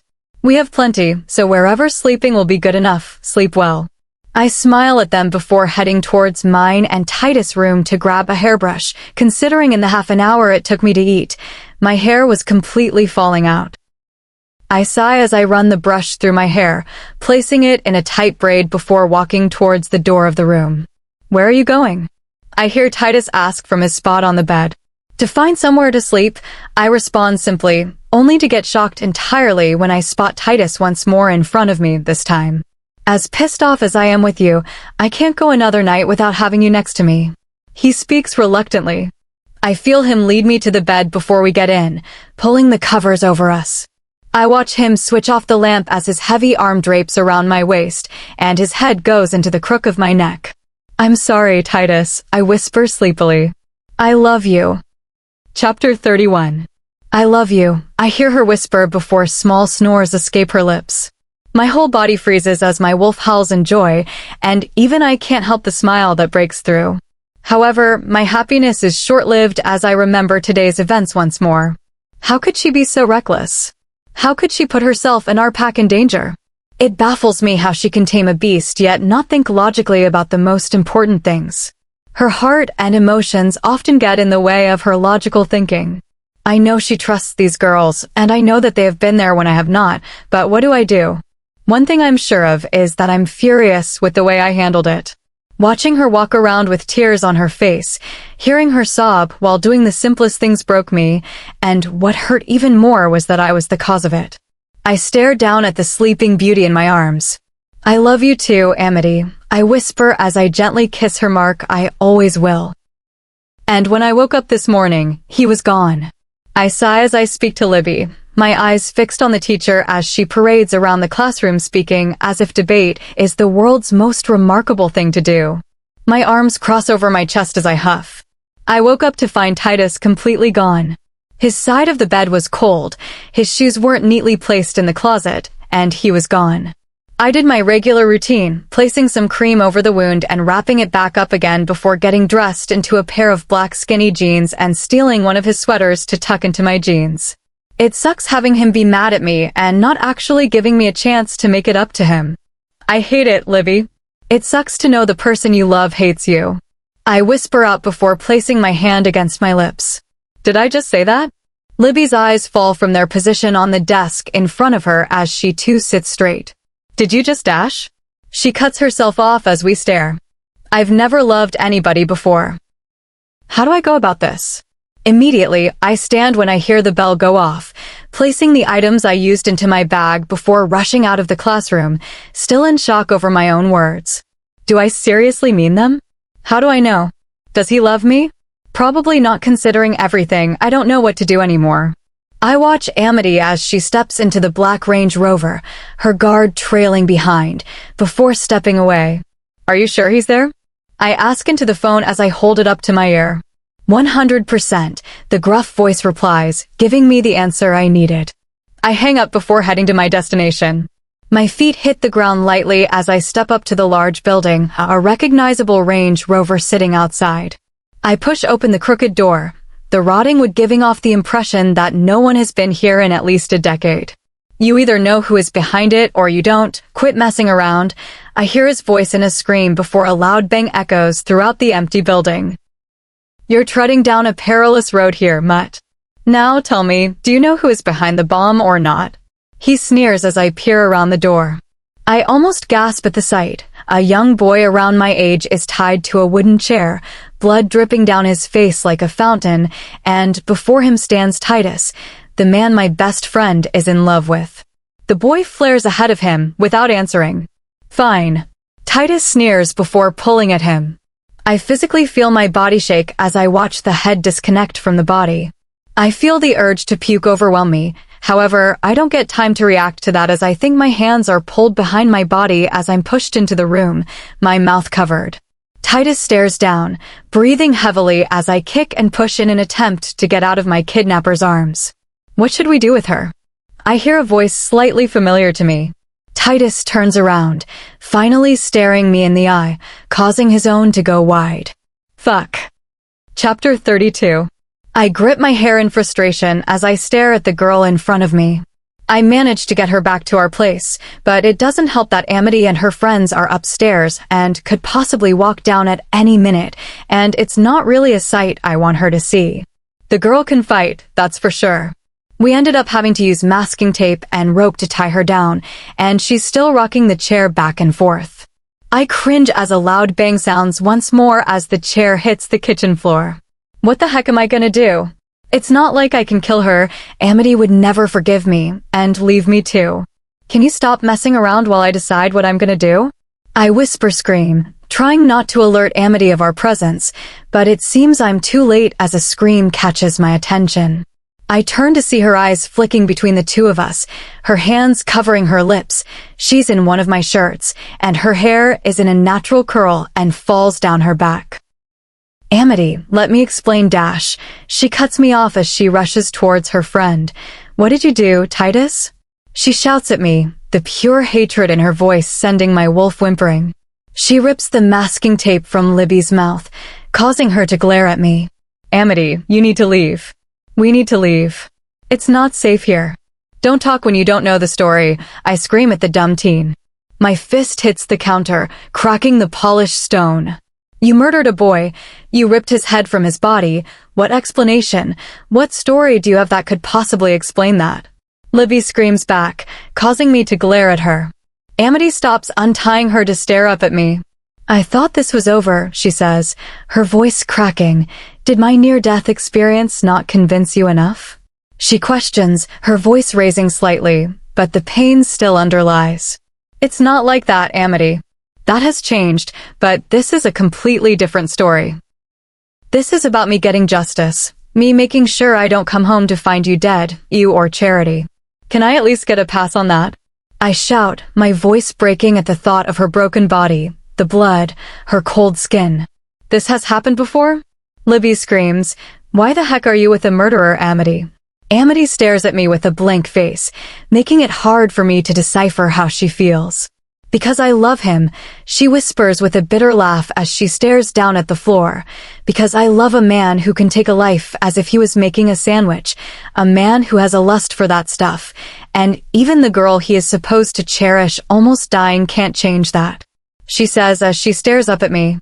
You know full well it isn't like that, Amity. I spit, I'm trying to keep you alive, dash. By taking the life of others? If that's how you're gonna keep me alive, let me die. She spits before storming off. Libby rubs her wrists as she pulls them from the rope, but I don't waste a second before going after my Tesoro. I push open our bedroom door, seeing her, a suitcase on the bed, clothes going in as she folds them neatly. What are you doing? I question as I take the folded clothes from the suitcase and put them back in the closet. Libby was right.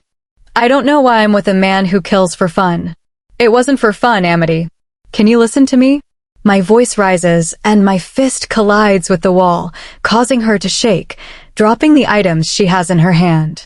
I step closer to her, placing my hand on her shoulder and turning her towards me, a single tear rushing down my cheek. Let me explain, please, I beg. She sighs before nodding. I kneel in front of her as she sits on the bed. First, I'm sorry for getting so pissed over you bringing girls you thought of as friends in, I say, causing her to nod. I hear Libby enter the room, but pay no mind. Ever since the explosion, I haven't been able to sleep properly. The simplest sound wakes me up. It killed me to be away from you, simply because I felt like, without me there, you were in danger. I sigh. Yesterday, I found a rogue spying at the edge of the pack border. When I caught him, he disrespected you using words I won't repeat. When I asked him if he knew about the explosion, he stopped talking, so I brought him to an old property to get it out of him. Your friend spying on me wasn't part of the plan. I spit. But Amity, you are my mate, my Pax Luna. If something upsets you, I'm gonna change it, and I'm gonna change it quick. After the incident, I called a pack meeting. I enlisted new punishments and new rules because of you, so please don't think that I don't care because I do. Amity, I love you, and I have since I laid eyes on you in that ballroom. You make me go crazy, but I love that about you. Last night, I don't think you realize you told me, but when you did, my broken heart shattered and fixed itself back up again. You are everything to me, so please just accept that with me protecting my world, a few lives will be lost, I whisper, my hand enclosing hers. I love you, she whispers. I've never loved anyone before, but I know I love you and I'm gonna start to listen to you more. I need to hear an explanation from you before reaching a verdict. I accept that. I smile at her, placing my hand on her cheek and pulling her lips against mine. As cute as this is, 1. You're a murderer, 2. Y'all are crazy with this Luna, pack stuff, and 3. I'm going to the police, Amity, you'll thank me later. She goes to leave, but Amity's new friends stop her in the doorway. Titus, can you do me a favor and just kinda... Amity trails off as she does a weird hand motion, but I get the idea and nod. I haven't shifted in so long, my wolf is begging to be free. I also realize Amity has seen this side of me once. I stand to my full height, bringing Libby's attention to me before I pull my wolf forward. I feel my bones break as my hair lengthens. My canines poke against my lips, and my eyes burn as they too transform. Soon enough, I stand in front of my mate and her friends in my black wolf, and Amity stands beside me, only just taller than my wolf, which causes me to grin. I didn't want to drag you into this, Libby, but you did it to yourself when you decided to follow my boyfriend around, Amity says as her fingers run through my fur. A slight growl of approval leaves my lips as I nudge further into her. Welcome to the werewolf world, I guess. Chapter 33. I've been sitting here explaining this to Libby for 3 hours. 3 hours, and she's still asking questions.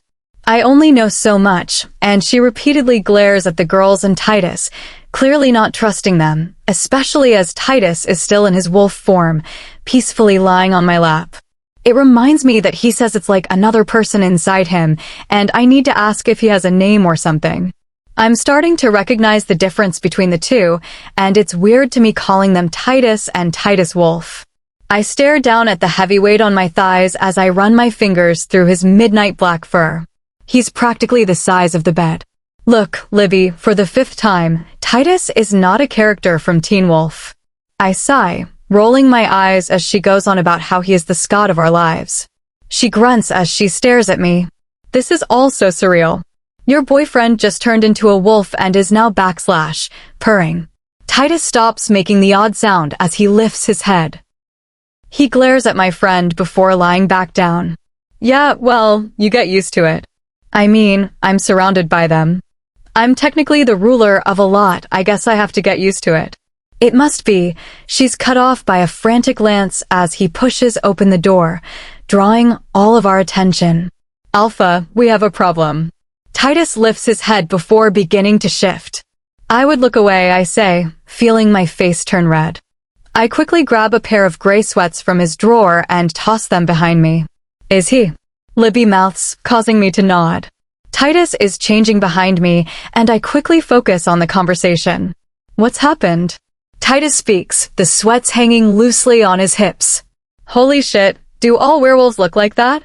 I laugh as I nod. Pretty much. There's just no one as good as him. She goes to speak, but I place my finger on my lips as I listen to the conversation.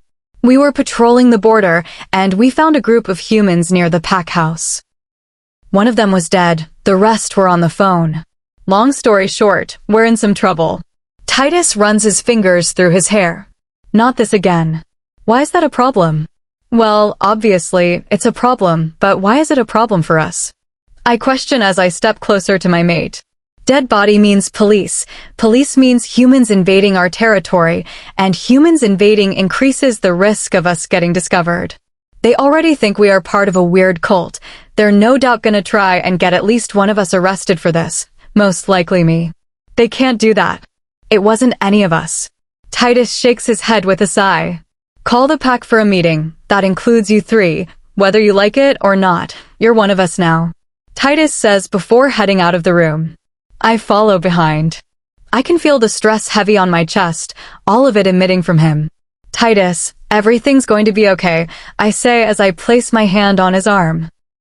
He leans down, placing his arms around my waist and resting his head in the crook of my neck. This is dangerous, Amity. If we get found out, you won't. I swear. The annual ball is this weekend, you remember that, right? I shake my head. I completely forgot about everything that's happening. It just sort of slipped my mind. Titus chuckles as I lean into him, my hands flat against his torso. He presses his lips lightly against my forehead. I love you, he whispers. A rush of emotions fills my chest, and I smile up at him, not used to hearing the words. I love you too. Chapter 34, Under Pressure. I sigh in Titus' arms. I spent the whole day at school worrying. I feared that while I was away, he would get taken from me. Libby understood and kept the topic of him away from the conversation. She's taking it surprisingly well. Then again, she's Libby. My eyes fall upon the officers as they stare down at the pack from a hill. I know they're going to come soon, and when they do, we need to be prepared. We're all going to have to avoid the werewolf topic, and no one can shift until they've gone. It's going to be okay, Titus whispers as he stares at the officers. We decided to go outside for a while. The fresh air is much needed. Funny, I was just going to say the same thing. We're both worried, both needing the comfort. Titus chuckles into my hair as he kisses the top of my head gently. My eyes catch the officer as he stares directly at us, a glare set on his complex features. Titus, I mumble, drawing his attention to the cop as he makes his way down the hill and right in our direction. Titus stands, grabbing my arm, pulling me up with him as I slightly cower behind him. I'm the worst under pressure, and right now, thousands of lives are at risk. Officer, my mate grumbles as he stares at the older man before us. You're the leader of this community, am I right? The pure disgust in his tone sends shivers down my spine. His eyes catch me before falling back on Titus as his fellow officer, a younger woman, joins us. We're not a cult, but you would be correct. The officer laughs bitterly as he stares up at my mate. Well, community or not, you're gonna have to come with me. He spits before his eyes land on me once more. Both of you. Titus sucks in a deep breath as he looks down at me. Lead the way, he says as I hold tightly onto his arm. The older man nods as he leads us towards the hill he was standing on, the younger officer following in suit, a look of pity taking over her features as she stares at me. I can't do this, Titus. I crack under pressure, I whisper as I follow the two officers. Trust me, Tesoro, you haven't done a thing. If they ask if you're my fiancé, we are a community, not a cult. I look down at my palm as he places what seems to be an engagement ring in my hand. I stare up at him in shock. Why did he have this? I choose not to question him as I slip it onto my finger, mostly because I'm following behind two cops and asking my fiancé why he gave me an engagement ring wouldn't go very well. I'll talk with the girl, the younger officer says, causing the man to nod. What do you mean? We won't be interviewed together. I panic, but Titus places his hands on my arms. It's okay, he whispers, kissing my forehead as he follows the man, leaving me and the young female officer together. She leads me into a tent where a brown table sits, a chair on either side. Please take a seat. I nod as I sit in front of the woman. Now what's your name? Amity Romano. Well, almost, I say as I stare down at the ring. She seems to buy it. And your age? 18. Well, Amity, I'm sure you're aware of what happened. I nod. I just wanted to make sure you knew nothing of the event. I shake my head rapidly. I was with my fiancé and my friends the entire night. We were all just kind of joking around together. She nods as she hits something down on the paper in front of her. I presume you're still in high school? She questions, causing me to nod. Were these friends from school or? I nod. One of them was, the other two are from this community. I take a moment to breathe as she reads over her notes. My eyes go behind me as another man enters, a cold, stern glare set in his face, almost identical to the man with Titus. If I may ask, Mr. Romano is 24?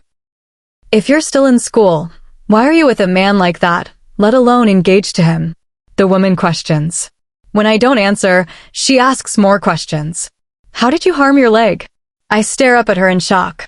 How did she know? You seem to be holding it, and you also seem to be in pain when you Saturday. What do I say to this? Oh, my mate has werewolf enemies, so they exploded a car? We had some gas leaking from our vehicle and somehow it got lit and exploded. I was the only one harmed. Titus managed to push me away before any serious damage was done. She nods before sighing and staring up at the man. Does he hurt you? Does he harm you? Did he do that to you? The man sneers bluntly. What? No. Lying isn't gonna do anything. Whether you have some mental problem that makes you feel the need to protect him or not, we know he did that. We've watched him for years. We see the stuff he does. We need sufficient evidence to put him away. How dare you? Rage bubbles through me as I stare at the pitiful excuse for cops. Accusing my fiancé of harming me because of some stupid belief about how we live. Titus would never lay a hand on me, and you insinuating that he does offends me, I shout, standing. I can practically feel my face go red. Amity, we need the truth. Does he do that? Does he force himself onto you? I look over at the woman, who is shocked by her coworker's words, but decides against saying anything. I hope you know what you're accusing him of. This interview is over, and you deserve to rot in hell. I spit as I stare up at the officer. I storm out of the tent, immediately spotting Titus, who sits with his elbows on his shaking legs and his head in his hand. He looks up when he feels my presence, and immediately I break down, falling into his arms. I sob into his chest as stress overwhelms me. What did you say to her? Titus shouts angrily. We asked her some simple questions. The officer shrugs, causing me to turn to face him. You accuse my fiancé of abuse and assault. Those aren't simple questions, I say as I wipe away my tears. Titus practically goes red, but I stop him before he can say anything. I place my hand on his cheek as I stare up at him. Can we go home? He nods instead of speaking and leads me home, to our home. Chapter 35, Shopping and Choices. I sigh in Titus' arms. I spent the whole day at school worrying. I feared that while I was away, he would get taken from me. Libby understood and kept the topic of him away from the conversation. She's taking it surprisingly well. Then again, she's Libby. My eyes fall upon the officers as they stare down at the pack from a hill.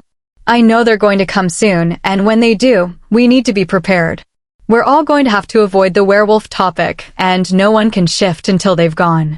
It's going to be okay, Titus whispers as he stares at the officers. We decided to go outside for a while. The fresh air is much needed. Funny, I was just going to say the same thing. We're both worried, both needing the comfort. Titus chuckles into my hair as he kisses the top of my head gently. My eyes catch the officer as he stares directly at us, a glare set on his complex features. Titus, I mumble, drawing his attention to the cop as he makes his way down the hill and right in our direction. Titus stands, grabbing my arm, pulling me up with him as I slightly cower behind him. I'm the worst under pressure, and right now, thousands of lives are at risk. Officer, my mate grumbles as he stares at the older man before us. You're the leader of this community, am I right? The pure disgust in his tone sends shivers down my spine. His eyes catch me before falling back on Titus as his fellow officer, a younger woman, joins us. We're not a cult, but you would be correct. The officer laughs bitterly as he stares up at my mate. Well, community or not, you're gonna have to come with me. He spits before his eyes land on me once more. Both of you. Titus sucks in a deep breath as he looks down at me. Lead the way, he says as I hold tightly onto his arm. The older man nods as he leads us towards the hill he was standing on, the younger officer following in suit, a look of pity taking over her features as she stares at me. I can't do this, Titus, I crack under pressure, I whisper as I follow the two officers.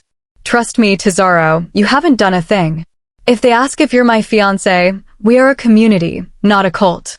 I look down at my palm as he places what seems to be an engagement ring in my hand. I stare up at him in shock. Why did he have this? I choose not to question him as I slip it onto my finger, mostly because I'm following behind two cops and asking my fiancé why he gave me an engagement ring wouldn't go very well. I'll talk with the girl, the younger officer says, causing the man to nod. What do you mean? We won't be interviewed together. I panic, but Titus places his hands on my arms. It's okay, he whispers, kissing my forehead as he follows the man, leaving me and the young female officer together. She leads me into a tent where a brown table sits, a chair on either side. Please take a seat. I nod as I sit in front of the woman. Now what's your name? Amity Romano, well, almost, I say as I stare down at the ring. She seems to buy it. And your age? 18. Well, Amity, I'm sure you're aware of what happened. I nod. I just wanted to make sure you knew nothing of the event. I shake my head rapidly. I was with my fiancé and my friends the entire night. We were all just kind of joking around together. She nods as she hits something down on the paper in front of her. I presume you're still in high school? She questions, causing me to nod. Were these friends from school or? I nod. One of them was, the other two are from this community. I take a moment to breathe as she reads over her notes. My eyes go behind me as another man enters, a cold, stern glare set in his face, almost identical to the man with Titus. If I may ask, Mr. Romano is 24? If you're still in school, why are you with a man like that, let alone engaged to him? The woman questions. When I don't answer, she asks more questions. How did you harm your leg? I stare up at her in shock. How did she know? You seem to be holding it, and you also seem to be in pain when you Saturday. What do I say to this? Oh, my mate has werewolf enemies, so they exploded a car? We had some gas leaking from our vehicle, and somehow it got lit and exploded. I was the only one harmed. Titus managed to push me away before any serious damage was done. She nods before sighing and staring up at the man. Does he hurt you? Does he harm you? Did he do that to you? The man sneers bluntly. What? No, lying isn't going to do anything. Whether you have some mental problem that makes you feel the need to protect him or not, we know he did that. We've watched him for years. We see the stuff he does. We need sufficient evidence to put him away. How dare you? Rage bubbles through me as I stare at the pitiful excuse for cops. Accusing my fiancé of harming me because of some stupid belief about how we live. Titus would never lay a hand on me, and you insinuating that he does offends me, I shout, standing. I can practically feel my face go red. Amity, we need the truth. Does he do that? Does he force himself onto you? I look over at the woman, who is shocked by her coworker's words, but decides against saying anything. I hope you know what you're accusing him of. This interview is over, and you deserve to rot in hell. I spit as I stare up at the officer. I storm out of the tent, immediately spotting Titus, who sits with his elbows on his shaking legs and his head in his hand. He looks up when he feels my presence, and immediately I break down, falling into his arms. I sob into his chest as stress overwhelms me. What did you say to her? Titus shouts angrily. We asked her some simple questions. The officer shrugs, causing me to turn to face him. You accuse my fiancé of abuse and assault. Those aren't simple questions, I say as I wipe away my tears. Titus practically goes red, but I stop him before he can say anything. I place my hand on his cheek as I stare up at him. Can we go home? He nods instead of speaking and leads me home, to our home. Chapter 36. Trust and Boundaries.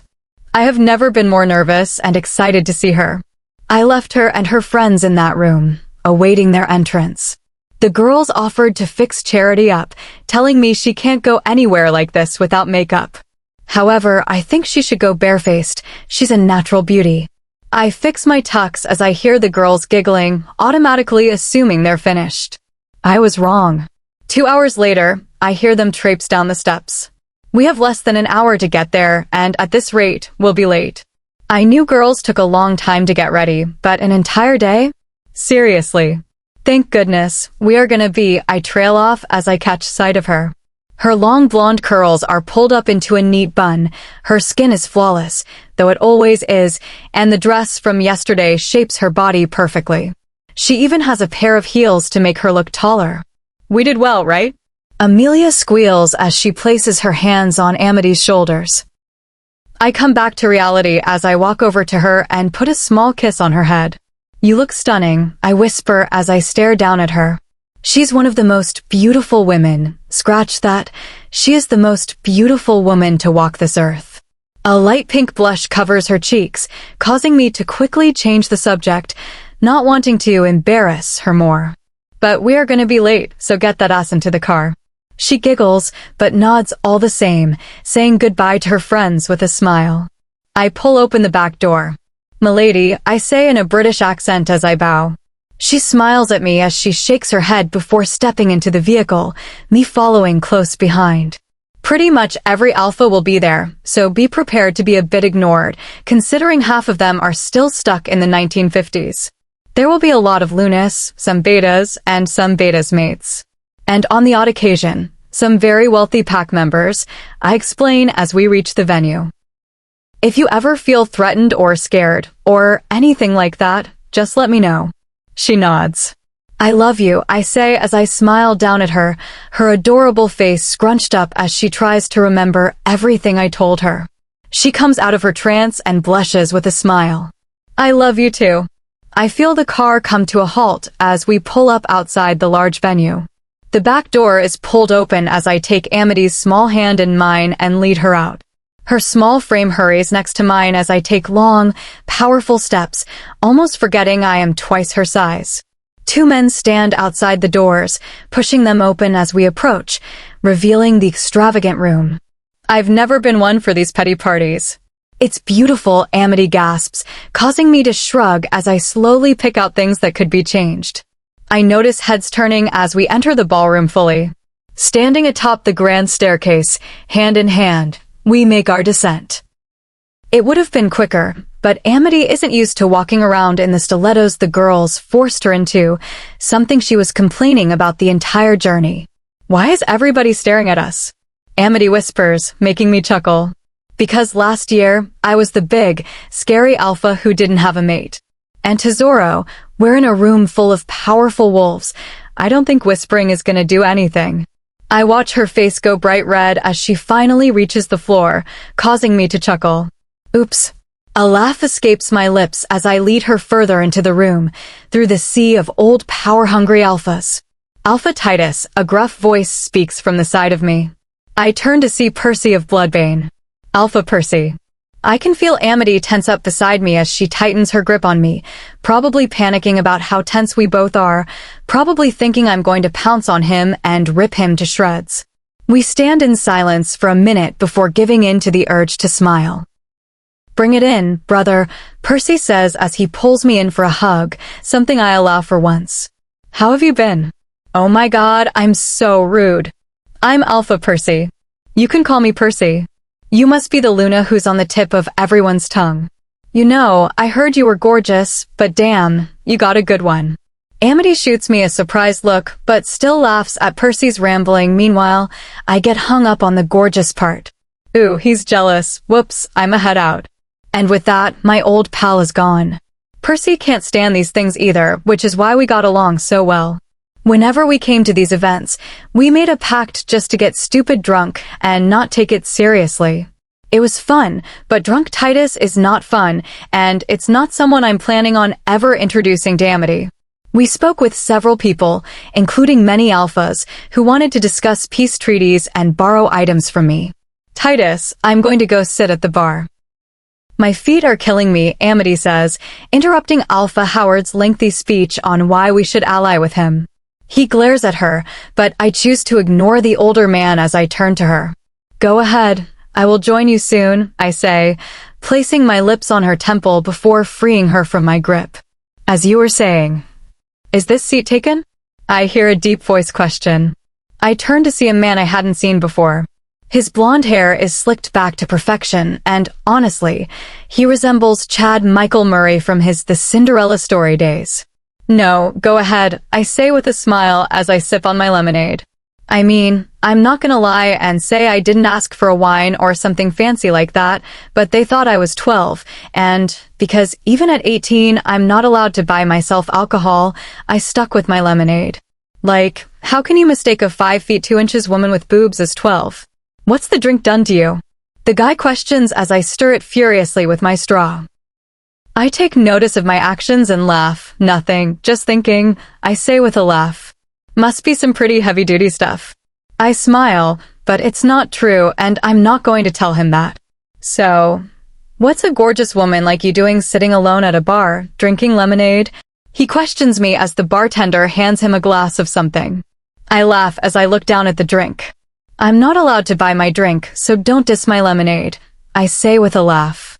I'm Amity, I say, holding out my hand to the young man, who had to be around Titus' age. I'm Jordan. And I'm Titus, Alpha Titus to you. Now that we all know each other's names, Amity. My head snaps to the side as I spot a very red, very angry-looking 6 feet 5 inches man, glaring at our interlocked hands. I pull my hand from Jordan's grasp as I nod, I'll talk to you later. I say to Jordan as I grab Titus' arm and lead him away from the man before he can throw a punch at the poor guy. Soon enough, however, Titus takes the lead, taking me somewhere. We find ourselves in an empty bathroom. I take a moment to admire the beautiful view outside before Titus cages me into a wall. What? Was That? He sneers, his body covering me fully as I look up at him. His eyes are fully gold. This isn't him anymore. It's his wolf. That was me making a friend in a place where I don't know anyone. I justify my actions. I didn't do anything wrong. I shook a man's hand, and I spoke to him. I didn't flirt. I didn't kiss him. I didn't sleep with him. I have done nothing. Mine, he sneers, his jaw clenches as he looks to the side, before I feel my body pushed up against the cold bathroom wall as his lips attach to mine. Rough, demanding, nothing like Titus regularly. I push at his chest. Titus, this isn't you. Instead of an answer, he attaches our lips once more, his hands roaming my body. I feel myself start to give in, but I quickly pull myself back to the surface.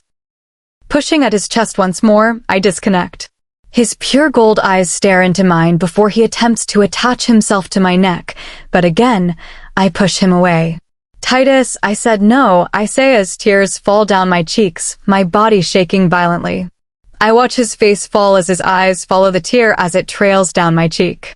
Amity, I cut him off. I want to go home. Chapter 37. A heartbreaking loss. On Monday, I ignored Titus completely, waking up before him and leaving without waking him. He came to pick me up, but I didn't say a word, didn't touch him. Charity came home, however. On Monday night, I slept in my old room. The thought of his hands on my waist, my body pressed against his, making me feel sick. The girls have moved to the pack house, so I didn't have to worry about moving them. On Tuesday, I woke up in his bed. He was gone, but his side was still warm. He made me breakfast, but I still didn't speak to him. After school, he came to pick me up again, apologizing the entire way, but I still stared out the window with wet cheeks, not saying a word. On Wednesday, I once again woke up in his bed. He made breakfast again, but I didn't eat it. I didn't eat at lunch either, and I went to sleep early, completely missing dinner. Charity is torn between us, unsure whether to speak to Titus, but unable to resist. On Thursday, I woke up in my bed. He left me a note, another apology, but I ripped it up and placed it on the covers in his room. I didn't eat once again, and only saw him when he came out of his office to get some food. He said my name, but gave up on trying to speak to me. On Friday, I didn't see him once. He completely gave up on trying to apologize and gave me the space I needed. The house was empty when I woke up, and empty when I got back, leading me to believe he wasn't even in the house he lives in. My hunger caught up to me. My head started pounding and I felt as though I was going to throw up, but I didn't care. I chose to stay in my room, away from him, whether he was in the house or not. It's now Saturday. The girls have been in, tried to get me to eat before leaving, and are giving up entirely. Amity. I hear his voice. I still choose to stay silent. However, I can't help but stare at him as he enters the room. I brought you something for lunch. I know I was wrong. I got jealous and my wolf took over. We couldn't stand seeing him sit so close to you, and we felt as though we needed to claim you to get the point across. I know I messed up again, but please, eat. I can feel you growing weak. I stare down at my feet as I nod, taking the food tray from his hands. Thank you. It was the first word I had spoken to him since the incident. His face lit up with a smile before he turned to leave. I love you, Amity, and I am sorry. It's something I'm going to be apologizing for the rest of my life, but I love you. I can't help the small smile that reaches my face as he leaves, the first smile I've had since the incident. I chew on the buttered toast before my phone blares, Charity's name appearing on the screen. Titus got her a phone. I was against it, but he did it anyway. Hey, Care Bear. Care Bear? That's cute. I hear a deep voice on the other end. I swear, I feel my heart stop. That's not Charity. I stand, leaving the half-eaten meal on my bed as I rush across the hall. Who are you, and why do you have my sister's phone? I say as I enter the office. Titus looks up quickly as I put it on the loudspeaker. Oh, me? I'm just the guy in control of what happens to the girl. Meet me on the edge of the border. That's you as well, Titus. I stay silent. What? You think I'm dumb enough to think you wouldn't go to your big bad mate when you get a call like this? We'll be there, Titus states before ending the call. I'm still mad at you, but my sister is more important than this, so let's go. I say before I rush downstairs, pulling on my Converse before rushing out the door. I feel Titus' fingers intertwine with mine, which I allow, panic surging through me as I shake. She'll be okay. We'll give them what they want, and they'll give her back. Titus attempts to comfort me, but it has no effect. This won't be okay until my sister is safe. It feels like days before we reach the edge of the border. A group of masked men stand with my sister held by one, a gun pressed tightly to her temple. "Give me my sister back, you bastard," I yell, my promise of never swearing going out the window. The man in front chuckles darkly as Titus holds me back. We're getting to that. The man spits as he looks at Titus. "You're gonna love this, buddy." Instantly, I sense this isn't going to be money or pack land. This is to break down Titus, and the only way to do that is your mate for her sister. I feel Titus tense behind me. No matter what he does, he loses me. He can't keep me because I would never forgive him for letting something happen to her, but if he takes her, I'm gone anyway. It's the ultimate plan. Before Titus can speak, I do it for him. "You can have me." Amity dash, Titus yells as I cross the border, cutting himself off as he watches them place their hands tightly on my arm. "You have me, now let my sister go." The one from before chuckles again as he stares at her, my Care Bear. "You know, boss would like it even better if we had you both." My eyes widen. "You sick bastard," I shout as I attempt to pull myself from the man's arms. "You promised to let her go, you dash." My voice leaves me as I stare at the ground in tears. "You're not taking either of them." I hear Titus sneer, and I only notice the guards who go to surround us. "Come any closer, and we will shoot them both." I hear the man speak again before I feel the cold metal on my temple. Everyone freezes. Not a single word is said for minutes before Titus speaks up. "Look, you can have everything. You can have my land, my title, everything. Just let them go," he states as he stands on the very edge of the border. I pull my lip between my teeth to stop myself from sobbing as I stare at him. We don't want that. We want them, and we have them. It's hard to register what's happening as I'm ripped from the man's grip, and punches are thrown left, right, and center. I spot Charity as she runs towards me and Titus, who stands behind me, before a loud shot is heard. My heart stops as everyone freezes. I watch her fall to the ground with blood soaking the yellow sundress that she had chosen for today. A scream rips through the air, and it takes me a few moments to realize it's mine. I feel my legs take me to her without any instruction. I fall to the ground as I look at her. Her lips quiver as she breathes erratically. Her hand is pure red, as well as her blonde, blood-soaked hair. "Charity, you gotta stay with me." "Okay. I'm not gonna let you leave me." "Mommy," I hear her whisper, causing me to sob as I nod. "I'm here, baby. I'm not letting you go. You're gonna get through this." I say, though I think subconsciously, I know she's gone. I love you. I love you so much. I'm so sorry I couldn't protect you." "I don't want to go, Mommy," she whispers, her hand hovering over mine, before I watch her grow tired. Panic sets through me. "Charity, Charity, keep your eyes open. Stay awake, Charity." I hear my voice grow louder and louder before my head goes to her chest. No pulse. Nothing. No, my voice breaks as sobs rack through my body. No, she's not gone. No, this is all a bad dream. She's not gone. She can't be. I feel Titus's arms surround me as I bury my face in his chest. "Titus, tell me this is a dream, please. This isn't real. It's not real." I sob, "Please." Chapter 38. A Farewell. My fingers run through her hair as she lies on my lap. Small snores leave her lips. She hasn't slept in weeks, so I'm keeping my movement to a minimum so as not to wake her up. Today is Charity's funeral. She needs all the sleep she can get. Charity's death took a toll on all of us, but it hit Amity the most, which is understandable. Every time Amity closes her eyes, she goes back to it, to watching her sister die in front of her.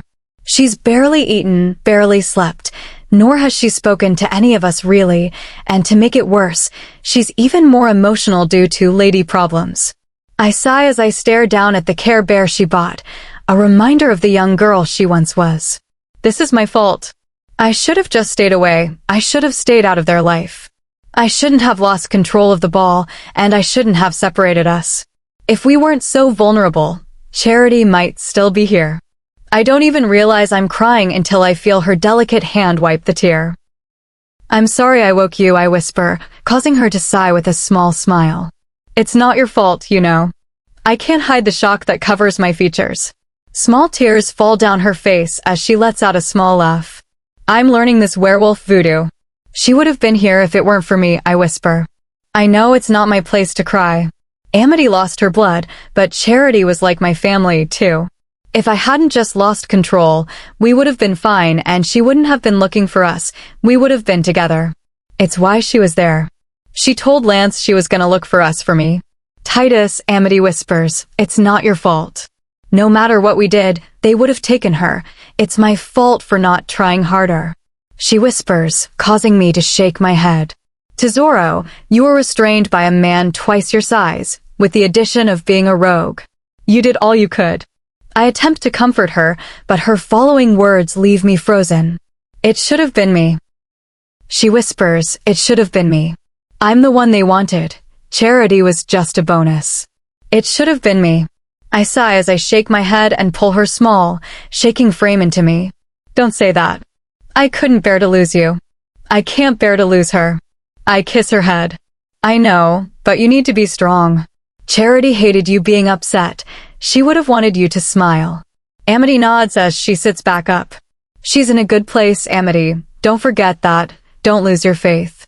She nods as she pulls me in for a hug. I love you. Thank you for being there, for arranging this, for just loving me, loving us. She caresses the bear gently, causing my lips to turn up slightly. I love you so much, Tesoro. You're my lifeline. You'll get through this. We'll get through this. She nods before leaning back into me, my chin on her head as we sit in silence, remembering the young girl. She went too soon. She had a whole life ahead of her. The men scattered when she fell, and all of us were too shocked to go after them. What I would give to have my hands around their throats. They're going to pay for what they did to her. Tesoro, we should get ready. It's starting soon. She nods tiredly as she sits in her position. She's not left the house since it happened. The pack has grown worried about their Luna, but I attempted to keep them calm. Amity doesn't say a word as she walks towards the closet quietly, shutting the door behind her. I don't know if she will ever get past this. I don't know if she will ever be okay, but I'm going to try to make her smile, make her happy. I, too, stand, grabbing the dress suit and tie, pulling it on as I hear Amity moving around in the closet. My eyes find her as she finally exits.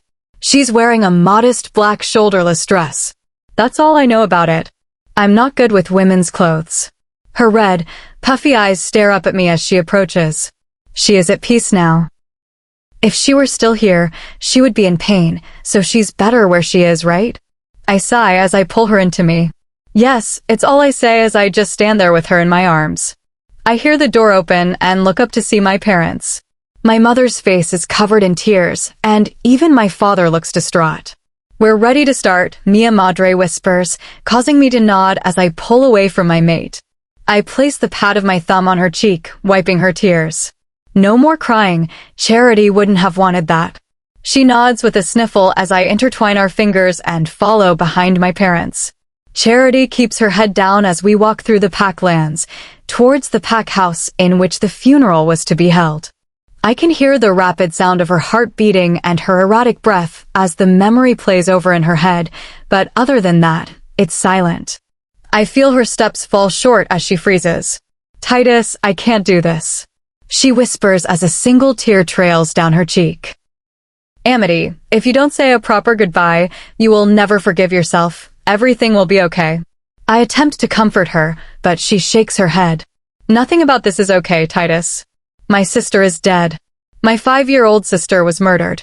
She trails off, her voice breaking as her eyes well up with tears. I know, I whisper as I wrap my arms around her once more. I stare at the coffin with tears in my eyes as I get lost in my mind, only coming back to reality once my name is called and I'm heading up to the podium. I stare down at the faces of the people who came to honor my sister. There must be hundreds. I can see Libby sitting by Ola and Amelia, but I choose to stare at Titus. I trail off, not finding the right words. Biologically, Charity was my sister, but she was more like a daughter to me. I raised her when our mother couldn't be bothered to. She was my best friend. It's so hard to believe she's gone. My nose burns as tears come to my eyes, and I stare down at the wooden podium. Charity made me a better person. She made me responsible to an extent. She pushed me to do stuff I didn't think I could do. I mean, I wouldn't be here if she hadn't begged me to go to the ball. I feel a twinge of guilt as I recall the first days after her death. I blamed myself. I told myself she would have been safe had I not met him. She was so young, she didn't experience half of what I wanted her to. She didn't go to college. She didn't find love. She was so smart, she could have done so much good, but now she's gone. I whisper as tears fall down my cheeks. Now she's gone. I don't know how long I've stood there as tears fall down my cheeks and small sobs leave my body before I feel his arms encircle me. She's gone. I whisper into the crook of his neck. I failed her. I promised I would protect her and I failed. Titus whispers reassurances into my ear as he rocks me gently. I failed her. Chapter 39. A New Beginning. I've found her. I glance as I walk towards my mate. She once again sits in front of the grave, staring down at the now muddy Care Bear with a tear-stricken face. It's become a regular occurrence since the funeral a week ago. I wake up to a cold, empty bed and find her here. I'm not ready to go back to school without you. I keep seeing all these things that remind me of you, and I break down all over again. I look down as I watch the scene unfold, choosing not to disturb her. But I knew you better than I knew myself, and I know you would have wanted me to be happy, so I'm going to try. You know, technically, you were a princess. Titus called you that, but you were technically a princess, if we're talking in human terms. I know how much you wanted to be one. But I haven't been a perfect queen. She pauses. I think you did some good, as horrible as that is to say. It made me realize how short life is. It also made me realize how important this title is. You would have killed to be able to boss people around. So, I promise you, Charity, I promise you, I will be a princess for you. I will do my royal duty, and I will tell everyone off and boss them around. A sad laugh escapes her lips. I miss you, I really do. She sniffles as she fiddles with the Care Bear before placing it back in front of the stone.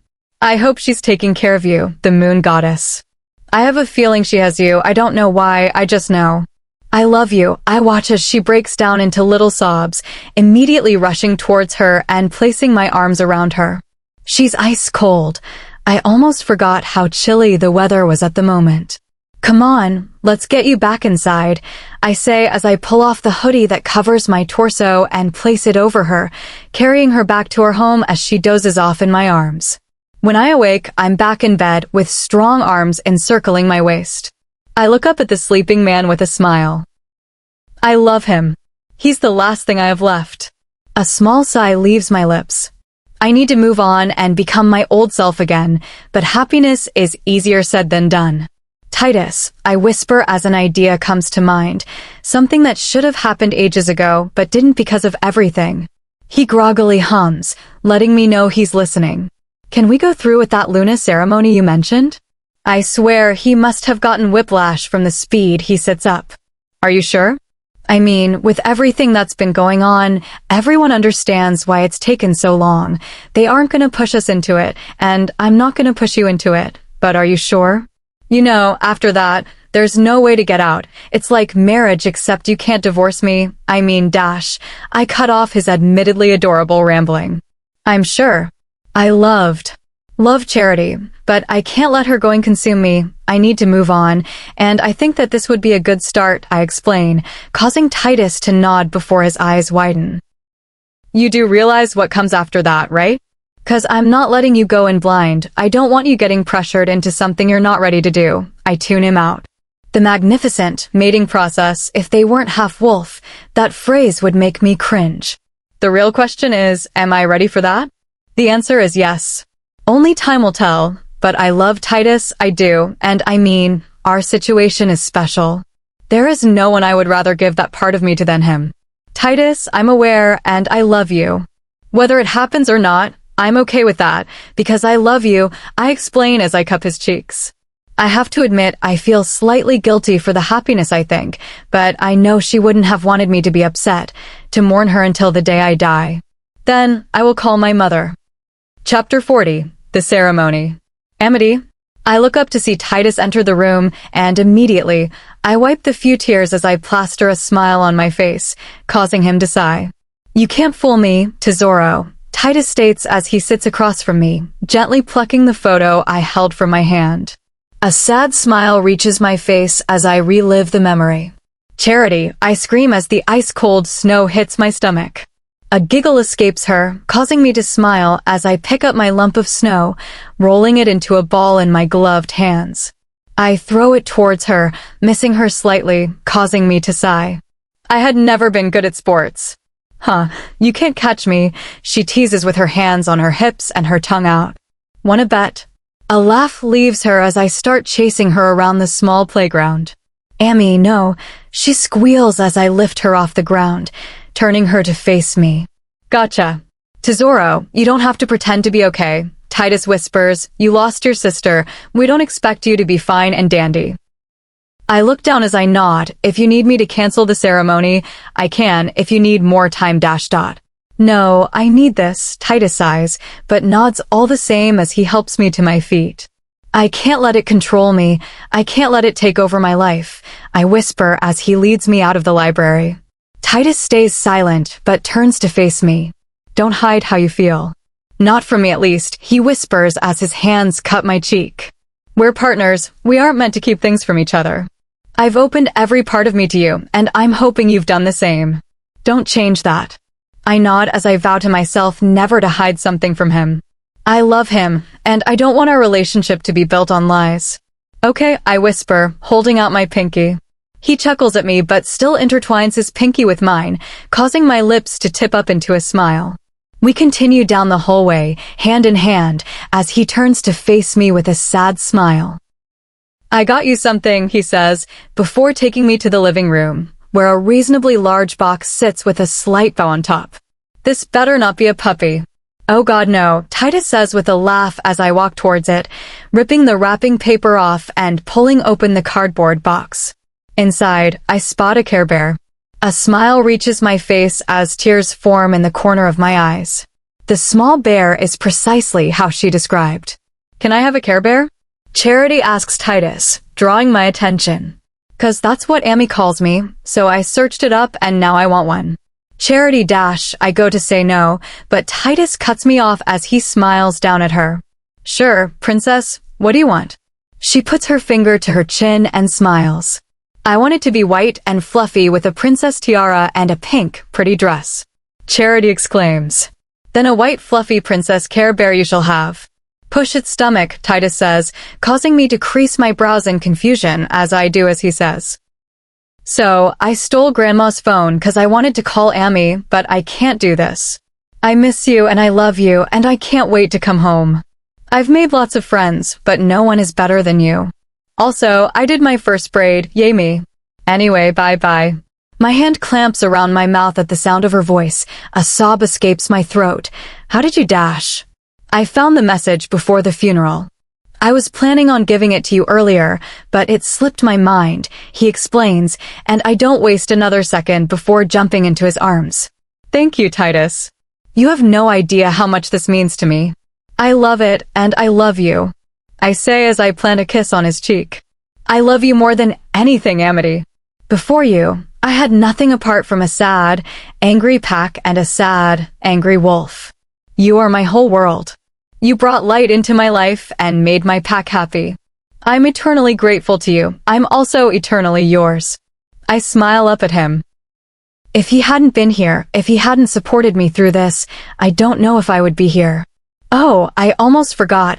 Mom has arranged the ceremony for Thursday as it's the closest full moon, Titus explains, his hands surrounding my upper arm.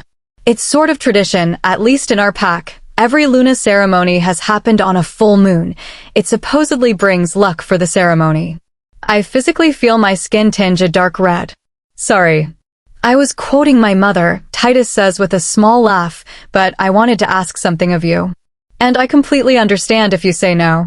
I scrunch my brows in confusion as I nod, crossing my arms over my chest as a rush of cold hits me. I don't want you going back to school. What? Chapter 41. Finding Balance. What? I screech. I swear to God, Titus, I am not going to be a housewife with no education. This isn't the Middle Ages. Titus sighs as he shakes his head. That's not what I want, but I don't feel comfortable knowing I can't see you for 7 hours? Especially with what just happened. You have a target on your back, Amity. That pristine schoolwork is gonna do nothing if you're dead. A shaky breath leaves my lips. My mother. She met my dad young. She stopped her education when she got pregnant with me. There is no way in hell I am ending up like her. I'm not gonna be dependent on you, or any man for that matter. Titus runs a frustrated hand through his hair. Then do it online, I don't care, Amity.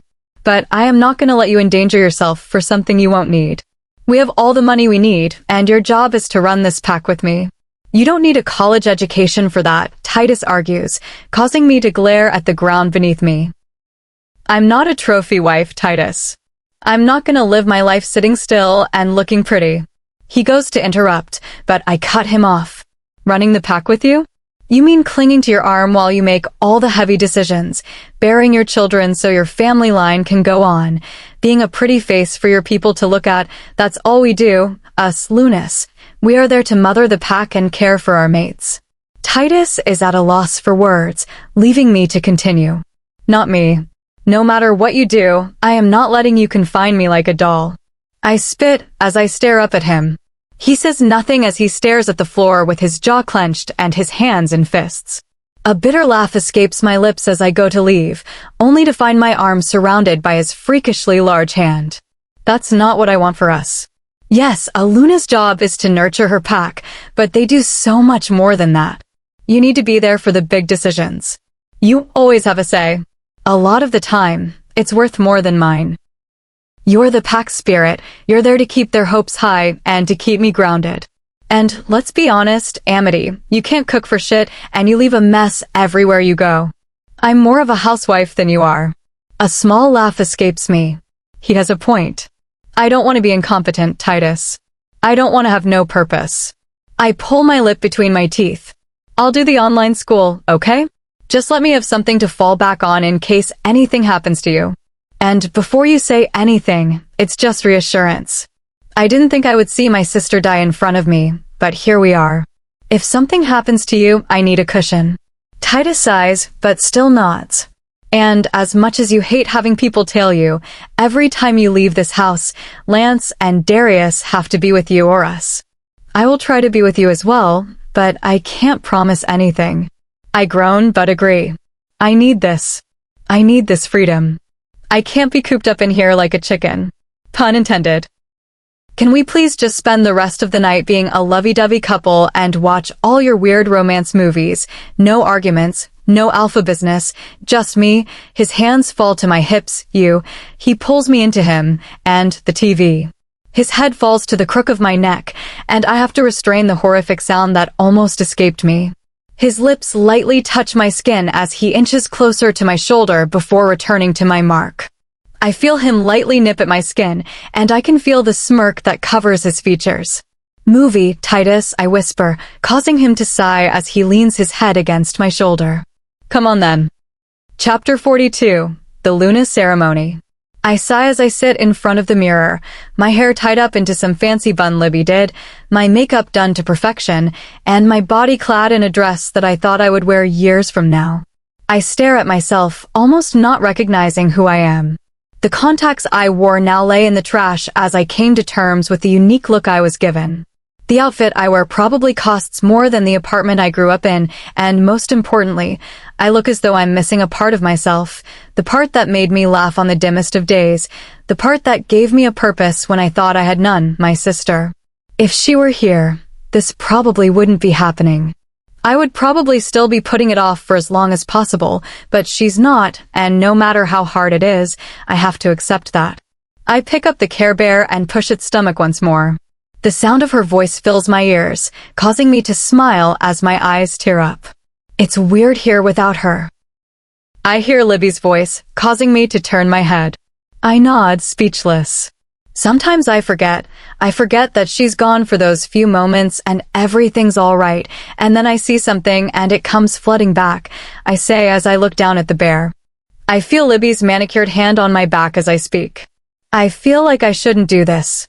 My sister's gone, and I'm here moving on with my life. I'm here being happy without her. Libby takes a sharp breath in. Amity, you shouldn't feel guilty for being happy. How ashamed would Charity be if you just decided to dwell on it forever? She wanted you happy. It's why she was so excited that you found Titus, because despite everything, she could tell you were becoming happy. I take a moment to recollect myself before I nod. I'll be happy for her. Libby smiles at me before her eyes widen as she stares at the alarm clock beside my bed. Shit, it's almost midnight. We need to get you to the hall thingy. I don't know what they call it. I laugh, but nod all the same as I pick the white dress up off the ground. I know this technically doesn't make me Mrs. Romano, but it means I can't leave him, and though we aren't exchanging rings and saying vows, it's still eternally binding. I put on the white heels Libby had brought over for me, then followed her out of the room and rushed downstairs. Titus is already at the pack hall, which he went to set up, meaning Libby is escorting me. A gasp leaves my lips as I open the front door, a path of rose petals lying across the hard ground. Wow, Libby breathes out, voicing my thoughts exactly. A smile reaches my lips as I follow the trail with Libby behind me. It was a bit of a struggle getting here, but look where I am.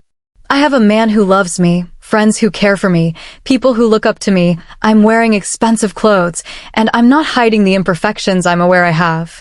Libby, do you think this is a mistake? I still could leave now, I could run for the hills, but if I go in there and go through with this, I'm stuck here. No, I don't.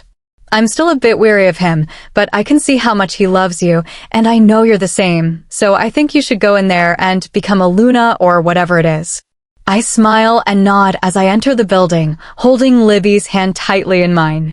Immediately, I spot Titus as he speaks to Ola and Amelia, who are also officially joining the pack, which hasn't happened since the pack first began. When talking with Titus, I learned a bit about his family's history, something that intrigued me so much that I felt the need to ask about it. His family is one of the last original families left. They have led the pack for centuries, since the very start. And while people have tried to take over, they've always won. I praise his family for that. It must be hard passing something this big on through generations. I make my way over to him, and his eyes catch mine before they look me up and down. My arms instinctively go around my stomach as a light blush covers my cheeks, which I pray he can't see due to the cakes of makeup that Libby put on me. Holy shit.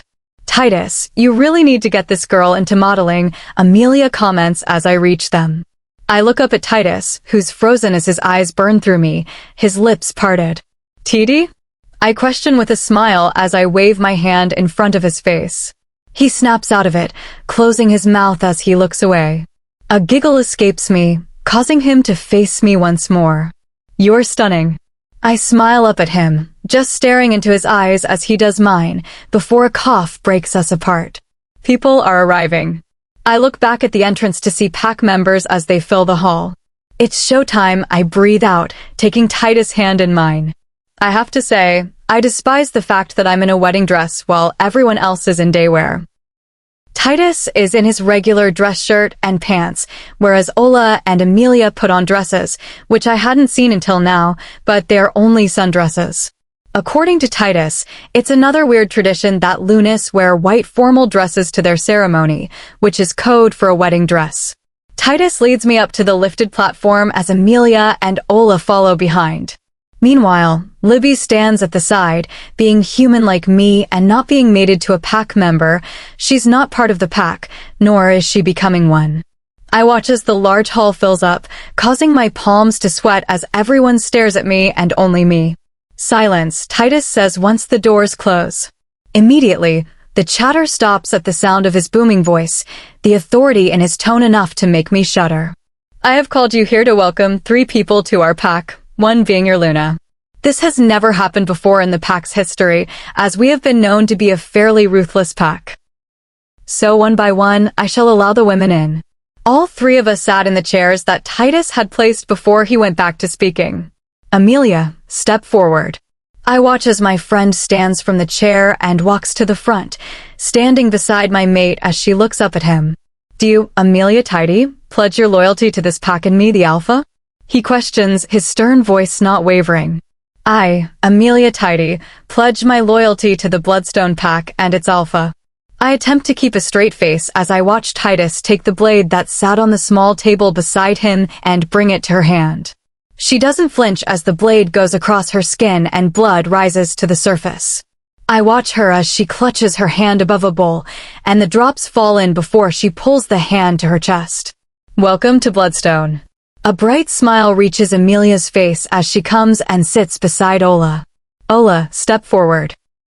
This time, Ola stands and heads towards the front as she too pledges her loyalty before letting her blood drip into the wooden bowl. Welcome to Bloodstone. Amity, he just says my name, causing me to stand as I make my way towards him. He looks down at me as he places my hand in his. Do you, Amity James, pledge your loyalty to your pack and your mate? Do you promise to care for the pack and stick by my side? Do you pledge to put the pack before yourself and not make any selfish decisions? And do you promise to be loyal and faithful to me, your mate? I breathe in 2 words, and I'm stuck here with no escape. 2 words, and I can never leave. But do I want to? I'm in love with the man I stand before, and he loves me. He's been with me through the most challenging times of my life, and he's supported me through it all. So with a smile, I look up and speak. I, Amity James, pledge my loyalty and life to the Bloodstone Pack and my mate, Alpha Titus. A smile takes its place on his face as he turns to our pack. Welcome, you're Luna. And with those 3 words, howls fill the hall.